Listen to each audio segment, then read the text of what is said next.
evening is Prime Minister Stuart Young, Senior Counsel. He described this upcoming election as the beginning of his next chapter, a phrase that invites curiosity, reflection, and of course, questions.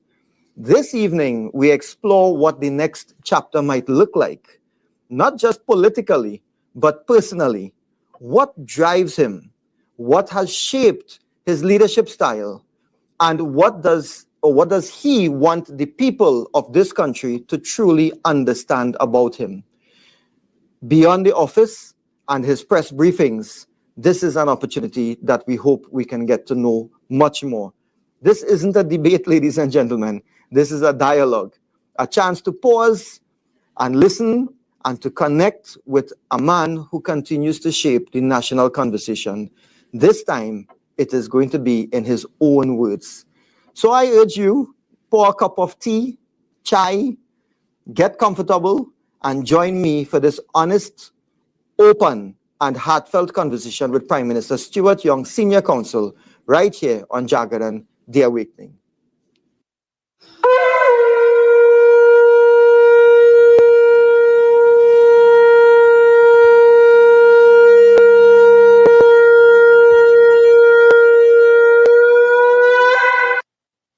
Sitaram, join us on Jaagrati, The Awakening, today, Thursday, 17th April 2025, from 5:30 p.m. for a special in-depth interview with Prime Minister, the Honourable Mr. Stuart Young, Senior Counsel. We'll be tackling the pressing issues of the day and exploring what the Prime Minister calls the next chapter for Trinidad and Tobago. You don't want to miss it. That's Jaagrati, The Awakening, today, Thursday, 17th April 2025, from 5:30 p.m. exclusively on radio and TV Jaagrati.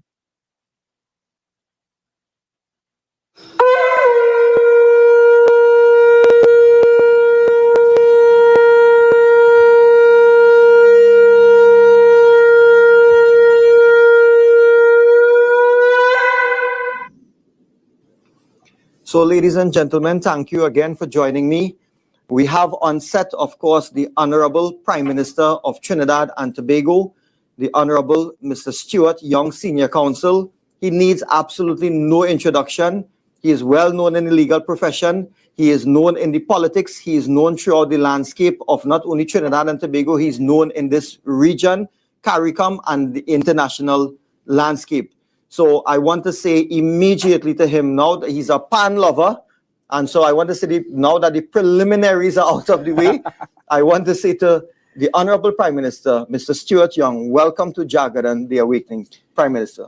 Thank you very much. And Sitaram, to you, Dinesh, you will permit me to call you Dinesh, yes, because I knew you long before either of us entered the formal political arena. And most importantly, good evening to your viewers and the listeners and all who have joined us. And in particular, allow me to present my greetings and my respect to Mahasaba through you. Yes, and Prime Minister, I want to say that, ladies and gentlemen, it's funny that you start off, with our little, intertwining of relationship, going back before the politics, because, ladies and gentlemen, I have practiced law against the Honorable Prime Minister. He's really a tenacious advocate. He does not let up easily. I remember him. He a fierce advocate, I must say, and that was in the High Court litigation matters. I think we squared off maybe in a couple matters back then, and I also didn't square off against you in the industrial court, but Honorable Prime Minister would have appeared before me as an industrial court judge at the industrial court, and I know that it was such a pleasure to hear the arguments, to hear the coherence in the arguments, and I know. Maybe, we will get into some of that. Prime Minister, it is clear that you are a very focused and driven person. I mean, that's what I know about you on the personal, side of things and the professional as well.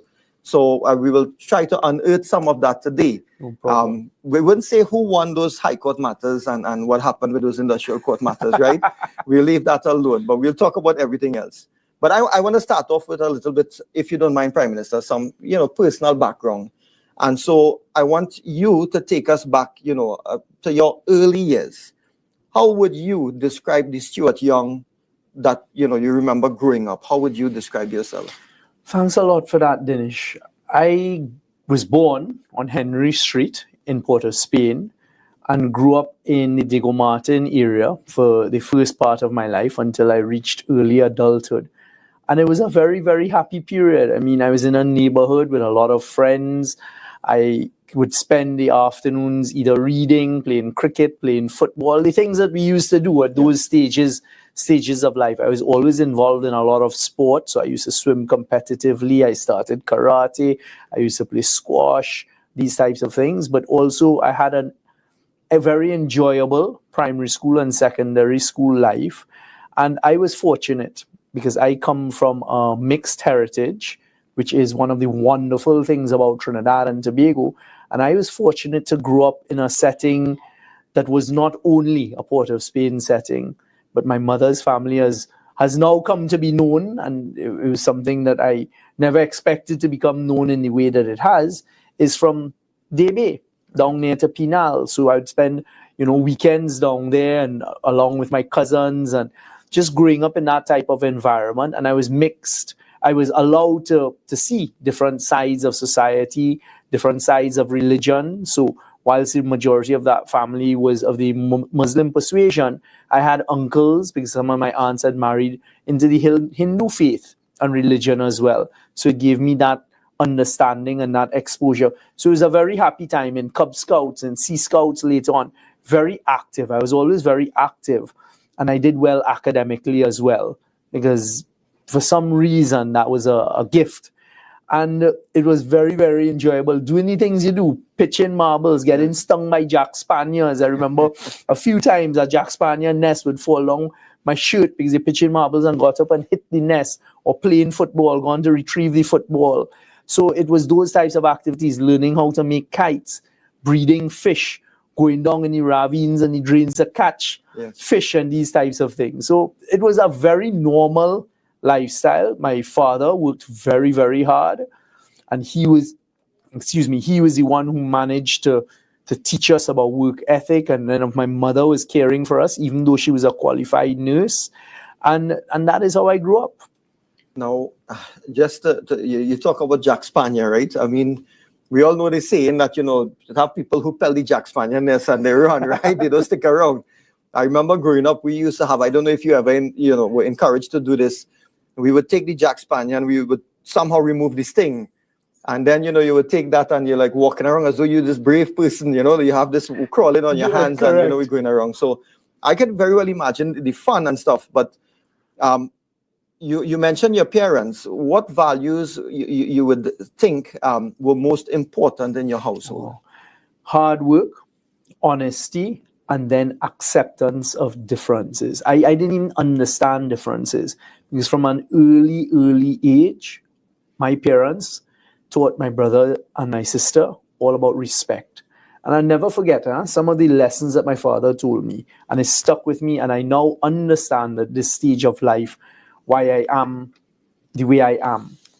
You see, office by definition is temporary. He taught us that at a very early age. He said, when you hold office, you're not going to be there permanently. So always respect people, regardless of what station in life they come from. Because one day, you will no longer be that office holder, and it will depend on how you treat people. Also, an appreciation and a respect for different religious cultures and different religions as well as cultures. I am happy now that when I've reached adulthood, that is something that was inculcated in us just by the way we interacted. There was never a scene of any difference. That's why, Dinesh, one of my first calls to Trinidad and Tobago has been one for unity, because I truly, truly believe that if we all function together as Trinbagonians, we will have a great future ahead of us. And now I believe we have that opportunity because it is my honest personal belief. Now, Prime Minister, I mean, I want to keep to the personal side before we get into the governance or, / political sphere. You have friends and you interact with people, some closer than others, just like any ordinary person. what would your closest friends, I mean, I'm using this platform now, what would your closest friends say about you? Or say that we don't know about you, I should. What would my closest friends say? They would have said in the past, he's a very fun-loving guy. He's a very easygoing guy, but very focused. That when Stuart makes up his mind, he's determined he will get things done. They will also tell you, I'm certain, he can't stand injustice. And Dinesh, that kind of played out in how I practiced law as well. And some of what you described in the opening, that's my personality. Once I make up my mind, I'm going to get something done, I drive until I get it done. I think as well, and it is only now as I listen to people describe me, and I heard, for example, my father, but also now I realize my friends, my mother always described me this way. He has a big heart. And I never understood what they mean, because to me it's just normal.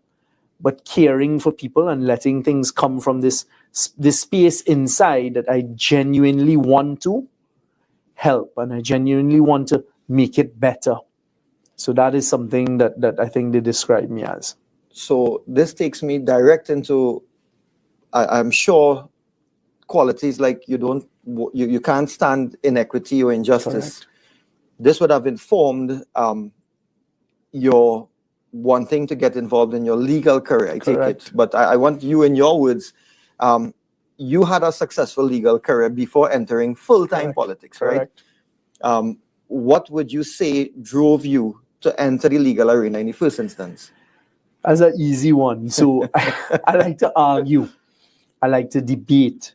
I wanted to study accounting. You know, I would never have thought that. You would never. When we sat opposite each other and in court and with you on the bench. So that is what drove it. I really wanted to do accounting. When I was in secondary school, I'd actually won a gold medal at St. Mary's College in A-level accounting. But then my father said, listen, you need to go off and get a university education. So I said, okay, let me try law, because law is about processing information and arguing. And then I thoroughly enjoyed it. I didn't enjoy university and law school, I'll tell you that, because I'm not a fan of studying, but fortunately I was able to do well. But the practice of law, because the practice of law provides me with the opportunity, one, intellectual challenge, but two, it gives you a real opportunity to help people. So if you recall, when you were sitting on the bench at the industrial court, the vast majority of my cases at the industrial court were always for the unions, fighting for the workers, and I enjoyed that battle. I enjoyed coming up against the senior counsel on the other side for the companies and just fighting for the workers' rights and fighting. And it's amazing. I mean, just 2 weeks ago, I was walking through Belmont, and a guy said, hold on, Prime Minister. And he ran inside and he came out with the khaki polo shirt of the CWU, Communication Workers Union. Yeah. And he said, let me tell you all about him, and described to them a case that fought and won in battle in the industrial court just a few years before I entered the world of politics. So law allowed me the opportunity to express, but also, as you would know, Dinesh, it allows you to formulate policy. It allows you to ensure that injustice. So when I started doing public law matters, I really enjoyed that as well. But I do miss the cut and thrust of the battle in the legal gael, because then you have people who will literally at the end of the day say, right, this is a successful argument or that isn't. So I could vouch for that. Let me vouch for that part. That you have told me from time to time throughout the politics that you miss the courtroom, and I do recall that as you mentioned, industrial court. Ladies and gentlemen, you all may not know this, but Prime Minister, I'm aware, obviously, not just by being a former judge, but being a practitioner of the industrial court as well, that you belonged to a chambers that traditionally did a lot of the, not just CWU, but a lot of union matters, right? A lot of union matters, along with some very, I don't want to use the word heavy, but a lot of prominent names. Douglas Mendes, senior counsel, would have led in a lot of Douglas, those matters. It was Chancery Chambers. You had Douglas Mendes, but Douglas came after Alan Alexander. And Alan Alexander is one who established and set it up. And then Douglas. And my entrance into there was a funny entrance, that I was doing a case with Douglas as his junior, Mendes. And at the end of the case, he turned and said, Stuart, would you be interested in joining chambers? And that's how I entered those chambers. And it was a fabulous experience because, again, that is where I got my exposure to constitutional law, the public law side, but most importantly, representing the unions and fighting for the workers. And then those chambers have a very, a different type of philosophy. And it was a philosophy that fit with my personal philosophy, which was we have to use our talents, we have to use our ability to help the wider public and population. So, Prime Minister, I mean, indisputable legal acumen, if I may put it that way. You have a pretty good track record in the legal arena, in your legal profession. What I wanted to get to is that, whether it be illegal or otherwise, throughout all those years, we're not yet in the political spheres yet. Did you have mentors, who would have guided you, you want to mention as we progress this discussion, the personal side of things? My first mentor is my father, because I looked up to my father and I saw a man who was dedicated to his family, who worked very, very hard. But made time for the family still. So that was what formed my view and my work ethic, I'm certain about. That he would come home after a hard day's work, he would have dinner with the family, we would spend some time chatting, and then he would go to his study to continue doing work. So I think that helped me to formulate my work ethic. And then as I went through life in the legal sphere, Douglas, as the head of chambers, Douglas Mendez, helped and was one of the mentors. And I've had different people throughout my life who have helped me to shape the person I am today. In Scouts, I had, when I 6 Trinidad Sea Scouts, a guy by the name of Andrew Buckmeyer, we call him Buck. And how Buck taught us all about growing up. You had Father Mendez as well. That was also very formative. So yes, I have had mentors throughout my life, up to the stage of politics. Right. So I met, and I suppose I could mention this because it is a former judge, and there's no likelihood really of this judge going back anywhere close to the bench. So I will just say that the learned judge indicated to me that, just casual conversation, that your father had spoken to her and was worried about you entering politics. So I just threw that in there because that was a conversation that I stumbled upon in maybe last weekend. Was politics always on your radar? Your life up to that point in time. Something, mind you, I could relate to up to a point, right? What nudged you, pushed you, your life direction to get into politics? The answer to that, Dinesh, is absolutely not. If you had asked me my trajectory up to 2013,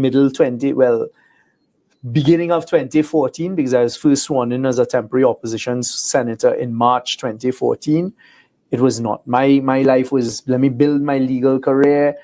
Hopefully one day I'd get silk, and then my service to country would come. I'd try and become a judge and serve on the judiciary. But life doesn't work out that way, right? So it was in 2014, I had then been asked to do a matter for the then leader of the opposition, Dr. Keith Rowley, and did that matter for him. It was a privileges committee matter. And shortly thereafter, he gave me the opportunity to serve as a temporary opposition senator. Opposition. And I am not one who is going to sit down on the couch at home and complain and say this should be done, that should be done. To me, it presented an opportunity for me to go forth and contribute in law. That's how I saw it. Okay, yes. I thought about it. The Senate was to formulate law. And naively, I said, okay, I'll go forward and I'll serve as a opposition senator and help and assist in the formulation of law for Trinidad and Tobago. It quickly snowballed thereafter. But to be honest, to me, it was a call to serve country. I did hesitate at first because I remember the next conversation that came shortly after is, would you consider electoral politics? I was so concerned about the state of Trinidad and Tobago by that stage, is the 2014-2015 period. I said, you know what? I will make the leap and I will go forward and serve in the realm of politics. And I thought it would be one term turned to 2 terms, and here I am now in a completely different position. But very, very dedicated. What drove me at the time has not changed. In fact, that fire, that flame has become even more. It is to serve Trinidad and Tobago and really to make sure that in this difficult environment that we're in, I give my all to somehow contribute towards a positive future for Trinidad and Tobago. Now, Prime Minister, you got involved. One term changed to two terms. But this brings me, a lot of people sign up for public service. And I have no doubt the majority have bona fides, genuine intentions. But if you're in public service, it takes a quantum leap, right?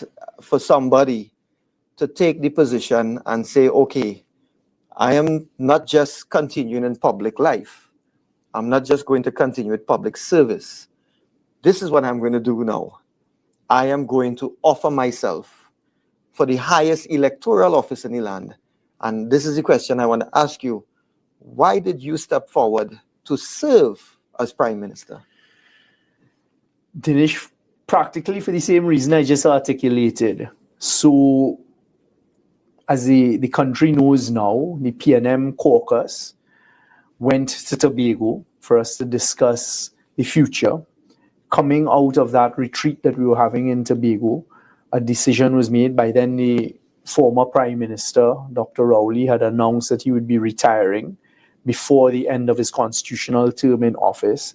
And it came to us, the elected members of the PNM, to decide, okay, well, how do we manage this transition? Who is going to put themselves forward and offer themselves forward to fill that leadership position? And I put my hat in the ring.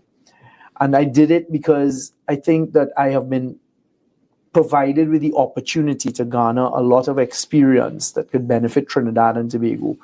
And that I was concerned about, we are in such a precarious position globally, knowing what we had done in the energy sector and how much we depend on the energy sector in Trinidad and Tobago, but also looking forward and seeing a lot of uncertainty into the future.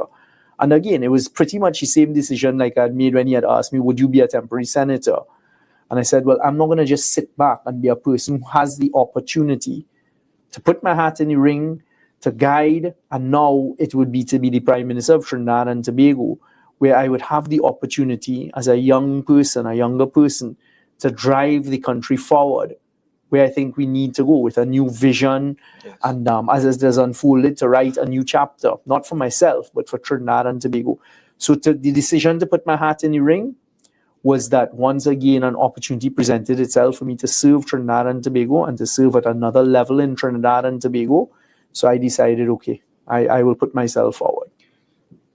Prime Minister, before we get into the nitty-gritty of governance, I just want to touch a little bit on leadership and political life.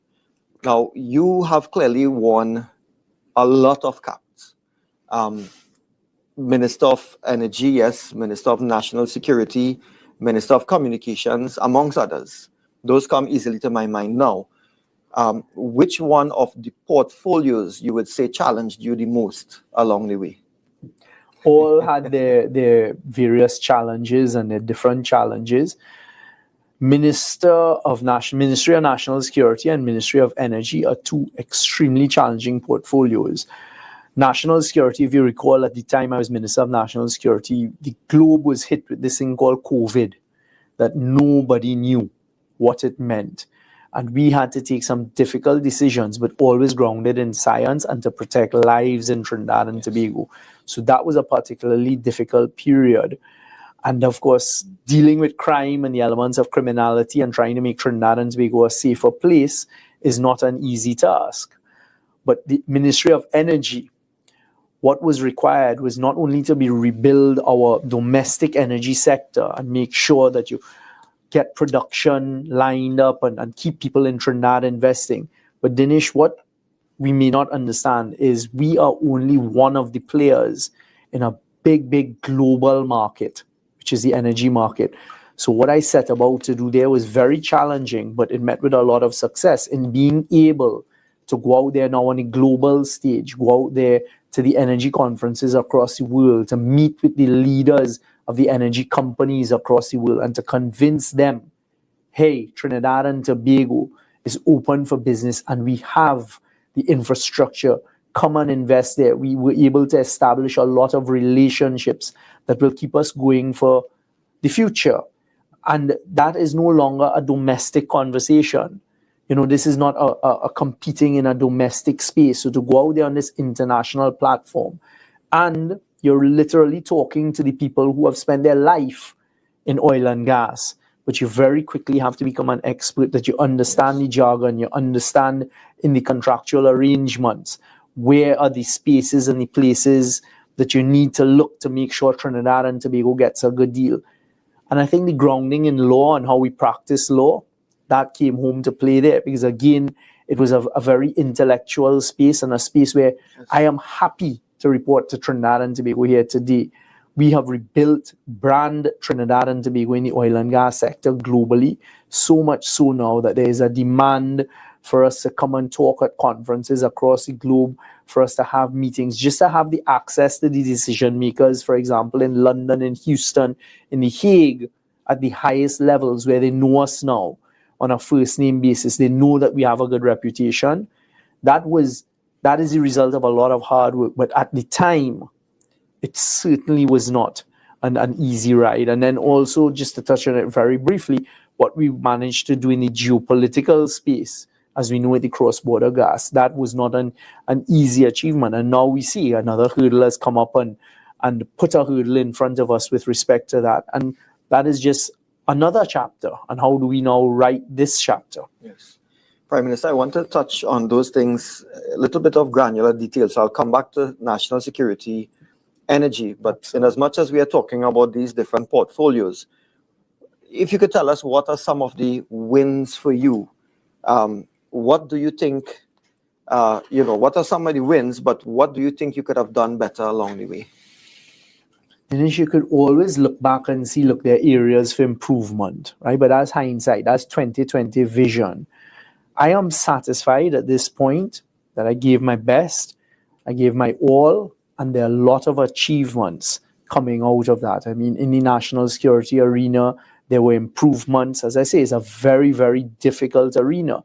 But what brings me some level of satisfaction is, as I still go around the country and I move around, I always have men and women of the service, of the different services, whether it be prisons, whether it be the defense force, the police service, the fire service, that come and say, sir, it was a real pleasure serving under you. We got X, Y, and Z done in difficult times. But you see the management of COVID and being part of that team with the Prime Minister, the Minister of Health, and that medical team under the CMO, no matter what anybody says, ultimately, that was a real achievement for Trinidad and Tobago, because the world was dealing with something that was unknown. There was no formula to apply.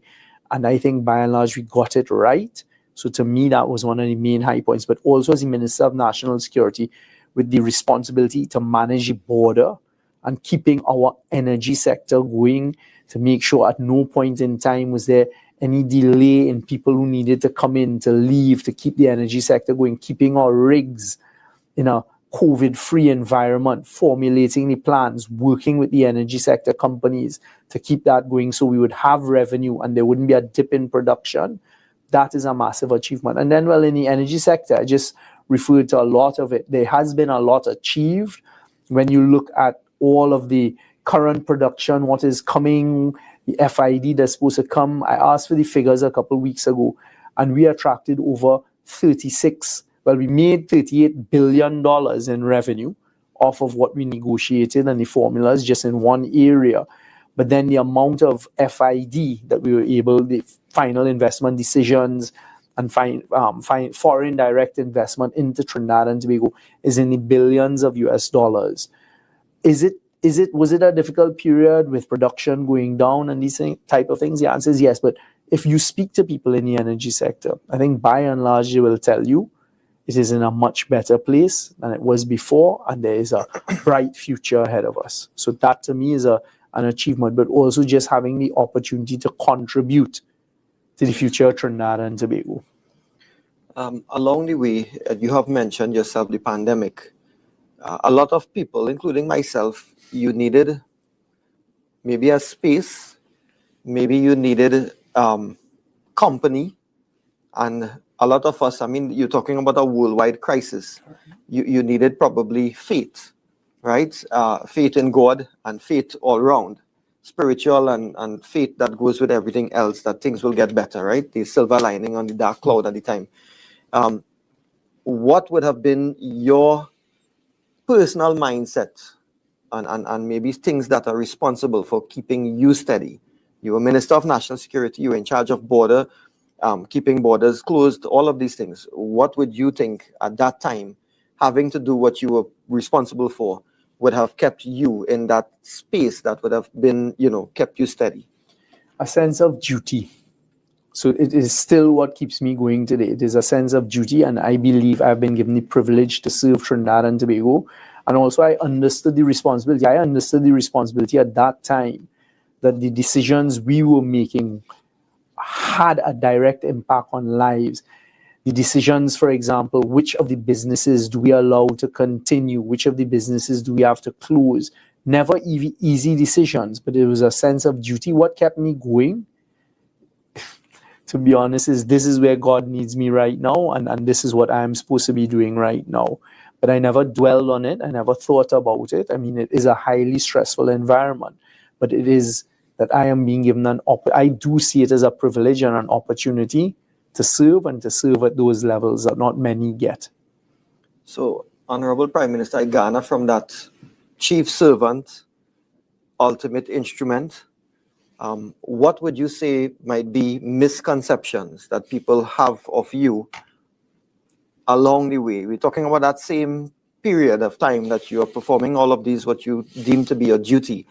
What do you think would be misconceptions? It is very easy in that space for things to get personalized, but I always understood it, because at the time, certain persons were putting out my phone number to the world at large and saying, listen, this is Stuart Young's phone number. You want to come back in? He's the person to go after, and this type of thing. And I refused to change my number, and I just accepted it. I tried to respond to as many messages as possible because I knew what needed to be done. And Dinesh, it's interesting. I was leaving church a few weeks ago, and this woman came and she shuffled up right next to my shoulder as I was walking out.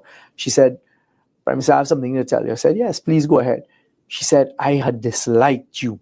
I say, okay, but why did you? She said, because during COVID, my son was outside, and I thought you were the person that was preventing me from being with my loved one.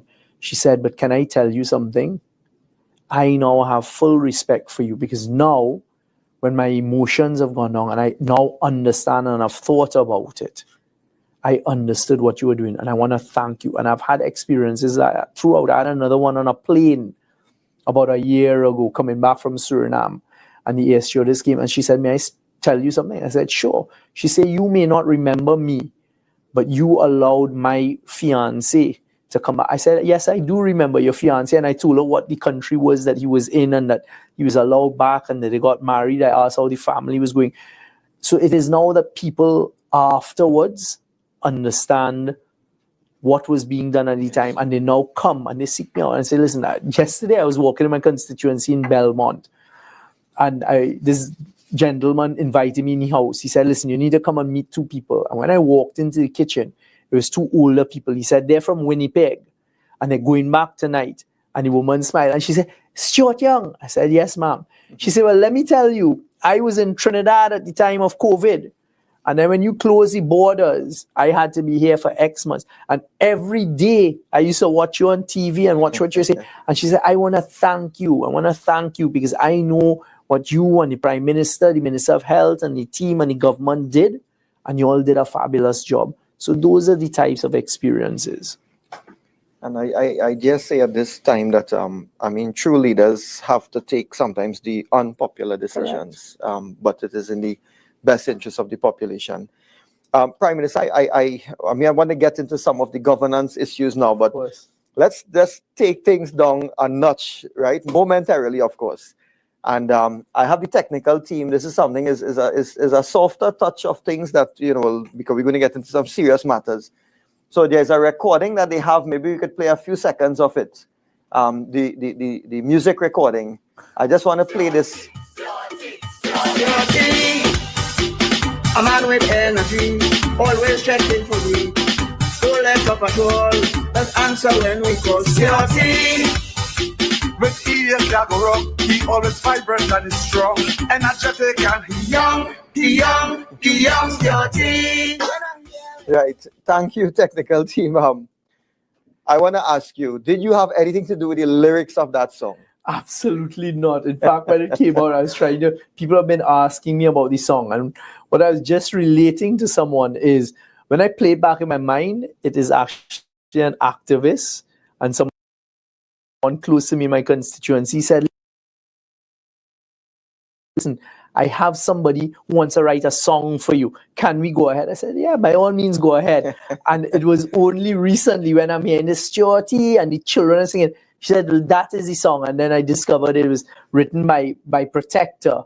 And it has just taken off, Dinesh. I mean, everywhere I go, and especially amongst the young children, and I find it very endearing.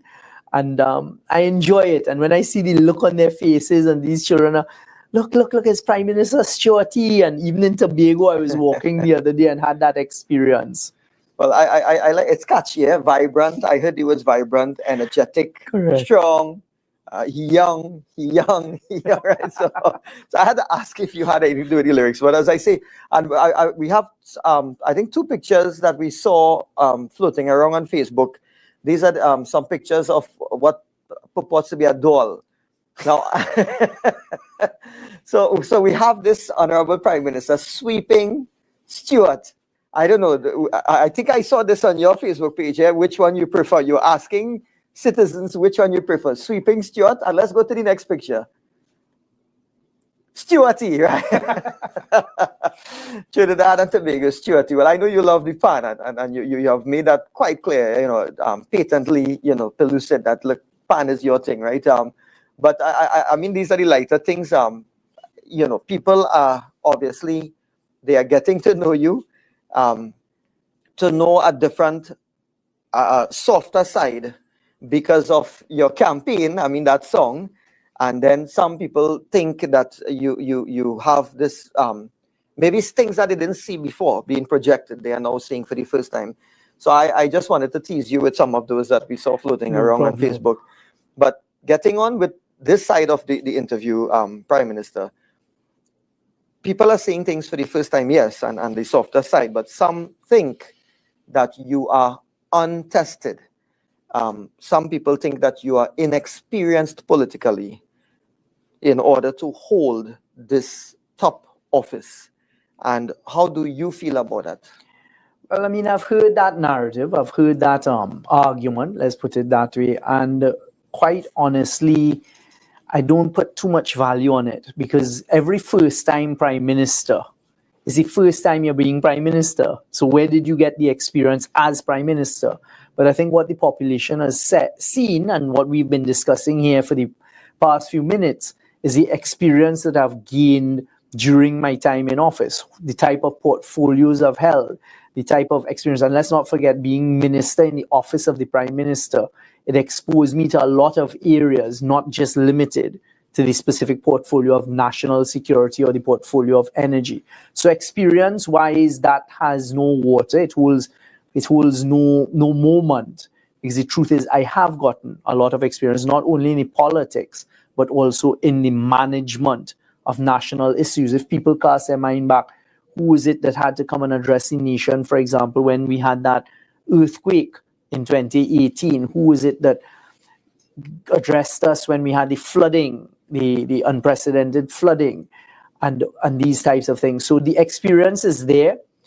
The answer is, have I been Prime Minister before? Obviously, the answer is no. But then when you look at it, when any Prime Minister became Prime Minister for the first time, it is the first time. You look around the world as well, and you would see similar type of situations. I mean, I smile when I first heard that argument, and I thought of my comrade Prime Minister in Grenada, young Dickon Mitchell. Prior to him being Prime Minister, not many people knew about him, but it was the same sort of thing. You just kind of rise and you're given this opportunity. So I wouldn't place any weight on that whatsoever. Now, I mean, what you have explained there, I mean, it speaks to a sort of philosophy It speaks to, maybe how you handle criticism moving forward. I mean, our political environment is very, very heated. It's contentious. In some spheres, it is outright cantankerous, right? How do you, Prime Minister, deal with managing, public criticism, inclusive of the, if I may say, the hate that is spewed sometimes in social media? Listen, public criticism is par for the course. That is part of what comes when you're in public life. I will listen to public criticism because I don't believe that I know everything. So if there is public criticism that is constructive criticism that could help me to improve, to help me to do a better job as Prime Minister, I am open to it. Social media is something that is good and bad. The bad side of social media really has the potential to affect persons, and I just don't let it affect me. Because as far as I'm concerned, that is not real. And especially as we start to go down the road of AI, you go down the road of utilizing what we know as bots and trolls and these types of things, it is best just to ignore that. At the end of the day, I have hard decisions to make. I have easy decisions to make. And I am satisfied that when I make decisions, I make it for the betterment of Trinidad and Tobago. And that's how I sleep at night. I have absolutely no problem with being in leadership and dealing with the difficulties as well as the good side of what leadership brings. So the social media, the hate, the dispute, I mean, I have a place that you unfortunately have come from, and I use the word unfortunately as my word, not yours. You have some politicians on the opposition side who say the nastiest of things, who make all sorts of derogatory comments that unfortunately are not grounded in truth, maybe grounded in misinformation, and then even some of it is racist and these types of things. But to me, that's on them, that's their responsibility, that is their choice, and I just deal with it. I just get on with doing my job. Now, Prime Minister, you speak of the next chapter.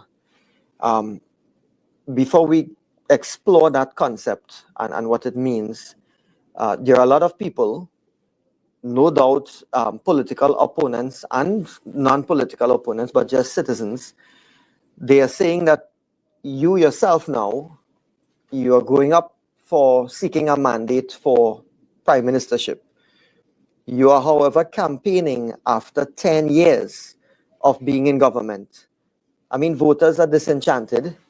What would you say, Prime Minister, to those who are of this view that you have had a chance, 1 term, 2 terms, and now you're seeking to be Prime Minister, but you have been there and they're disenchanted? And there are issues that we could probably touch on, but how would you address them that their umbrella statement or view is that you had your chance and now you're coming to tell us, give you a mandate to be Prime Minister?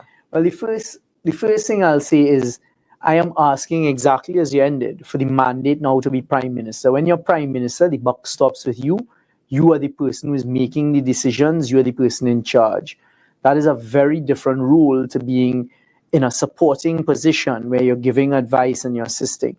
But people, Trinidad and Tobago, what has happened in the last 9.5 years is a need to stabilize Trinidad and Tobago. We came in at a difficult time. As we began to, as the economy was stabilized and as it began to grow, COVID hit us. And that's something that we must not forget. And COVID set the world back. COVID almost collapsed economies across the world. So Trinidad and Tobago is no different.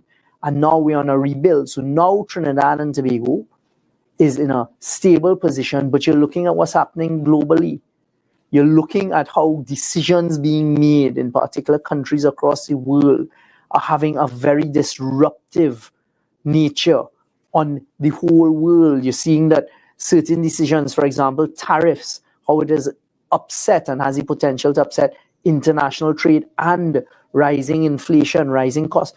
So the world is in a very volatile state, and that is why I'm putting myself on. And that's why I'm saying that this is the best choice, because you have someone with a team that, whilst we have innovative ideas and we have youth behind us, we have the experience. I have the 9.5 years experience of managing through difficult tasks, but also having the experience of dealing with the geopolitics and making sure Trinidad and Tobago and CARICOM come out ahead. These are the things that are going to make the difference. In the next 5 years, we are seeing the volatility of the world. The two largest economies in the world, United States and China, are in trade, almost a trade war, and all of the countries in the world feed off of those two countries. So you need to decide, okay, well, who is best placed to manage that? Who has the energy, who has the vigor, who has the intelligence, who has the experience? So it is not that, oh, you've had 10 years, you had your chance, and of course you're entitled to think that. What I'm asking you to look at is the current state of play. You're seeing oil prices that we depend on literally lose $12 US a barrel overnight. And the projections now are it's going to stay at that $65 to $63 value, whereas we had budgeted at 77, 80, which at the time was the prediction. So it shows you how volatile the world is. Who is it that is best placed to go and to sit to negotiate the best for Trinidad and Tobago and in the CARICOM region? And that's what I'm putting myself forward for. And with a team that has the experience, but also has youth with some experience like myself, and then you're seeing some young, bright people still putting themselves forward. So honestly, yes, we have had 10 years. Those 10 years have had its ups and downs and certain difficulties, but now where Trinidad and Tobago is poised in the global environment with all of this volatility, we really need to decide who is best placed to guide Trinidad and Tobago to take on the difficulties ahead, to not be deterred, to not make the errors that you hear. You cannot, as a leader of a country, go out and literally use defamatory language and derogatory language about other world leaders, no matter what you think of them. And then to do that to your closest neighbor, how does that then upset the space that we're in? We've seen how that worked out before. You have to have a level of diplomacy, and most importantly, Dinesh, it comes down to respect. Who respects you? What is your reputation? And what is your credibility? Those are the measurements of a leader who you must choose, Trinidad and Tobago, to take our country forward in very turbulent waters. And I am asking for the mandate to be able to do that on your behalf. Now, Prime Minister, we also have, in local parlance, you hear from time to time, many times, right? Once there is a change in portfolios, it is part of local parlance now. They say, man, the shift, they just change and they shuffle the same deck of old cards, right? One of your first acts as Prime Minister was to reshuffle a couple of ministers in the cabinet. How do you justify that? What is the explanation for doing that? Well, I assume the two main portfolios that the population would look at in that instance, what I did was national security as well as the Ministry of Finance. Both of the previous ministers served well. Both of the previous ministers did yeoman service, and I thank them.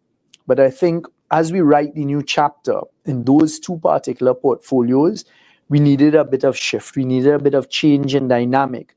We have this stable platform, for example, with the economy, but you would see the choice was to bring in somebody who could literally hit the ground running, because it is a difficult portfolio. Minister Imbud did a great job in the circumstances we faced, but I just felt, okay, now let us bring in someone who has guided many a Minister of Finance before and understands Trinidad and Tobago, because when I was looking down the road, I knew we had to make a change in that area. So that explains that one. And then on the national security front, there was a change, and that change is bringing in somebody who now has an opportunity, coming with experience. Minister Hines had experience as a police officer as well, but Minister Gonzalez has a more youthful approach to it. And then I just felt that the time was right for a change in that portfolio. People said, well, okay, well, you shuffle the cards, the same deck, and why you did that if you call the election the next day, and these. It is because I was determined to tell Trinidad and Tobago we're going to write a new chapter. These are some of the changes that have been made with the promise that they hold, and that if we work together, we will be able to achieve a lot sooner that we want some of the changes that need to be made. Now, Prime Minister, there continues to be, I say continue because it has been there, it is not disputed that crime is a major issue. I myself, when I previously, not too long ago, right, held a political cap, would have criticized the government about its inability to grapple with crime. I mean, now that you are seeking this mandate, how do you respond to these criticisms of, people saying that the government is unable to deal with crime? That's one. And two, I mean, in that, I suppose, inherent in responding to that, what would you do differently? Great question again, Dinesh, and is a legitimate question. I mean, citizens of Trinidad and Tobago have every right to be concerned. I am concerned. Any right-thinking citizen, any law-abiding citizen must be concerned about the whole idea of crime and criminality. Fortunately, yesterday, we launched our manifesto, the PNM's manifesto, and it is there for all to look at, to study. And you will see the initiatives that we have put forward to deal with crime. So, for example, the elite vetted unit. This is not a small vetted unit. This is literally an elite unit, and you read about it, it works. And that would immediately start to change the landscape and how you respond to crime. Crime is not an overnight, there's no overnight solution and fix to crime. What we require is strategic leadership. So you'd also see that we intend to simplify the process for appointing of a commissioner of police. We had attempted it before. We did simplify it somewhat in 2015. It was challenged in court. Just the triggering process was taken out. But now, with the experience that we have, we're going to change it again to simplify it, because you need a properly appointed, a permanent commissioner of police in place, and what you're going to be looking for in that space. And you would see some of the initiatives there, the continued use of technology and the updating of technology. But honestly, it's not only in the national security space. What we did by the introduction of a Ministry of Youth Development and National Service, that ministry will begin to have even more effect than it's had in the last 4 years of its establishment, getting things up off of the ground. In that, it will help a lot of disenfranchised youth who have a choice to make. Do I go down the road of crime and criminality? Or hey, there are opportunities being put forward to me here, options here for me to go and make an honest living and to get involved in positive things. Just a reintroduction of the youth camps to try and capture some of our young people and their innovation and their potential, and to give them that hope and the opportunity to become law-abiding citizens, as opposed to what you're facing out there with the attraction of some trying to attract them to the life of criminality. So it is a multifaceted approach. Dinesh, we have the experience, and we're going to go after it. But one thing you'll be assured of, you don't have a prime minister who's going to sit down, negotiate with criminals. You don't have people. You can't be part of the solution if you're part of the problem. So you're not seeing people being put forward to the population who there are question marks over as to what was happening when they were in service, are they under investigation, and these types of things. Crime is real. Crime is something we're also going to tackle frontally, and as I've given the population the assurance, and I give it here again, it is a place I'm going to place a lot of priority and a lot of my personal fight and effort to make sure we get the best fighting chance to peg back that criminality. Ladies and gentlemen, Honorable Prime Minister has been speaking, and we are on the cusp of almost an hour. So maybe I can ask the technical team to just do a little promo and allow him to, drink a little, sip a little water, and then we get back into it, because I want to move to something else, Honorable.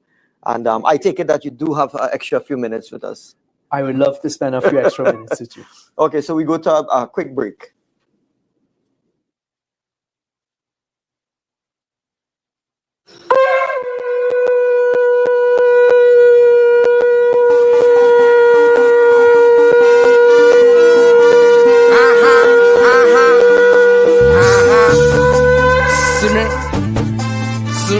Sitaram, join us on Jaagrati, The Awakening, today, Thursday, 17th April 2025, from 5:30 p.m. for a special in-depth interview with Prime Minister, the Honourable Mr. Stuart Young, Senior Counsel. We'll be tackling the pressing issues of the day and exploring what the Prime Minister calls the next chapter for Trinidad and Tobago. You don't want to miss it. That's Jaagrati, The Awakening, today, Thursday, 17th April 2025, from 5:30 p.m. exclusively on radio and the TV Jaagrati.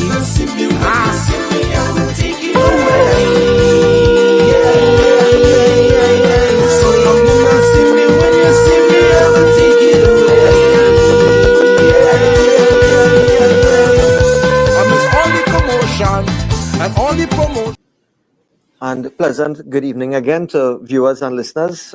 This is a program, of course, we are privileged to have the Honorable Prime Minister of the Republic of Trinidad and Tobago, Mr. Stuart Young, Senior Counsel. Honorable Prime Minister, we get back straight into it because time is running out on us. You have focused largely on energy security. I mean, I have watched on inside the Parliament and out of the Parliament. And particularly in the last 3 years, I would say that you have focused on energy security. I mean, this is an opportunity to tell us why you continue to place such importance on it. And I mean, some people think that maybe too much is being placed on it. Can we do without it? Dinesh, the answer to that is quite simply no. Trinidad and Tobago is very fortunate to be in the position that we're in, that we're what we call a hydrocarbon-based economy, where we have the resources of oil and gas. It is this government's policy and will continue to be our policy in the next term to focus a lot of emphasis and effort there, whilst looking towards diversification, for example, into the maritime sector. And we could touch on that after. Energy security is what brings us the type of revenue that we need to continue living the type of lifestyle that we've become accustomed to. But what people may not realize is unless you negotiate the contracts, especially in gas production today, it could take 3 to 5 years for that then to bring production in place. So you constantly have to be working on it to keep things consistent. And what we faced in 2015 is absolutely no new contracts had been negotiated. You're having a decline. So you're literally at the starting line where it was already declining, whereas what you should have been doing is making sure you kept steady production, and not by utilizing incentives. So a lot of focus was put in there. And again, it is irrefutable. The renegotiations that we did, for example, for the price of our gas have earned us just from two only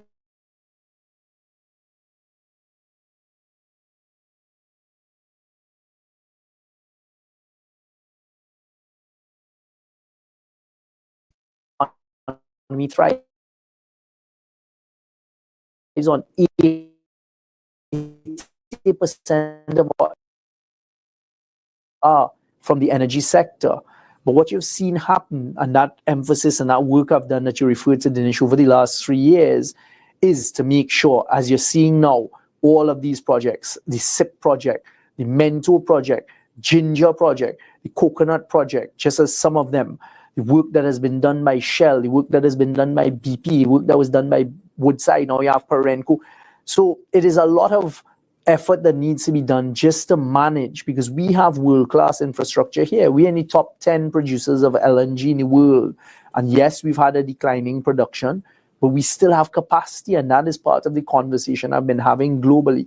We have capacity in our plants. Once we get access to that additional gas, we can produce these commodities that are needed. Energy security feeds directly into food security. We are the largest exporter in the world of ammonia. That is the base of fertilizer.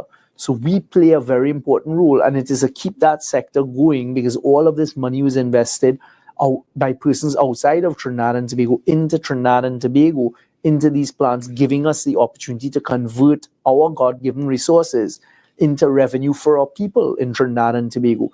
I mean, what we managed to do in the renegotiation of Atlantic LNG has never been done anywhere else in the world. And then as you were on the other side of the political divide, I have said that 100 times over. And if that were not true, by now somebody would have said, hey, it isn't true. It is a fact. And that is something we have to be proud of in Trinidad and Tobago, because what it's done is it's given us another few decades of opportunity to continue in this space where it is necessary. People will need the LNG, they'll need the ammonia, they will need these products that we can supply to the world. So I'm grateful for the engagement, but my fear, Honorable Prime Minister, is I know you could take us real far with this energy discussion. So I want to curtail the energy discussion issue here now, because I want to go to something that I feel we should hear from you with respect to, which is that young people really feel somehow that government is disconnected from them. They feel that there are no opportunities for them. Sometimes, and you hear it especially now, right, which is elections time, that, my disenchantment, so to speak, is so high. I'm not sure I'm going out to vote because it's same old, same old. I mean, you can use this opportunity, and I too would like to hear what is your plan for the young people, that they will be, invested, not only in elections, but invested in terms of governance and keeping their own interest on what is going on with government, what is going on with the running of the country, and so they will know how they can contribute as well. Thank you very much for that, Dinesh. Our youth are one of the most critical components in the future success of Trinidad and Tobago. It is an area that I am very focused on. And when you read our manifesto, if you get an opportunity, you will see. So we are being innovative. One of the things I've looked at is, you see, our culture, our arts, and that entertainment industry. We have such a vibrant culture in Trinidad and Tobago, and so much potential and so much that we can do in that space. And I understand now that our young people are more inclined to entrepreneurship and being able to work in that vibrant economy. This year alone, for example, for something like Carnival, we earned $680 million in revenue. So that is one of the spaces that we're going to focus on to allow our young people opportunity. The Ministry of Youth Development and National Service is going to be expanded in terms of the number of people we can take into the programs, because we see the success of these programs. I have heard the cries of the young people. We are offering options, for example, with housing. Came out with the 3,000 lots of land. That is a start. The Minister of Housing last night was on television talking about the type of housing that we will provide for persons who are earning around minimum age. So we're hitting it at different levels, but it is going to be low-income housing, and not turn around something like Victoria Keys into luxury apartments that was done by the last administration. We are also, for young people, we recognize not everybody is academically inclined. Everybody at the end of the day needs a plumber. We need a joiner. We need somebody who could do masonry, somebody who could do carpentry, somebody who could do an electrician. And there is huge potential in those areas. I want to change the culture. This is not about academic success alone. So we're going to focus on those areas in our secondary schools, so that our children understand that you're no less successful because you didn't go on to become a lawyer or go on to become an engineer or a doctor. No, you are top class plumber, you're a top class electrician that can go anywhere in the world and earn a very good, not even salary, earn a good living for yourself because you work for yourself. I am calling young people to arms. Do not become complacent. Do not say, well, all politicians are the same. I'm not voting for them. They don't know how we feel. They don't know how we think. That is not true. You have a young cabinet with a lot of youthful thinking. We're willing, I am certainly willing, and I know my colleagues as well are, to engage, to listen to your ideas. We may have more experience than you do, and to work with you to build a better future for you and for your children to come. There is a lot of potential in Trinidad and Tobago. We're going to be looking in the next 5 years.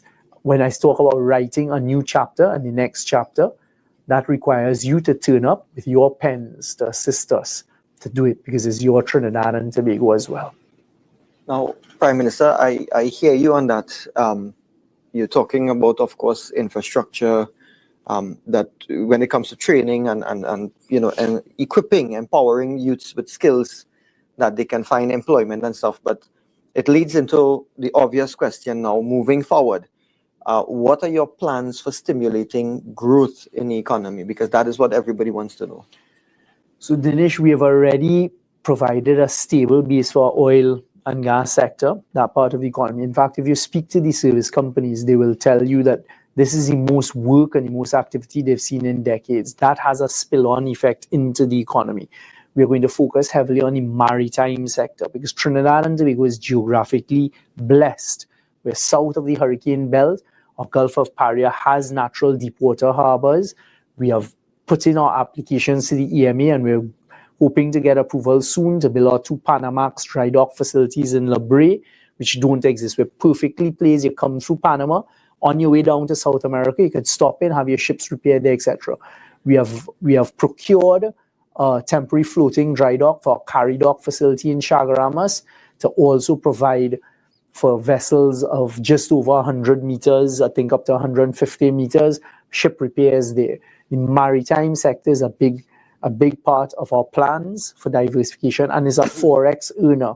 We're looking at, for example, at the Point Leases, a 24/7 bonded warehouse. We spent taxpayers' money on building the Phoenix Park, which is close to Industrial Estate, which is a state-of-the-art estate, which is close to Point Leases. So that is one of the areas. But also, as I just said, the arts, the culture, that is another area that we see huge potential in. And also stimulation of the economy is we're looking to see with our younger people, but also the small and medium-sized enterprises, what is it that we can do through efficiency to help you to stimulate? Agriculture is another area.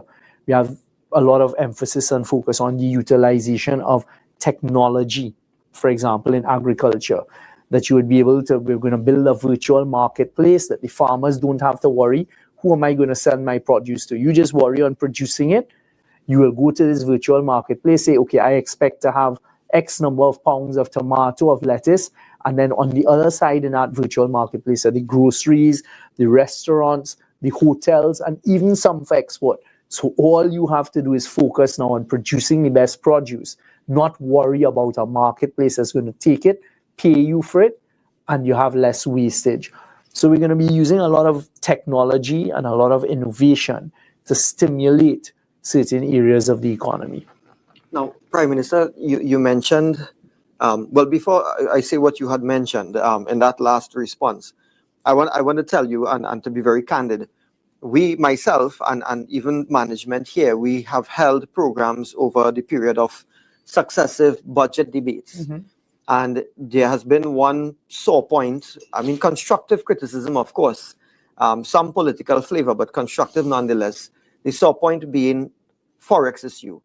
So you mentioned, Forex in your last response. I mean, let us deal with it on its own. Do you have a plan? And if you do, what is your plan to deal with this Forex issue?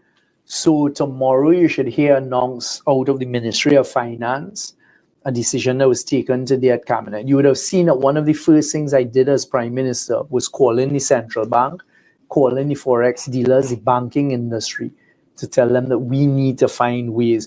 We accept. Let's start by understanding that our level of earning of foreign exchange has dropped. So whereas you may have 20 million before, you're now dealing with 15 million. And it is how do we distribute and allocate that 15 million. So we met, and then after that meeting, the Minister of Finance remained engaged, and he has produced now a report that we're currently taking a look at. But today, the Cabinet took a decision, and he will announce it tomorrow, but I guess I could give a precursor that we are introducing through the Exim Bank for small and medium-sized enterprises, for SMEs, we're introducing an allocation to make it a certain amount of foreign exchange, up to 50,000 US, for businesses that qualify, in addition to what your banks, your commercial banks may give you. And that will be distributed through the commercial banks. So whereas before you may have only been able to get access to, you need to pay a bill for 50,000 US, you may have only been able to get access to 50,000 at your bank. Now this initiative that we've come up with, the Exim Bank will provide the additional 50,000. So that is one of the areas we're going to be dealing with Forex that will be announced and the details given tomorrow. Another area that I told them is a priority item, and we believe there's a potential solution, is for the average person walking into a bank to be able to get the foreign exchange you need. You're not going to be able to walk in and get tens of thousands, but to get those thousands or hundreds of dollars that you need, for example, to go on your vacation, to send for your children, to for your grandchildren, and these types of things. So we are focusing on it, and there's a different way of thinking about it. We're being very solution oriented, but under the constraints of what we have. We can't give what we don't have. I'm definitely looking forward to hearing that and details tomorrow. So I'll spare you now, and we hear tomorrow, and probably we get back in touch with you, right? No problem. As we quickly take it along, Honorable, many unions. I mean, you yourself, we started off this program with a little historical background of your upbringing and your professional upbringing. You represented unions. Here it is, you are in the politics now. Many unions have become politically aligned. I'm not saying they were not before. I'm just saying that it seems as though that you see a lot of them politically aligned now. The alignment doesn't seem to be, favorable in terms of the, your party. They are being politically aligned somehow, one way or the other, not necessarily with your vision. Does that put any political pressure on you and your ability to negotiate with them moving forward? Absolutely not. I mean, that is a fact of life. But let's start by dealing with the narrative. You're seeing many unions have become politically aligned. The truth is, Dinesh, what you're seeing is the leadership of some unions. So the officers who are in leadership, I know the trade union movement. I could tell you, for example, when I was walking down on the ground in Skinner Park for the semi-finals of the Calypso competition, many OWTU workers say, comrade, don't study the leader and the leadership. We not in that stupidness and that type of conversation. So let the country not be fooled by persons who are in leadership positions in these unions, taking a position, aligning themselves. The hundreds of members who make up, the hundreds of individuals who make up their membership are not so inclined necessarily. And in fact, this is a plea to their sensibility. You know that what you're hearing and what you're hearing being promised will lead the country to bankruptcy, to the IMF, to devaluation of the dollar. That is a fact. You're still asking the question, as we all are, if I'm going to provide you with 10% as the opening provision, and that is going to cost the country $7 to $8 billion, where is that money coming from? It is not a real plan to say, I have a plan. That just doesn't work that way. So I'm not concerned about these few union heads taking positions. And what I told the public servants is, we have put a 5% off on the table. Your back pay is waiting there for you. That will cost the country $3.5 billion and a recurrent cost every year of about $930 million, which is what we could afford. Obviously, if this government and me as Prime Minister could say, hey, we could afford 10% or 12%, there is absolutely no reason why you wouldn't do it. The fact that we haven't done it is because it cannot be afforded. And I have to be responsible. The government that I lead is going to be responsible and not make promises that can't be kept. We're not going to hold out a carrot on a stick that ultimately will end up in you losing your job, because when the IMF comes sailing in here to rescue Trinidad and Tobago, the first thing they're going to do is cut the number of public servants. So don't fall into that trap. And with respect, I know personally, Dinesh, at least one of those leaders who has burned pictures of me in a barrel and these types of things. And I know he was the same one in 2015 who was marching against Mrs. Kamala Prasad Bisesa. And this country doesn't have short memories. And one must question, well, what is the deal there? Because for there, it is always about a deal. That same union was given the opportunity, patriotic, to restart the refinery. They couldn't. We bent over backwards to try and do it. But if the initiative we're currently pursuing with the Nigerian firm Oando comes to fruition, as I pray and hope it does, it is going to provide the jobs for those members of the union who were formerly employed there before, because they're going to need a workforce to do it. So these are the realities versus the pie in the sky promises. But with respect to your particular question, I'm not concerned about it politically, because those are just a few individuals who hold themselves and they are the leaders. It does not mean the membership is following them. Now, Prime Minister, I had wanted to myself, that is, keep a little bit away from the cut and thrust of the politics, right? But no. But in as much as we seem to be going there, let me ask this question. I mean, you have indicated in your last response, for those who think that, they want to go the route of the IMF, you have spoken, I've seen it on the platform, I've read it in the papers. You have been warning about a devaluation. And you have posited clearly right out there on the platforms that one of your political opponents, if they should win, that is the direction in which they are going. You also spoke about a 15-to-1 ratio, right? I mean, can you tell us more about that and how you arrived at that? I arrived at that figure by discussing it with the Ministry of Finance and the economists.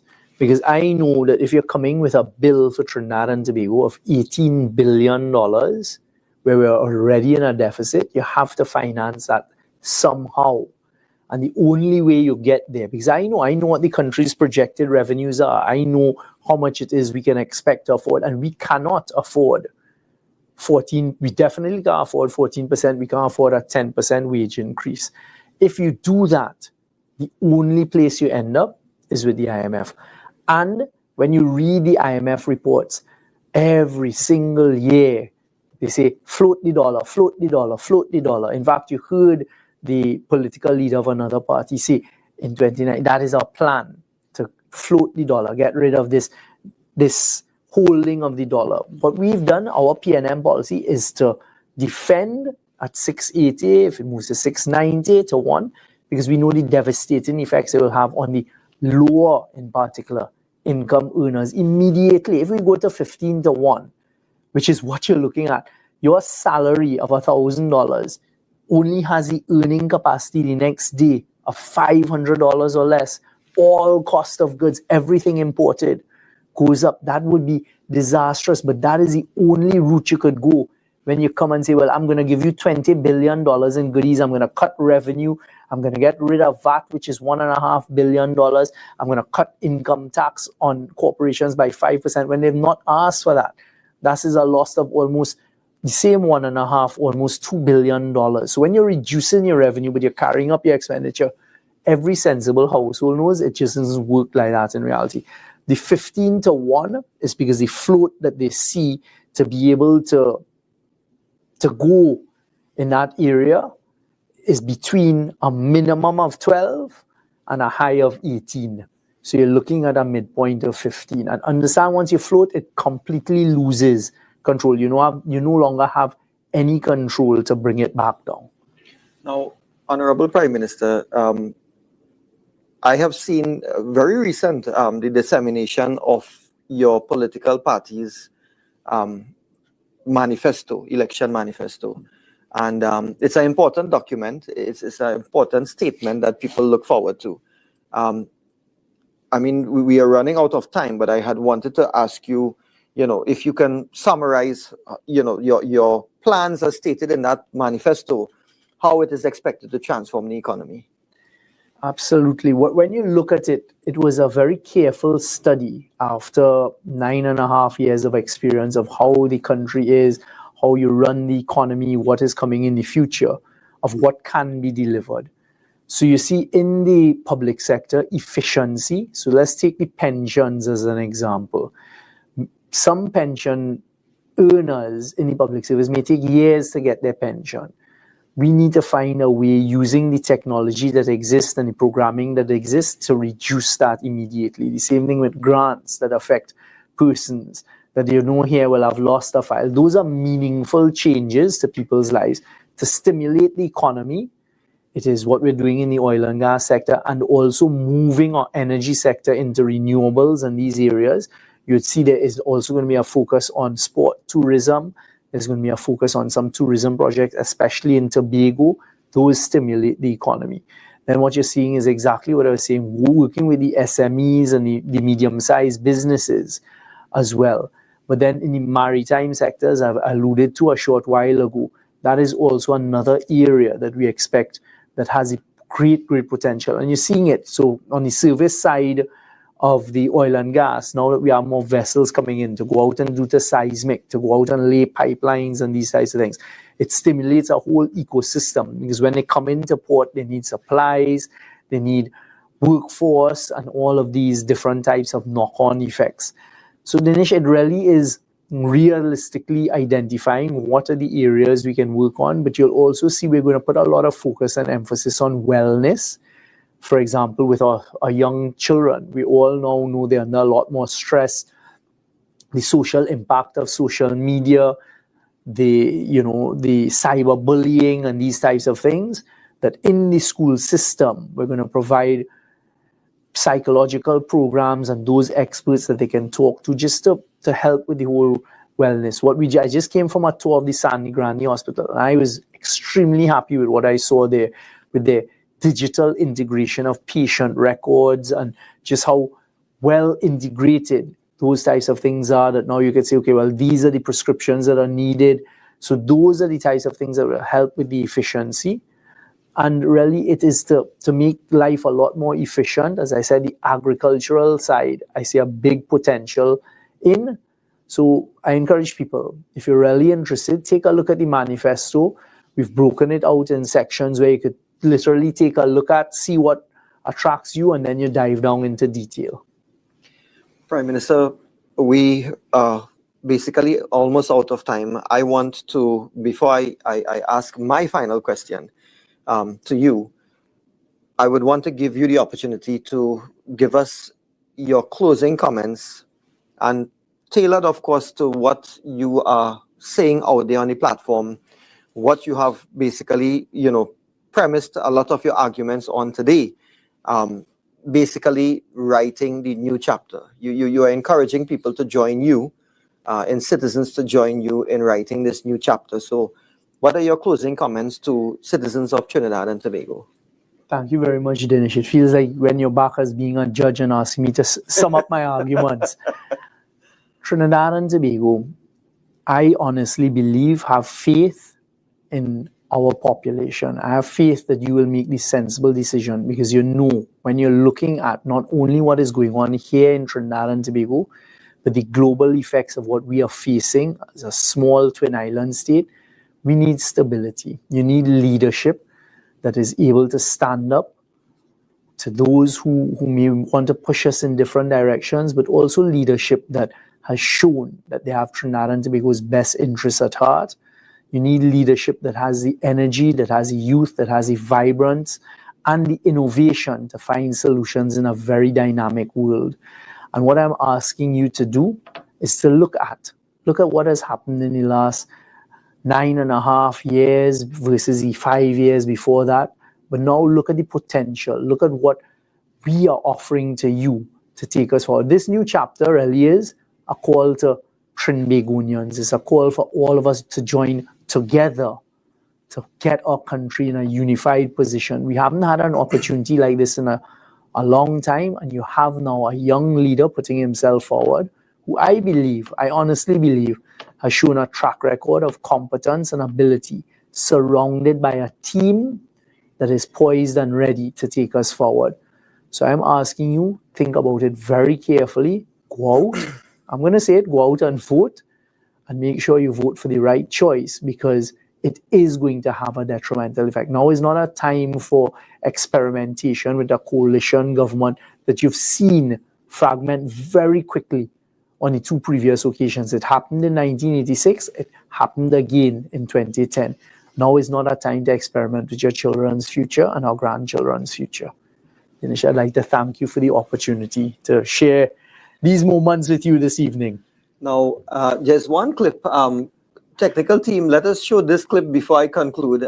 It's a clip it was an interaction that I know I myself was involved in it with you, and I was very impressed with it, and I think maybe we can close the political discussion on this. Okay. This is a clip that they have. See, I'm a strong believer that we are all Trinidadians, and that only when we are unified as a people, we will always have differences of opinions, but it is only when we are unified as a people we will experience the full potential of our great country, which we all have to participate in. There are not many countries in the world that someone such as myself can have the privilege to participate in as important a religious ceremony as this one I've been fortunate to participate in here tonight. And for us as Trinidadians and Trinbagonians to understand and appreciate that, I think would be the first good step for us to understand how fortunate we are here in Trinidad and what we've been able to experience as Trinidadians. So, Prime Minister, this really was to butter you up because I have a serious bone to pick with you, right? So, ladies and gentlemen, of course, that was an interaction we had with Honorable Prime Minister.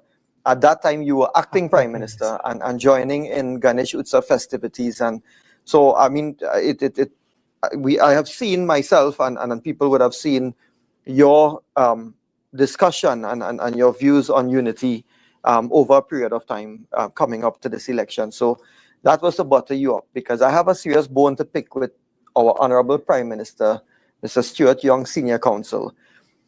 Coming into this interview today, my frame of mind went a little bit, as we would say, Trinidadians, it went south.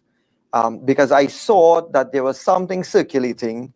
Apparently, you would have had an interview with somebody today, maybe as a media influencer, social media influencer. And one of the questions they asked the Prime Minister was, and this is really home, it hits home with me, you know. They asked you, who do you prefer, Superman or Batman? And your answer was Superman. How could you say Superman? What, you a Batman fan? Of course. Do you appreciate that Superman has powers and Batman doesn't have any powers whatsoever? But the simple reason I like Superman because it's S and I'm Stuart S. Point taken, Dinesh. But that is a perfect example of how you could differ in opinion and you may not always see eye to eye, but I still will go with Superman. But in all my years of being on the other side of the arguments, you know, we up against each other in the courtrooms, in the politics and stuff. This one really hit me hard when I saw that, you know, Batman. Anyway, but that was to end on a lighter note. Honorable Prime Minister, of course, I'm deeply appreciative of your time. I mean, invitations were issued to office holders. You responded pretty much immediately. And, well, you know, I'm out of a job, right? The one that I had before. So I am full-time back in my legal practice, right? So it was really on account of my commitments that we couldn't have facilitated this earlier. But I know on your end, you did reach out and we are grateful for that. Ladies and gentlemen, I must say this part because it would not do justice to the fact that Honorable Prime Minister was very much interested in taking up this interview. And we certainly wanted to hear from you. I thought, and not myself personally, but I think management was of the view that there must be a platform which is something separate from the platforms out there, that you can have the expression of views and what you think of as your vision. And people, especially the youths, that they could, you know, tune into something like this and they would be able to understand without getting too much, because young people have the tendency that they don't want necessarily, not all, some, they don't necessarily want to get into the nitty-gritty and the bacchanal that we could see out there sometimes. I use that loosely. I mean, there's a fair amount of peacock that goes out there that is expected, but sometimes it is not all that. And sometimes young people, they're very much turned off and they immediately go into their own cocoon. And you would appreciate this with your experience and stuff. So I'm very happy. And I want to thank you for your time. I want to thank your staff who would have been liaising with us in terms of ensuring that this took place. I use the opportunity on behalf of Secretary General, President General, the Mahasabha Board, management of Radio and TV Jaagrati, to say thank you tremendously, profusely, for spending this time with us at this critical time, because we would like our viewers and listeners, and not just ours, but citizens at large, the opportunity to hear from you, get up and close, personal with you, and therefore they can make up their minds moving forward. So I want to say thank you very much. Dinesh, thank you. And I'd like to take the opportunity to thank or Secretary General, President General, the Mahasabha organization, which has a very important role to play and has played and to continue playing in Trinidad and Tobago's prosperity and our direction forward. And that's my call. My call is for togetherness and for unity. So thank you for this opportunity. I'd have you know it's the first interview that I've done, sit down, since I've become Prime Minister, which now is about 4 weeks. And I am glad it unfolded this way. So thank you very much, and especially to the staff who made this possible. And I look forward to the future, and I look forward to us writing the next chapter together. Thank you very much, Honorable Prime Minister. Ladies and gentlemen, we have heard, of course, from none other than the Honorable Stuart Young, Senior Counsel Prime Minister of Trinidad and Tobago. Technical team, I want to say thanks to all of the members. They are here. On a lighter note again, before I thank the viewership, I want to say that for all the time I have been doing Josh, Vivek, Bimal, for all the time that I've been doing Jaagrati, I didn't have an audience waiting outside to greet me to come into studio. But today when I arrived, I saw people, like an entourage, and they're waiting. So, I mean, I thought I could feel good about myself, but no, they were waiting to meet the Prime Minister. So Because they're Superman fans. Well, we will leave that discussion for next time, right? But viewers and listeners, thank you very much for joining Jaagrati and the Awakening this evening.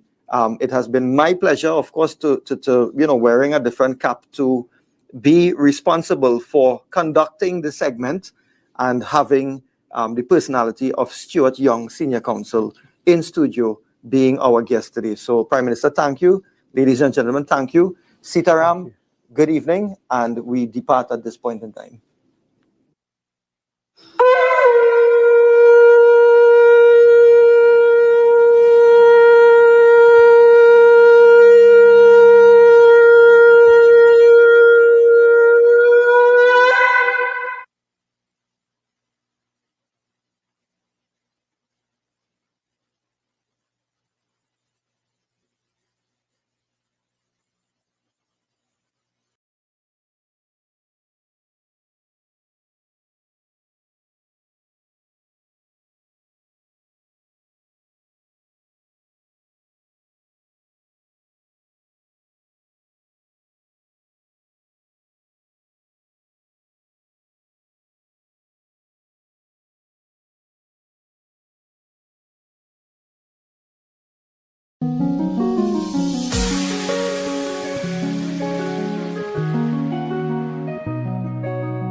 Ready, show me who ready, show me who ready.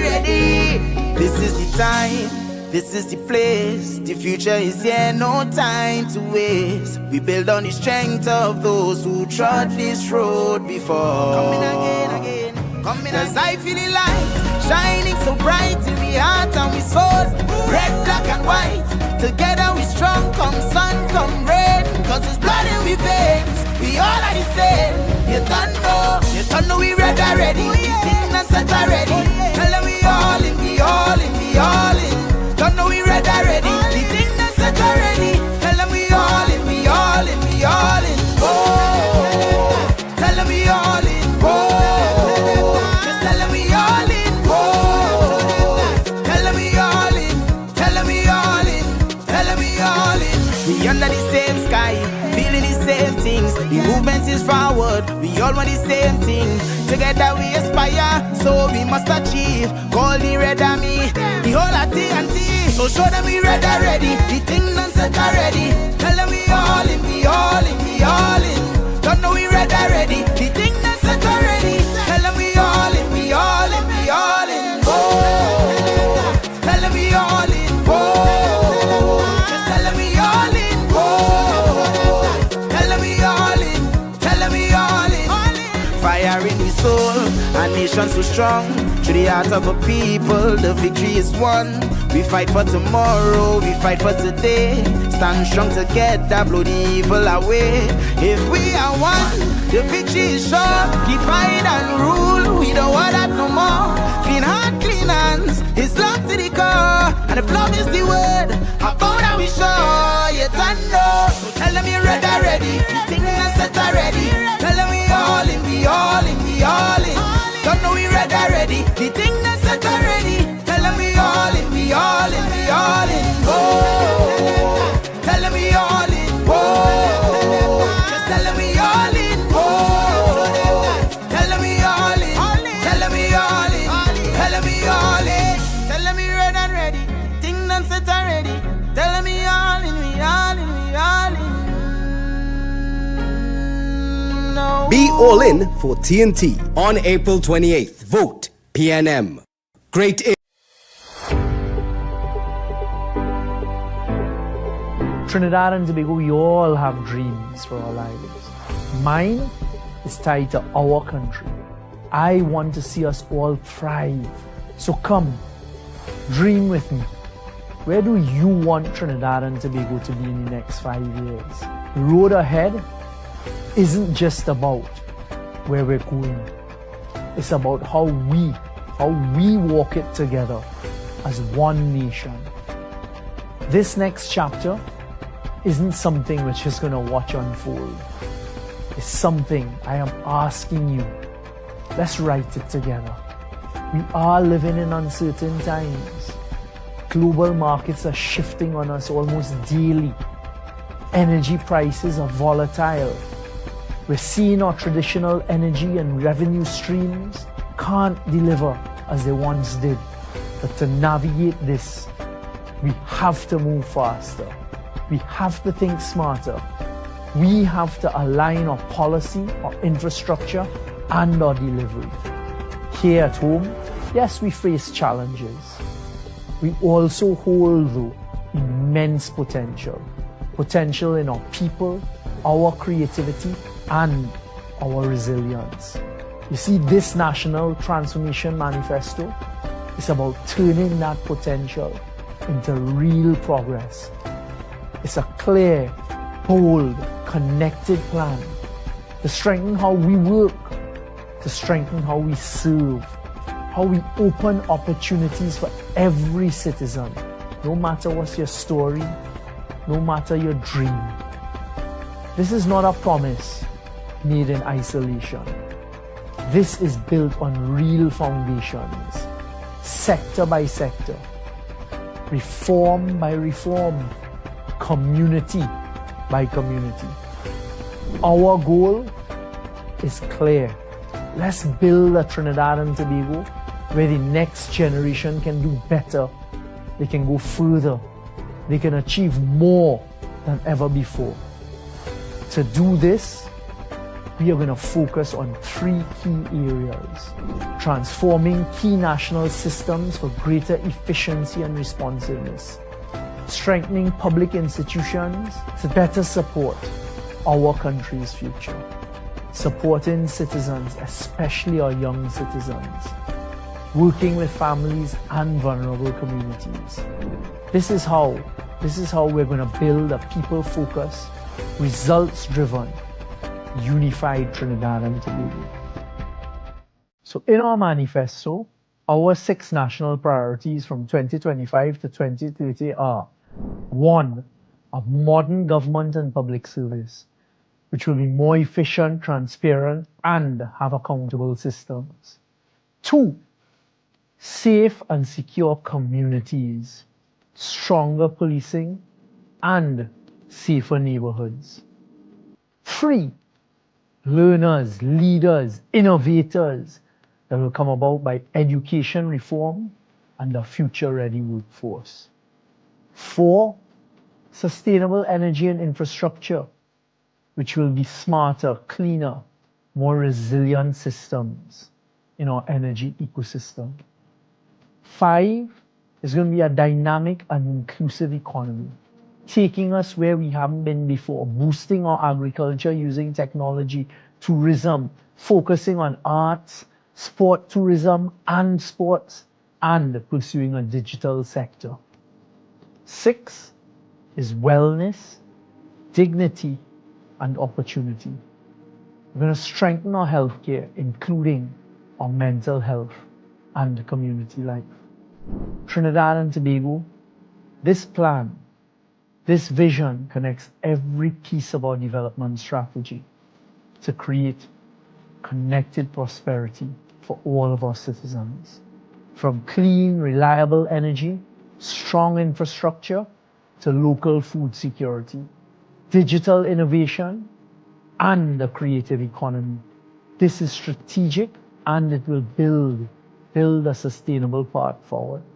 We believe in community-led development, where every neighborhood has the tools to grow, where prosperity isn't concentrated, but rather it is shared. So join us because we have a plan, we have a track record. Most importantly, we have a purpose rooted in people, in progress, and in the unwavering belief that our Trinidad and Tobago can and will rise to meet this moment. This manifesto is more than just a plan. It is a promise to serve with integrity, to deliver with urgency, and to lead with empathy. So as we stand at this crossroad, let us choose unity. Let us as a people choose progress. Let us write this next chapter of our nation's story. But let's do it together. A chapter of strength, of purpose, and of progress for us all.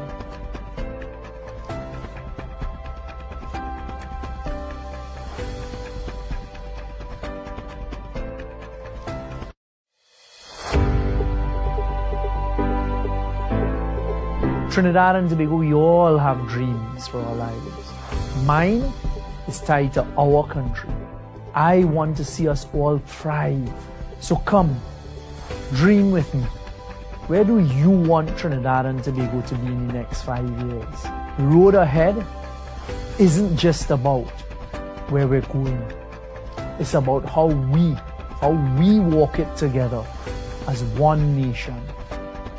This next chapter isn't something we're just going to watch unfold.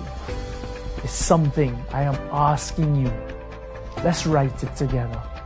We are living in uncertain times.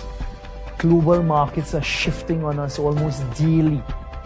Energy prices are volatile. We're seeing our traditional energy and revenue streams can't deliver as they once did.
Tobago.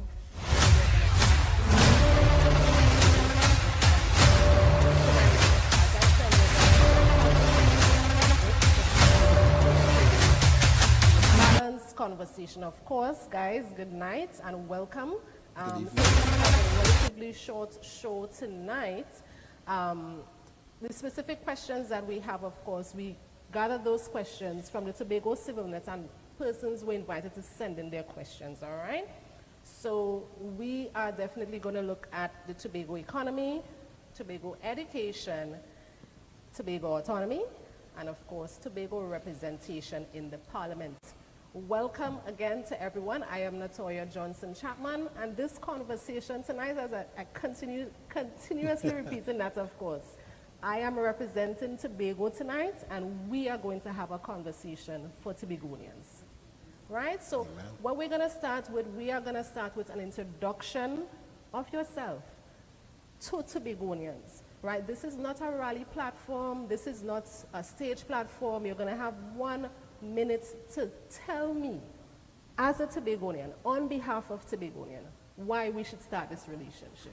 I will start with you, Mr. Wade, seeing that you're closest to me. No problem. Well, my name is Wade Henson Samuel Karut. I am 33, I'm going to 34 very shortly. I'm a passionate farmer, fisherman, a new husband, and I have a passion for Tobagonians. My dream is to see Tobagonians proud to be called Tobagonians, that they can hold their head high and know that they have representation behind them. I also am interested in basketball, music. I have a lot of passions, but my main passion is really helping the people. Oh, thank you so much, Mr. Wade Caruth. We're going to go on to Ms. Webster. Again, that was less than 60 seconds, but you have 60 seconds to really share with me and encourage others why we should continue this relationship with you, Ms. Webster. Thank you, Natoya. Good evening to my fellow candidates. Tobago, I am Ayana Webster, your daughter, your sister, your friend, and your neighbor. Ayana, who has been with you for almost 10 years, standing in the gap for Tobagonians while still holding down a family, while still caring for 3 children, while still being a dedicated wife, a sister, and a mother.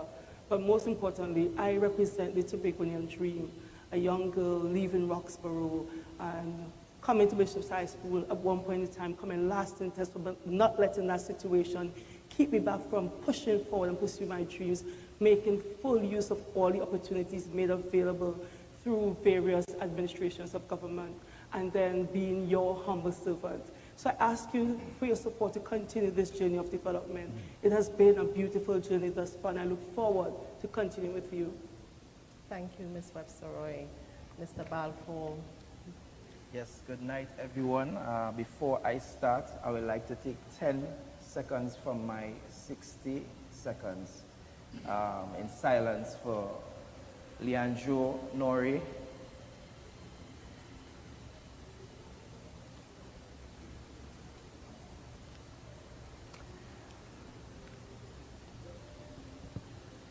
All right, so seeing that I had 60 seconds, my name is Gerard Balfour, avid steel pan player, music teacher, music producer, engineer, also a composer. Over the years, I have been able to champion the orange economy, in other words, with culture. And coming up in this space, I realized that we all chant the same song in terms of representation, in terms of getting Tobago to another place, or having Tobago compete to what we see from our neighboring islands. So I am here as an advocate to ensure that the voices are heard, the voices that is not heard are heard, to bring strong representation to the people. Thank you, Mr. Balfour. Mr. Duke. Good evening all, my fellow panelists and my colleagues here, those who are viewing in Trinidad and Tobago elsewhere.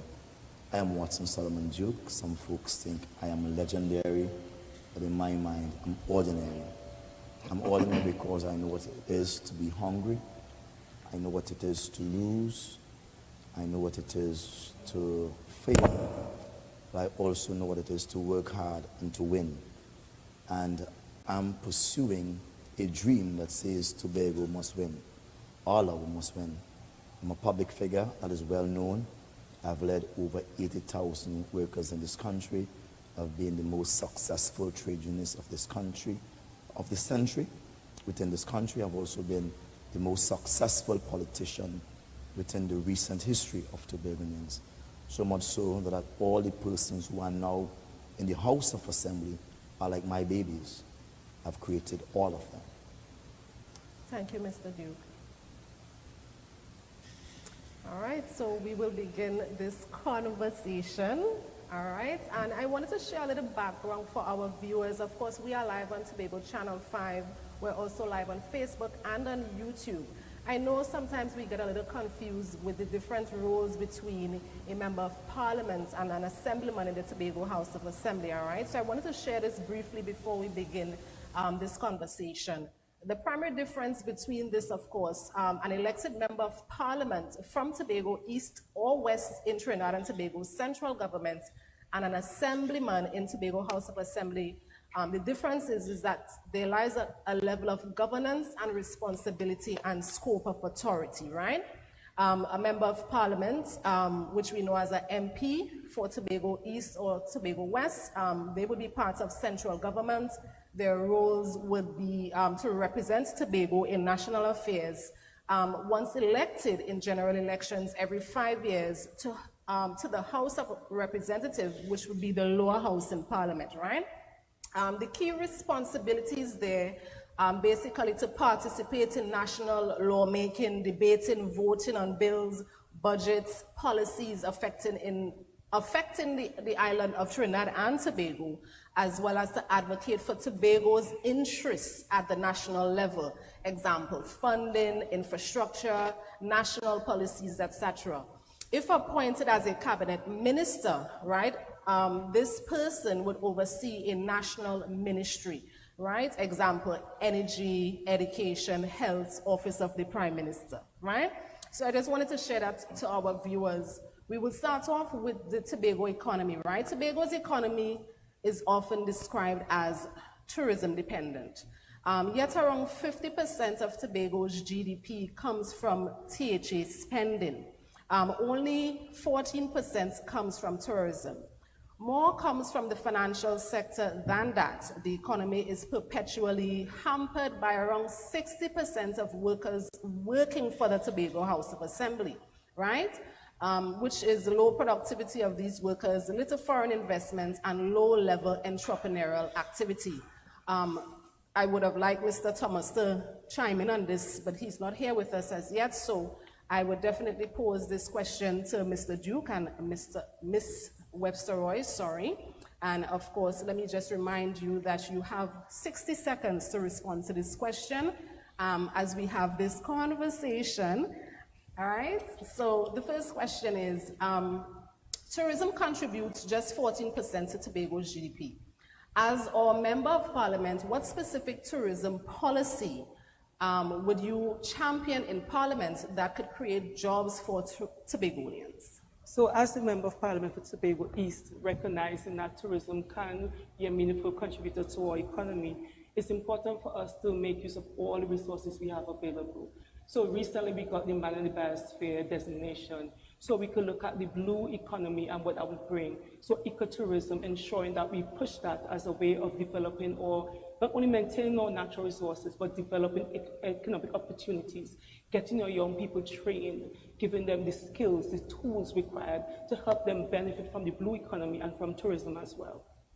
Thank you so much, Mr. Duke. Of course, Mr. Wade and Mr. Balfour, if it is you feel you can champion this as well and be a good representation of this question, I would invite you to answer that question. Mr. Duke, your 60 seconds start now. Would you like me to repeat the question or are you ready? I will make way for Mr. David Thomas. He has no show. No problem. Mr. Thomas is joining us. So I think what we could do, we'll invite Mr. Thomas to come up on stage after Mr. Duke answers his question, right? So tourism contributes just 14% to Tobago's GDP. As our member of parliament, what specific tourism policy would you champion in parliament that could create jobs for Tobagonians? Well, let me say to you that it is not the parliament's role to decide for Tobago the type of tourism it will have. That's a misconception. It is the role of Tobagonians, based on their right to self-determination, to self-determine the type of economy they want to freely pursue. And as such, the question rests with Tobago. What Trinidad must contribute to Tobago is the money that is necessary to create the type of tourism that Tobago wishes to pursue. Well, Mr. Duke, we still have not been able to answer the question. Someone is sabotaging the program. I'm wondering why. Absolutely not. Ms. Webster, you wanted to say something about this, but I really wanted to get an answer. You basically made a statement, right? Yeah. But if it is you are elected, what is your representation to champion this topic? That Tourism? Yes. I would say on the role of tourism, that must be totally devolved and given to Tobago. Tobago must sit and plan its own tourism development, economic development based on tourism, right? It's not fitting for Trinidad to say to us they want a Sanders hotel and we dance to their jig, or they want a Marriott hotel and we say yes to them.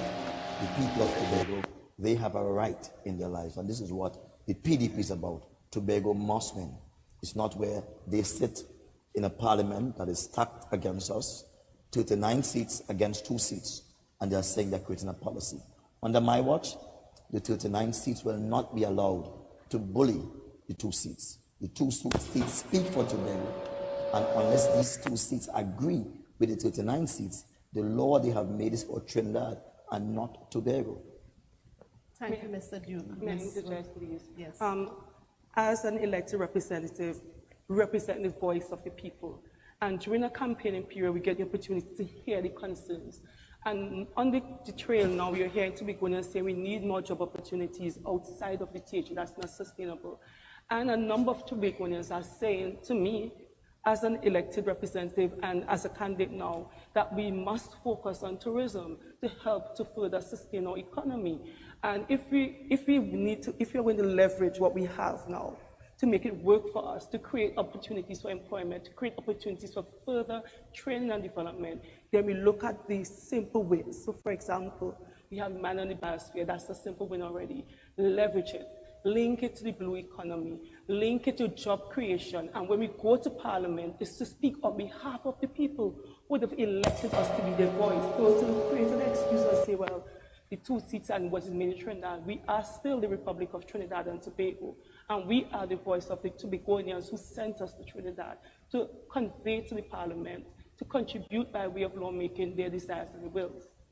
Madam Moderator, if I may ask you. Thank you so much, Ms. Webster. Madam Moderator. I know Mr. Wade Mr. Karut wanted Just before to Mr. Carrot will just ask my dear sister or my colleague, Ayana, to clarify what she has said. She has made a lot of chat. But my question is, she has not said what policy she would create in the Parliament. She's talking about man and biosphere as if we are receiving a lecture. So, this is not a lecture series. Before we continue, let me also just remind you, we're having a conversation, right? Again, so let me just make it very clear that we're having a conversation, right? We're having a conversation, a space to share our opinions, our thoughts, right? Imagine this is a marriage. I am representing Tobago here tonight. So make me understand, as a Tobagonian, what you're saying to me. And that's all, because Facebook is listening and looking on, YouTube is looking and listening and looking on, Tobago Channel 5, and there are Tobagonians across the world looking and listening on. And all they want to know is that they have a good representation for themselves to probably come back home and something. And that is basically it, you know? So, but she was unfair the way she was. If I can add to this conversation. Thank you, ladies and gentlemen, or lady and gentlemen. Good evening, Mr. Thomas. Thank you so much for joining us. Thank you for coming. Well, yes. All right, so we are on the topic of the Tobago economy, right? Mr. Duke and Ms. Webster were having a conversation on the topic, and Mr. Karut was just about to add his few cents on it. Of course, it's a space for sharing, guys, and that's all we want to know as Tobagonians. We don't want to have to just hear, oh, this and that and the other. We want to know that, okay, if it is we elect you, you will represent us. Because guess what? You are part of us. Absolutely. You understand? You are part of us in a very big way, and we just need you to represent us. We need to have the conversation. So if it is you're going to do A, B, or C for us or on our behalf, we will remember that, and we would have that relationship together based on what you say tonight. All right, is that okay? That's right. All right, so I don't want, yes. Right, so I was saying, yes. as you've stated the statistics that Tobago tourism only contributes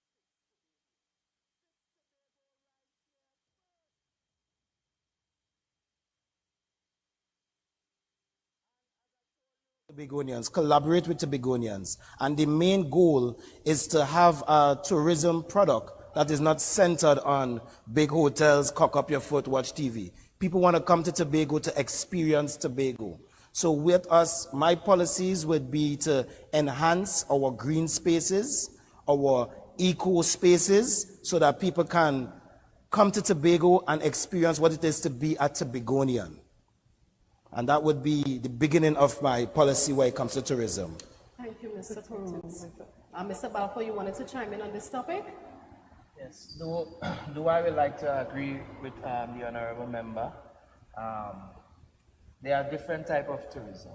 And apart from just ecotourism, because we have people saying that Tobago is a tourism island. But based on how things is right now, I will say Tobago is a government island. You know, government economy, because we have like 55% of the persons, the revenue coming from Trinidad, and about 70% of the persons employed by the government. And these resources that we use within the divisions are not used for revenue earning. It more seems as though it's for salaries.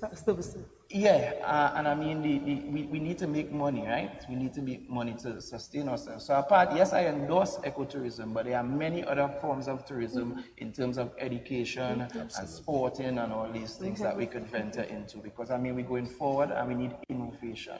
We need to keep up with what's happening in the world. Thank you so much, Mr. Balfour. Mr. Thomas, I would invite you to answer this question. Mr. Duke, I will give you, at least 30 seconds to add. Is that okay? Thank you. All right, lovely. So, seeing that you were not here, I will just read the question again. Not a problem. All right? So, tourism contributes just 14% to Tobago's GDP. As a member of Parliament, what specific tourism policy would you champion in Parliament that could create jobs for Tobagonians? Well, let me say that I have looked at the Tobago space from a tourism perspective. And I am very disheartened. And that is because I do not think that we properly study out the product. Right? Just this afternoon, I was reading an extract from the then A&R Robinson. And he was quoting from Vivian Naipaul. And the Caribbean is seen as the third world of the third world. And he went on to explain that Tobago is the third world of the Caribbean.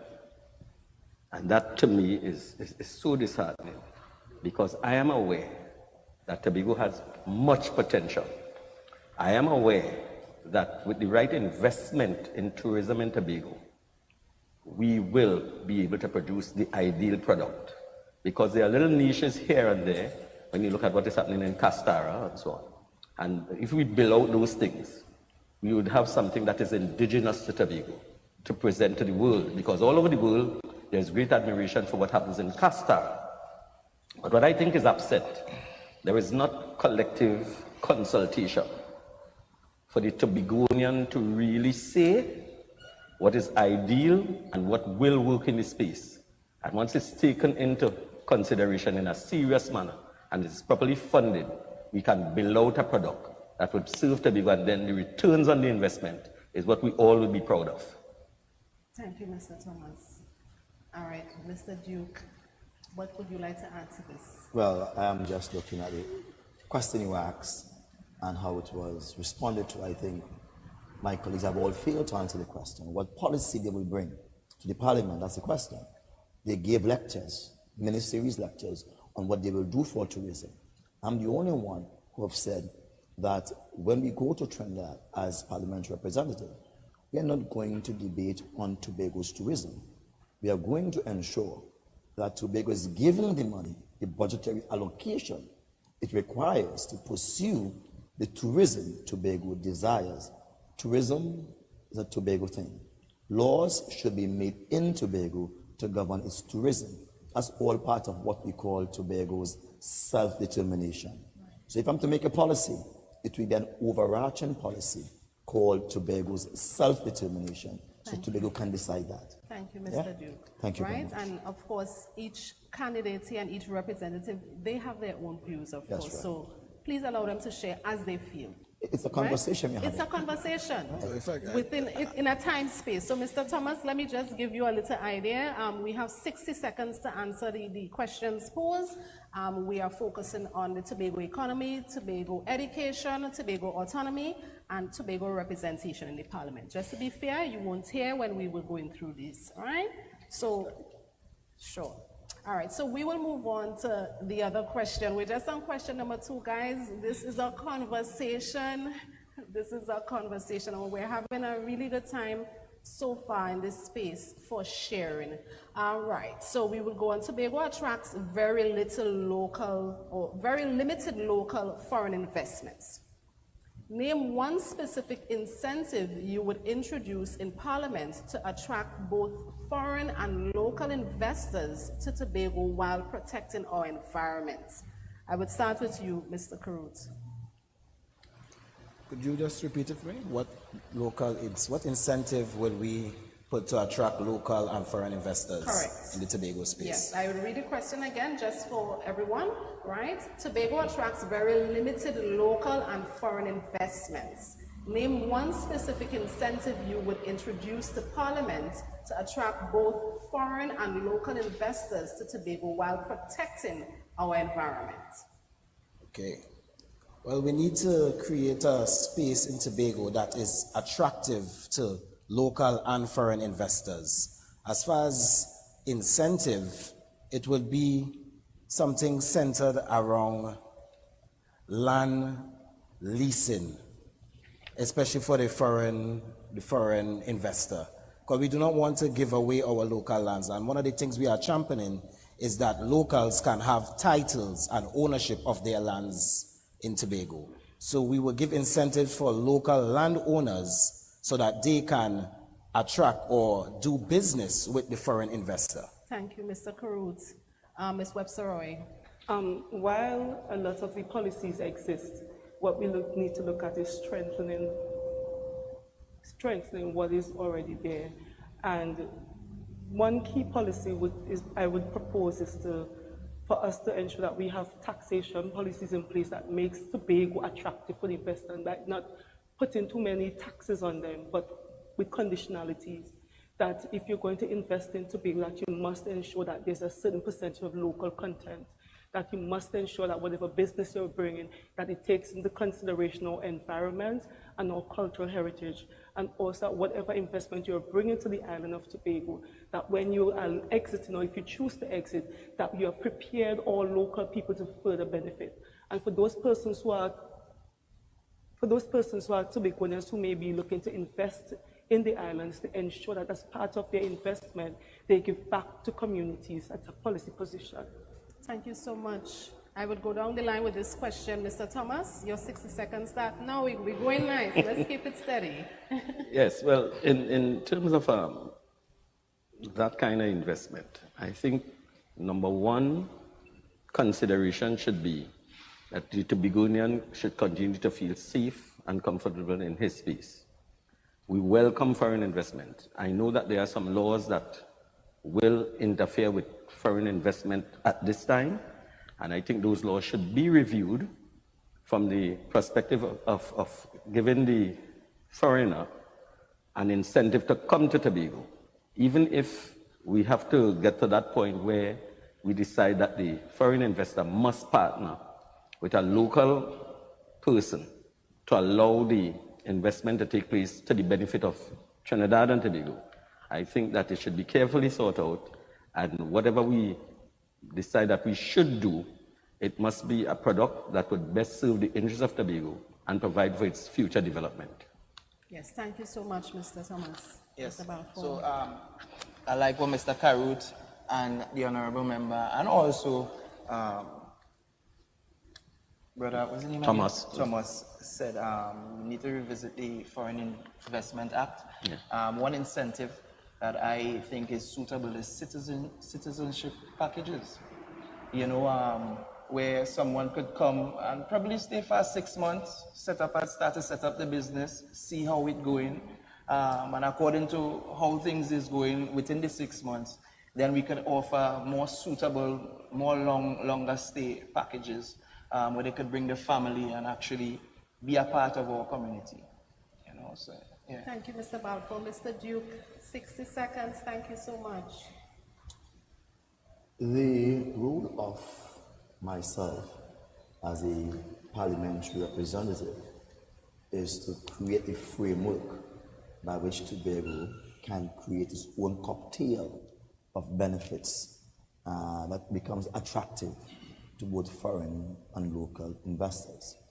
And so what I will seek to do is to give Tobago its right towards self-determination.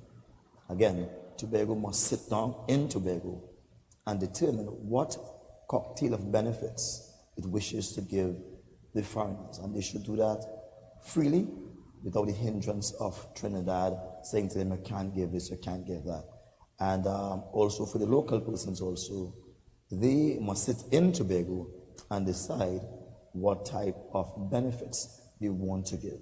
It's a Tobago House of Assembly business and the foreigner business and the local business. It is not something Thank you so much. for the parliament to sit down and Thank decide. you so much, Mr. But I have one rebuttal. Thank you so much, Mr. Duke. Thank you. Thank you so much. Right, we're trying to fit in as many questions as possible because we want to hear from you. We want to hear everything that you have to share, right? So I appreciate that. I want us to move on to the other question, or one more question. Where should I go? So let's talk about the Sandals project, right? So the Sandals project promised jobs but raised concerns about environmental impact. Do you support reviving similar larger scale tourism projects? Why or why not? What role should Parliament play in such decisions? I know Mr. Duke was trying to speak about this before, so let's start with you. 60 seconds. Thank you. Could you please repeat the question? It's a very long and deep question. No problem, Mr. Duke. The Sandals project promised jobs but raised concerns about environmental impact. Do you support reviving similar large-scale tourism projects? Why or why not? What role should Parliament play in such decisions? Well, I'm not sure if we could look at it as a large project because we're not sure how much rooms Sandals is going to build. But certainly the rooms we have on the island, it's about 2,000 rooms thereabout. And whenever there's a great activity, all those rooms are gone. So we need to have large hotels that could accommodate perhaps 10,000 persons on the island, right? Large hotels or more miniature villas or these homestead projects that people will have. You know, we need to have more of that. Let me just want to say that Sandals in particular is welcome in Tobago. And we don't see an environmental factor with Sandals because Sandals has not yet chosen a place where it wants to go. What we are concerned about, the PDP that is, we are concerned that when Sandals come, they must benefit. They must see a win in it too, right? Secondly, the THA must win. The THA must be the legislative arm through which Sandals come and not Trinidad. Thank you so much, Mr. Duke. I'm not finished as yet. 60 seconds. That's what we're working with, It's right? It's an Thank unfair you so question. much. It's a deep question. It is. There's no short answer to it. I understand. Right, I will just go to Ms. Webster-Roy and then we will take a break, and when we come back we'll have some more questions. Yes, so Ms. Webster-Roy, just give me 60 seconds on this topic. Thank you so much. I think we're quite fortunate in Trinidad and Tobago that we have an authority, the EMA, that safeguards our environment. So before anything can be done, we must go through that process. I remember recently the Honorable Chief Secretary saying to me that he was trying to clear something off the beach, some sand to clear up some slush, and he said EMA stepped in. So if EMA would step in at something that is so minuscule, what we consider minuscule as getting some sand off the beach to clear up slush, I'm sure the EMA will ensure that our environment will be protected when it comes to any large-scale construction or even small-scale construction. So we have the agency there. What we need is for us to have the will to think beyond what we currently have and think that we can and would attract big investment to Tobago two big brands and big names so that our young people can benefit from all employment opportunities. Thank you so much. All right, so we will take a short break, and when we come back, of course, we'll have some more Tobago candidates of the East. Conversations, guys, conversations right here on Tobago Channel 5. We're live from Bishop's High School. We will be back. Need furniture and appliances for your home at affordable prices? It's time to visit JG's Furniture and Appliances Limited at their showroom at Smithfield number 2 in Scarborough. There's more room to shop, more furniture and appliances, more brands to choose from, all at the same affordable price. Get everything you need to furnish your home, like stoves, fridges, washing machines, couches, dining sets. They even have swing chairs, school desks, chase lounges, board sets, garden benches, day beds, and coffee tables. JG's is perfect for gift ideas for new and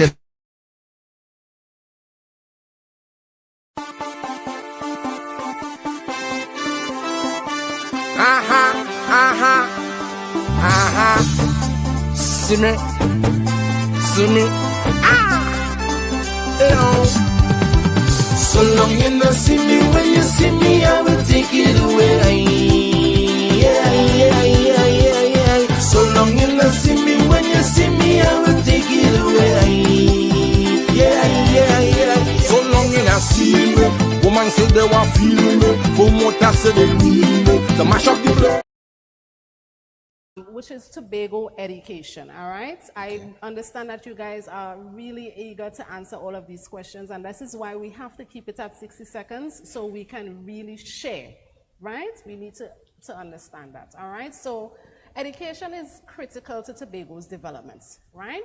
Development requires that we all learn to do new things. Tourism workers need to learn to give top-notch customer service. Doctors need to learn how to advocate for improved medical facilities. Parents need to learn how to help their children avoid crime, right? Managers need to learn how to lead and inspire, and young people need to learn how to thrive while staying in Tobago, right? Although the THA is responsible for education, according to the 5th schedule of the THA Act, the Ministry of Education has authority over education nationally, and Parliament and Cabinet write all the laws and policies on education. So our first question is, Tobago's exam pass rates are lower than Trinidad's. In Trinidad's specifically, what specific educational improvements would you fight for in Parliament that would make the most difference to Tobago's students? Mr. Thomas, I will start with you. You weren't here for a lot of the questions earlier. So if you would like me to read this question again. Fine, yeah. All right. Tobago's exam pass rates are lower than Trinidad's. What specific educational improvements would you fight for in Parliament that would make the most difference to Tobago's students? 60 seconds. Thank you so much. I would channel my response along the lines of ensuring that Tobago autonomy flourishes in the real sense.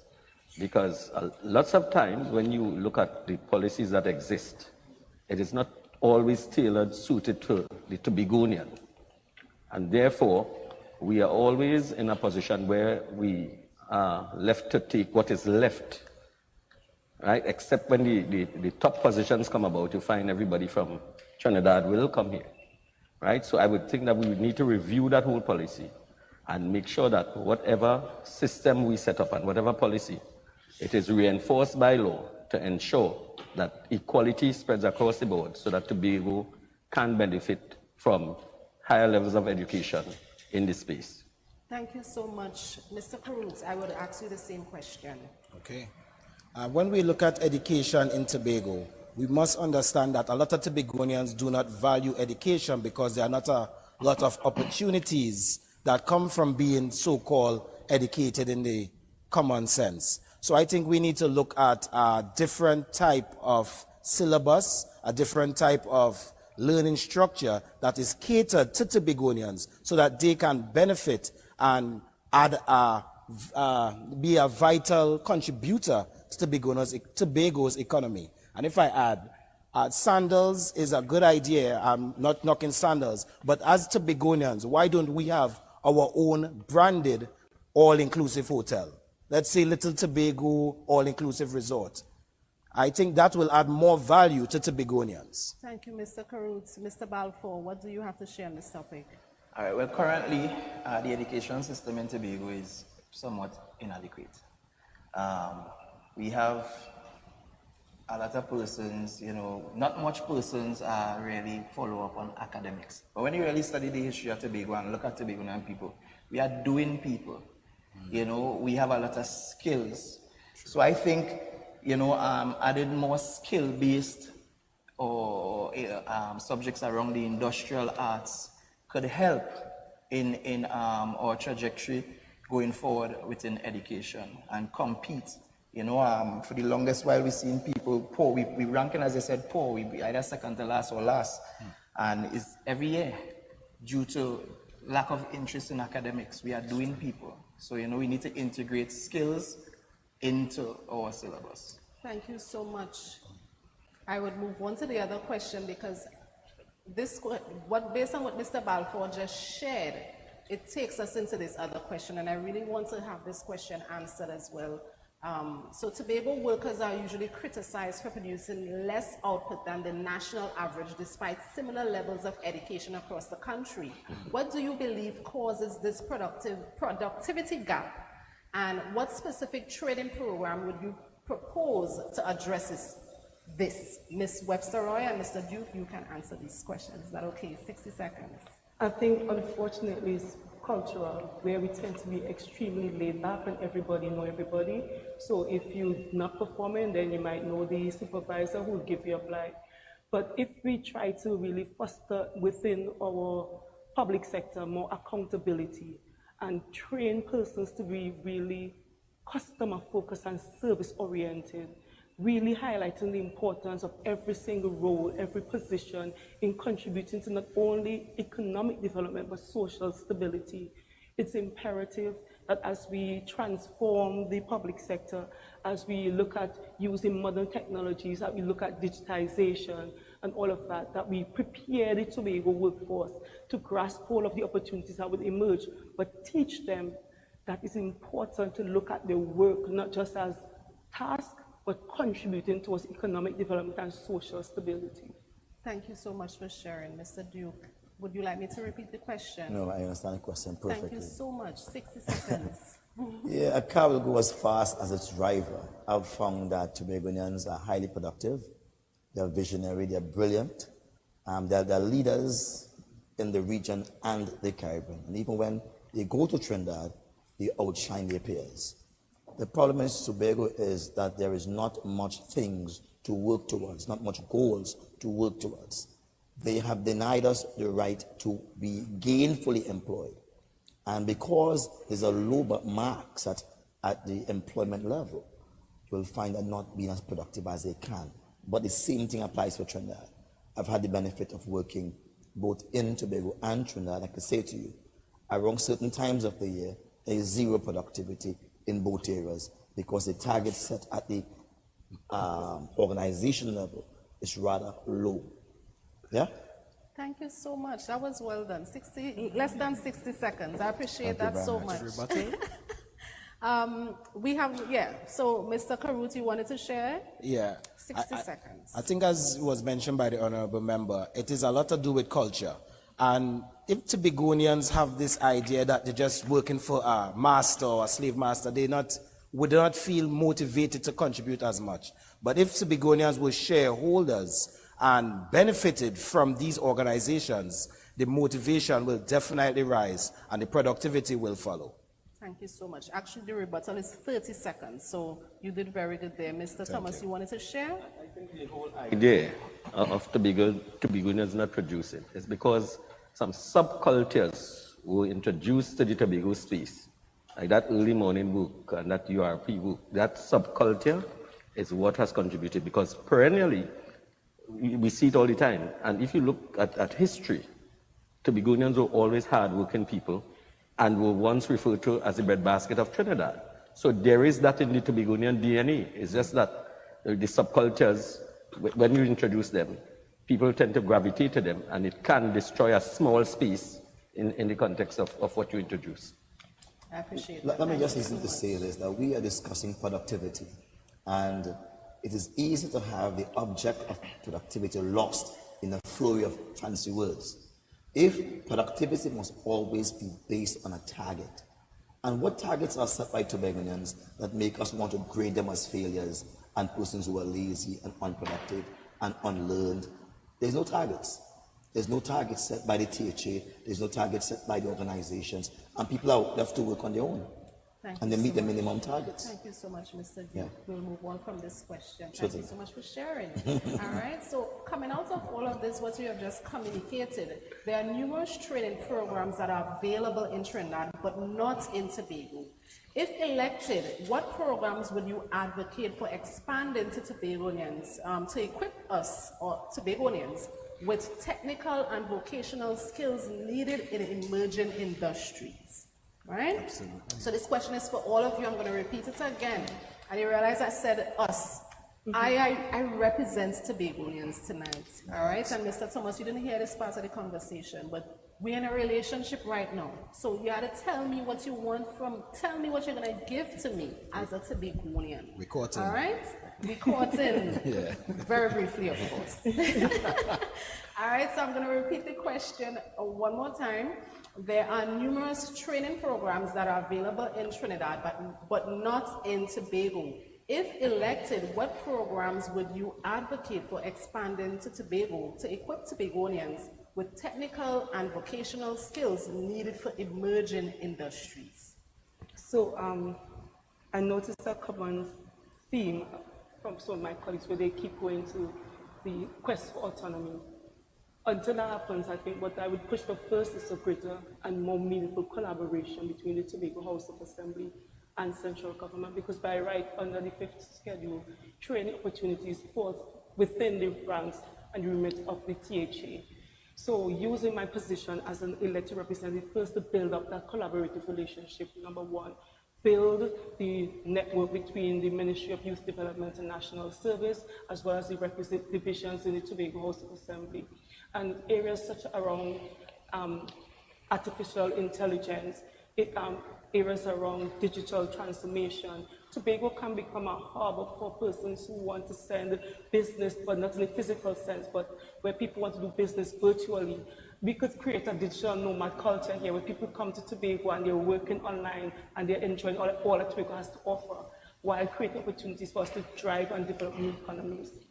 Thank you so much. So why you didn't pursue that in your 10 years? What I think Tobago needs. Mr. Carruth will answer. Thank you so much. Yeah, I think we need to look at what Tobagonians need and what the Tobago space needs, as well as what does the world need. So we need to get training programs involved in computer literacy, financial literacy. We need to train our Tobagonians to become entrepreneurs so that they can own their businesses and create the industries that Tobago need and that Tobago can strive from. So I will definitely say computer literacy, financial literacy, and entrepreneurial skills. It's training programs that Tobago needs. Thank you so much, Mr. Carruth. Mr. Thomas. Yes, I am listening to the commentary, and I am one who believes that if you do not create the environment, then to say what you would bring or not bring. The thing is, do we really understand the needs of the Tobagonian? Do we understand that if you are bringing a product to Tobago, it must be a product that the Tobagonian need? And therefore, you need to create that consultative atmosphere or environment where Tobagonians can identify their needs, and then you bring programs to suit those needs to build out that product. Thank you so much, Mr. Thomas. Mr. Balfour. Nice. Yeah, firstly, we need to know, as you said, we need to know exactly, we have to study our space. One typical example, we don't have much degree programs. And even though if we have degree programs, it doesn't really apply to the space as much. We hear a lot of persons talking about, for example, the oil. The oil, we're going to drill oil, but we ain't seen engineering programs that our Tobagonians could be employed out there when they're ready for it. You know, so these little things is what we need to. We need to actually study the space first and see what's happening and just move with the time. Yeah. You know, just move with the time. Thank you so much, Mr. Duke. 60 seconds. Thank you so much. Well, first of all, we need a good leader, right? I've heard my sister spoke about this and that, but she had 10 years. She did nothing with the 10 years, but she could talk a good talk. Let me say this. Vision is what leads a country. You can't consult and ask people what they want. You come to them, you're sold them an idea of creating this euphoric environment where everything is like heaven on earth or Garden of Eden, right? Self-sustaining. You must now begin to create that environment and you train them to at least benefit from it and to plug into the environment when it is created. I'm not sure if I could give an example here. I could add. That is basically it for this segment. Actually, there's one question that came out of this conversation as well, if I might be able to add it. But thank you so much for sharing. I know Mr. Carruth and Ms. Webster wanted to rebut. Do I have the permission to allow them to rebut? I wanted to rebut something. Absolutely. 30 seconds each. Ms. Webster, I will start with you.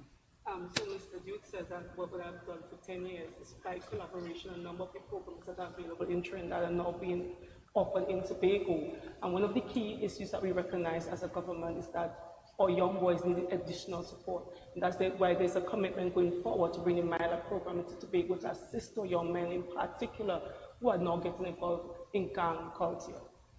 Thank you so much. And let me just rewind a little bit. I use the word rebut, but I realize it creates a little, energy there. So No, it's a response. A response, right? Okay. So we're sharing. Mr. Carruth, you have to say something, of course. So 30 seconds after. No problem, sir, but 1 second. Yeah. We're talking about training and getting Tobagonians equipped. So I would say, let's look at what makes money in the world.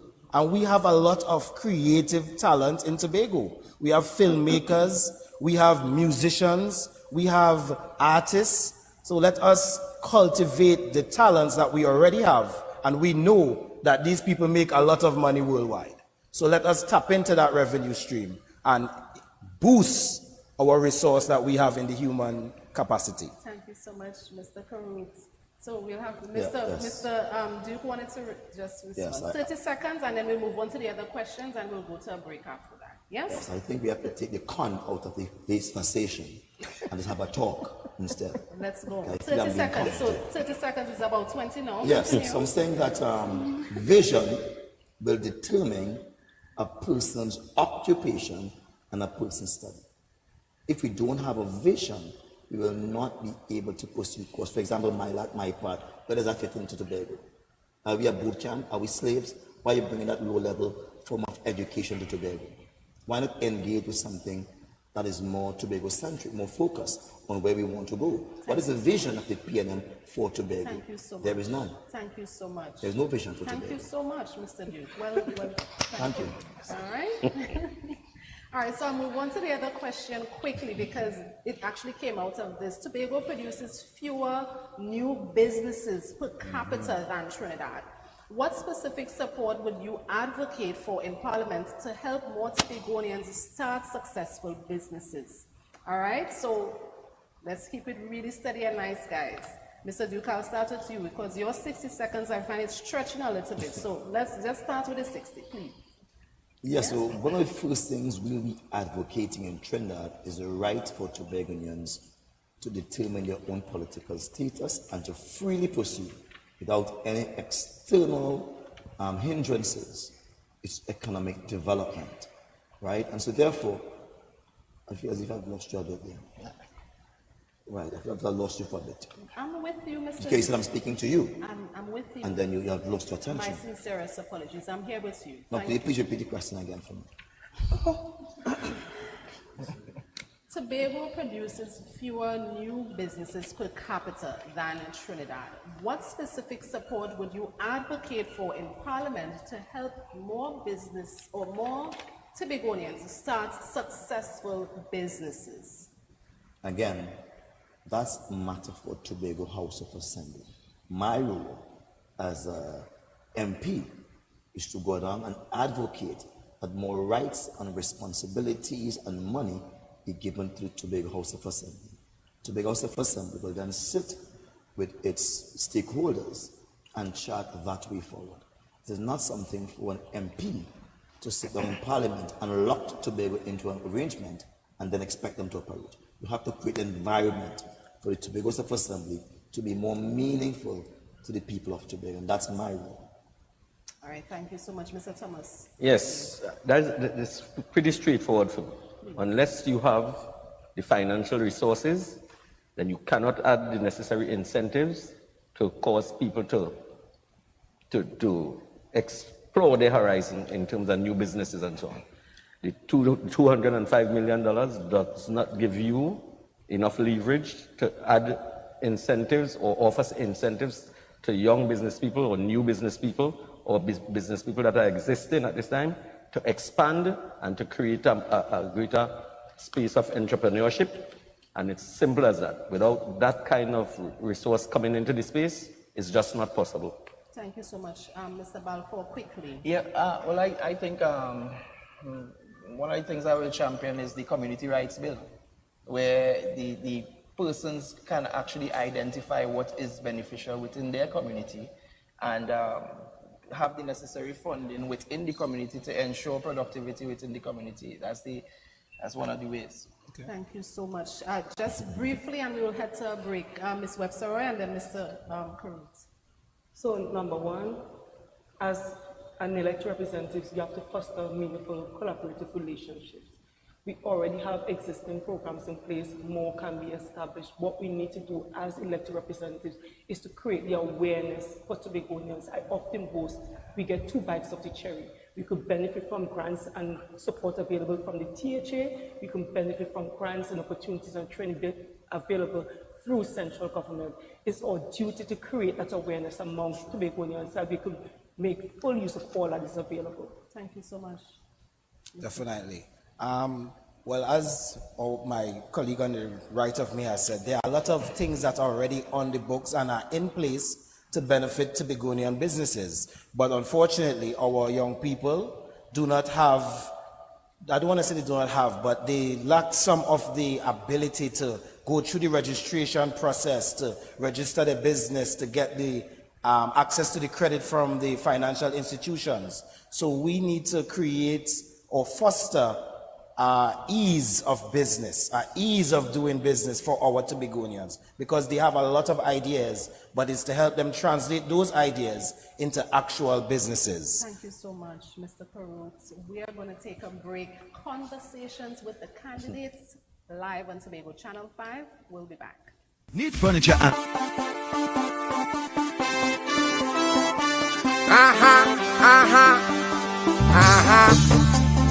See me, so long you not see me, when you see me, I will take it away. So long you not see me, when you see me, I will take it away. So long you not see me, woman said they were feeling me, promoter said they need me. To mash up the place, rip up the place, soca music does kill me, and the power reveal me. Some woman claim that they dream me. I swear. So long you don't see me, when you see me, I will take it away. So long you don't see me, when you see me, I will take it away. I miss all the commotion. We're heading into Tobago autonomy, all right? Tobagonians have been fighting for more autonomy for decades. We just want power to determine the direction of Tobago, Tobago basically, but with greater power comes great responsibility, of course, like the responsibility of the Tobago House of Assembly to manage certain functions right here in Tobago. Increased autonomy has come with ups and downs, of course. Tobago and Trinidad are still negotiating the form of relationship that we would like to have in the long term, right? So the first question, we have to make it very tight now, guys, right? Because we're almost to the end time, all right? So this question would go to Ms. Webster-Roy, right? The last autonomy bill failed in Parliament despite years of work. What is the single most important power Tobago should have that it doesn't have right now? And how specifically would you build support for this in Parliament? I think our ability to create laws to impact the people of Tobago, our situation is quite unique. I have to continue advocating As part of that consultative process, I took part in the debate. I went to Parliament with a burning hope and desire that we'd have gotten those bills passed. But unfortunately, despite the People's National Movement being willing and ready to take Tobago forward, to give us this autonomy, we were opposed by voices from within Tobago as well as voices in Trinidad. Mr. Duke, you have 60 seconds. Thank you, Ms. Webster-Roy. I want to say that Tobago does not want autonomy. That's an idea created by the PNM in the minds to enslave Tobagonians by giving them some more rights. We don't want some more rights. Based on the 1945 Charter of the United Nations, every single nation ought to have the right, who was in colonial subjugation, has the right to self-determination. Tobago needs to determine for itself whether it wants to be independent of Trinidad, whether it wants to be in an autonomous relationship, or whether it wants to be independent with certain rights, allow it to be in association with it. That's a decision for Trinidad, for Tobago, not for Trinidad. I reject the conversation that Tobago wants some of its rights. We want all of our rights. Tobago has never decided. At no point in time has Tobago decided. In 1962, when we went for independence, Tobago was not consulted. Thank you it so was much. Trinidad who went up, not Tobago. Thank you so so much. we are still without a conversation. Thank you so much, Yeah? Mr. Duke. I appreciate it. And let me just end by saying this. Section 4 of the Constitutional Amendment Bill promises us self-determination. Thank you so so they much, Mr. understand Duke. our right to self-determination. Thank you so much, Mr. Duke. Thank you. Mr. Thomas, would you like to chime in on this 60 seconds? I think that the main issue here is respect. Because if my two colleagues on the left are my children, and I give them a space, a piece of land, said that is you, I would not have to advise them to go get a surveyor and establish their boundaries. They will do that. And out of that would come respect. Mr. Karut would respect Ms. Webster-Roy's space, likewise she would respect her space. And we expect that Mr. Karut would benefit from the resources of his space, likewise Ms. Webster-Roy.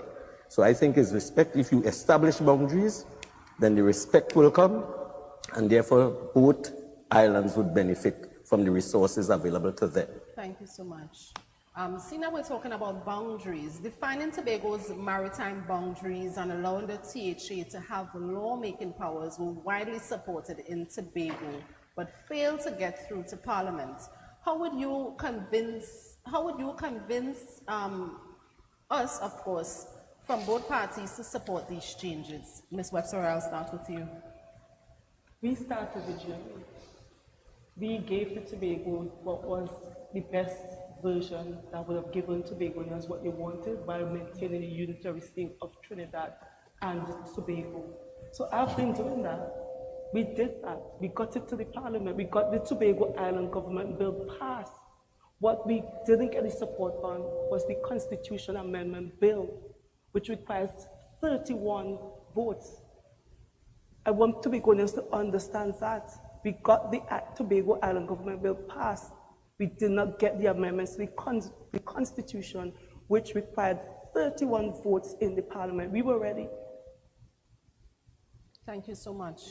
If I may just respond to that. 30 seconds. We must also identify the reason for not getting the bill passed. It's because the bill was dissected and restructured in Trinidad for the Trinidadians to say to us what we should have, and that was the obstacle. If the bills remained in the original state, carrying forward the message as to what Tobago wants, then I am almost certain that the outcome would have been different. Thank you so much. I'll move on to another question. Let me just say, that's an important question. 30 seconds. Right. Both sides have done it wrong. The Tobago Self-Assembly and the central government has done it wrong. There's only one way to determine what Tobago wants, and that is through public consultation and through a referendum. It's only through a referendum every Tobagonian gets a chance to vote. You can't go into a room full of PNM people and then say, well, this is what Tobago wants, or full of the blue people, and you say this is what Tobago wants. It has to be an open conversation. Perhaps enough football field, large enough, where all persons can come. Thank you so much. We'll have to move on from this question. Yeah. A lot of Tobagonians, the term autonomy goes over their heads. So I think the first thing is we need to educate our people on what autonomy means and what it would mean for us as Tobagonians. Before we can begin pushing it down our throats, at least let us make sure that we understand what we are signing up for and that we do not inadvertently lose our rights.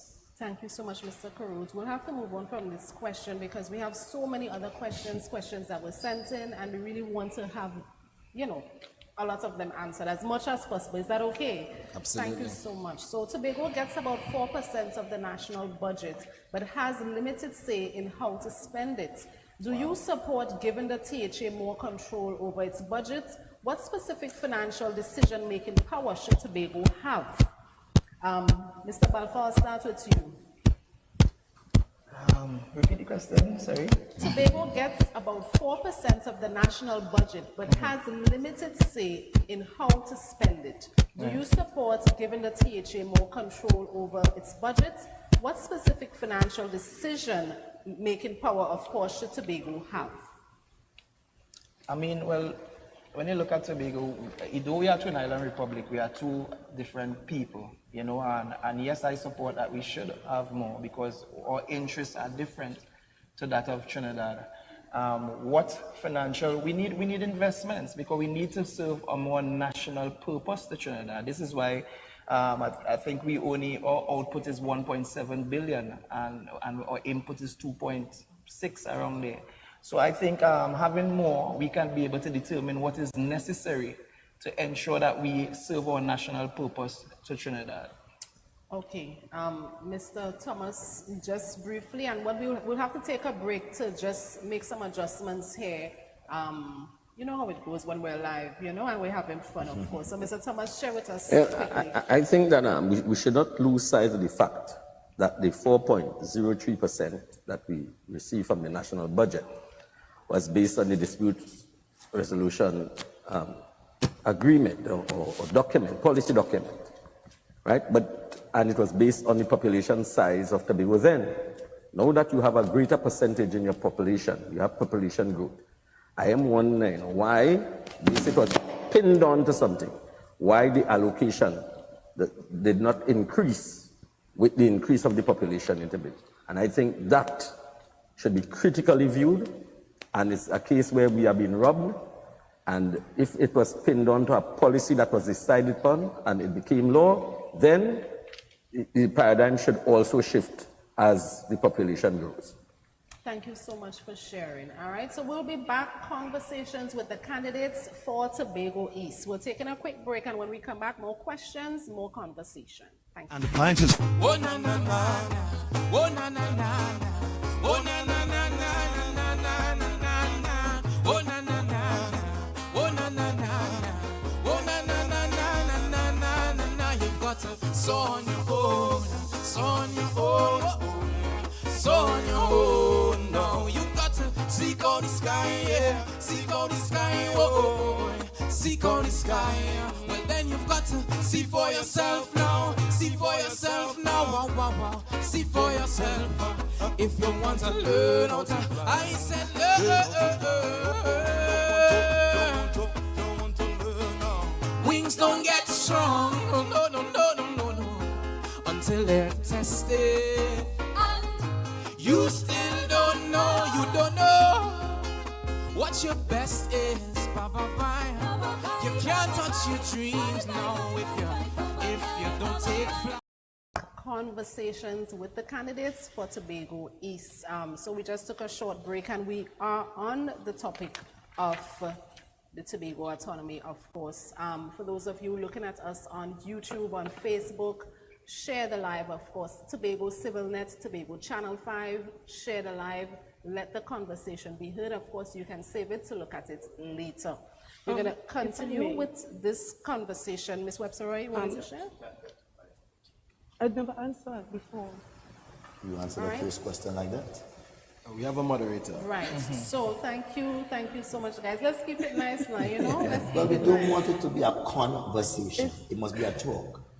And I feel there's been a conversation taking place. It's some kind of cunning. So, I just The thing is that we have a couple questions that we want to move on to, but I know you all want to share so much. But go ahead and share. No, just 30 listen to what seconds. Mr. Thomas said. I just want to remind the Tobago public that at present, the THA has full control of its budgetary allocation. Yeah. So they can move money around as they see fit to allocate resources where they see the need. Unlike a ministry in Trinidad where you have to make sure you go and you ask the permission to fire, transfer, whatever, the THA could move money around divisions, could allocate more money towards this development program, towards the social services. So we have that ability now. Yes. Yeah, but I specifically spoke to the Dispute Resolution Commission, right? And I'm saying that when the population was 4.3 of the national population of Trinidad and Tobago, that is what the allocation was, and that is all we receive. And today, when we have a bigger population, we have not seen the movement, right, to allow Tobago to receive based on population size. I want to just say quickly that Well, Mr. Balfour had his hands Mr. before. Thomas, Yeah. Mr. Duke, Mr. Balfour had his hands up before, so I just allow him to 30 seconds and then you can go ahead. Is that okay? Thank you so much. Yeah, though the honorable member mentioned that we have access to money that we can move around. The reality is we can't move money we don't have, right? And apart from what Mr. Thomas is saying regarding the population, it also depends on the geographical space. You know, statistics shows that apart from the 4.3 or 4.5, Tobago should be getting at least 32% of the development budget. So, yeah, that's my contribution. Thank you so much, Mr. Balfour. Mr. Duke, 30 seconds. well, again, I'm saying my brother Thomas got his maths wrong. If we are going on population size, it may be that Tobago might get less. True. All right? That's right. And so I'm saying he has to understand the context in which he speaks. All right? Because Trinidad population has grown. Tobago population has been stable. And so if he has to go by that, we will get less. Thank you so much. Thank you so much. Thank you so much. So we will just do 2 more questions and we'll move on from this Tobago autonomy. So this question says, are you satisfied with the relationship and collaboration between state agencies such as WASA, TNTEC, TSTT, and the Tobago House of Assembly? And if not, what would you propose to ensure positive collaboration between these entities and the Tobago House of Assembly? Let me just rush to answer that one and say there can be no positive collaboration between the entities that are national and the entities that are local. The entities that are national are geared towards keeping Tobago as a ward. So without you getting a license from Trinidad, you can't drive. Unless you have an ID card from Trinidad, you are not identified as a person. So everything, unless Trinidad recognize our land, you have no land. We have to come to a point where we recognize Tobago's right to self-determine, which means Tobagonians must decide among themselves what do they want. We are not bound to stay with Trinidad. Tobagonians can decide legitimately based on the United Nations Charter whether they want to be independent from Trinidad, whether we want to have a relationship which is autonomous, or whether we want to have an association. That's our right. We cannot have a good relationship with Trinidad at no time. No time. Thank you so much, Mr. Duke. Let me interject there. I disagree with what Mr. Duke says. We are Twin Island Republic, and we should be able to work hand in hand. Exactly. Any way you take it, if you want to talk about self-determination, That's never worked. any way you take it, if you want to talk about self-determination or autonomy, we still have to learn to stand on our 2 legs first. Exactly. And to ensure that we need collaborations with Trinidad. So we don't want to damp that bridge. You know, we want to collaborate with Trinidad government to ensure that Tobagonians get its fair share. That's all. That we can fulfill a national purpose. Exactly, and I endorse that. Thank you We so need to much. ask Aina, what has collaboration done for Tobago? Thank you Nothing. so much. In the last 10 years, we got Collaboration nothing. has done a lot for Tobago. Ms. We have got Webster, nothing would over you the like to last 10 share years. in an answer? If I could go specifically, Please, thank you. if I could go specifically to an area that I had control over gender and child affairs nationally, when we recognized that we weren't getting the level of support services for Tobagonians who were victims of gender-based violence, we partnered with the Tobago House of Assembly to help to strengthen services for Tobagonians. It's about establishing meaningful collaborative relationships, putting aside egos, putting aside differences and focusing on the people you were elected to serve. Your collaboration brought nothing to Tobago. Thank you so much, Nothing. Ms. Webster Roy. Mr. Thomas had his hand up. I am hearing the collaboration story. And I think the number one thing that impacts this country is national security. And could you say that there's collaboration? I mean, every entity of the national security that operates in the Tobago space has deteriorated more than 50%. All right. That's right? Yeah, it's a fact. The last major fire we had in Scarborough, it took a response from Roxborough Fire Station, and that tells a story. I could tell you that story, and nobody could dispute it. Roxborough Fire Station, who responded?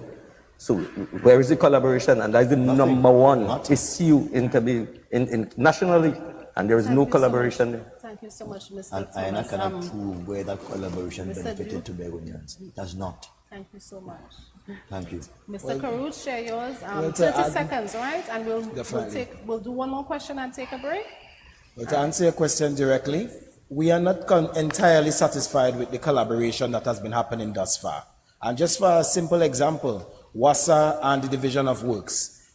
I'm talking to the Begonians here. We are not seeing that collaboration. We're seeing WASA doing their duty, but then we're seeing the roads remaining unfixed or not fixed for a long period of time. A lot of our roads are being destroyed by WASA's effort to fix our pipes. So there needs to be, simply put, there needs to be more collaboration between these entities so that we can benefit entirely. Because we don't want to be fixing the car every Monday morning. There needs to be separation of powers. That's what it is. Trinidad one way, Tobago the next. Thank you so much. Thank You are you the so only much. We have person to... preaching independence. Well, we are preaching the PNM philosophy. There are many ways we could. So this is also a very big example of our leaders, right? Right. Remember, we're representing here. So Yes. we have to take a break. Thank you so much. We have to come off of this question and we have to take a break. Is that okay? Yes. Thank you so Yes, much. Tobago. We will be back. Conversations with the candidates from the East. Furniture and appliances. No race has the last word on culture and civilization. They do not know what we are capable of. They do not know what we are thinking. Because my work has only just begun.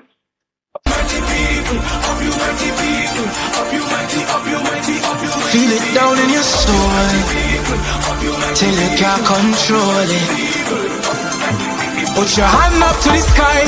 Mama, don't ask why. In these dark and lonely times, we gon' turn the tide. If you're looking for a sign, turn and look inside of you.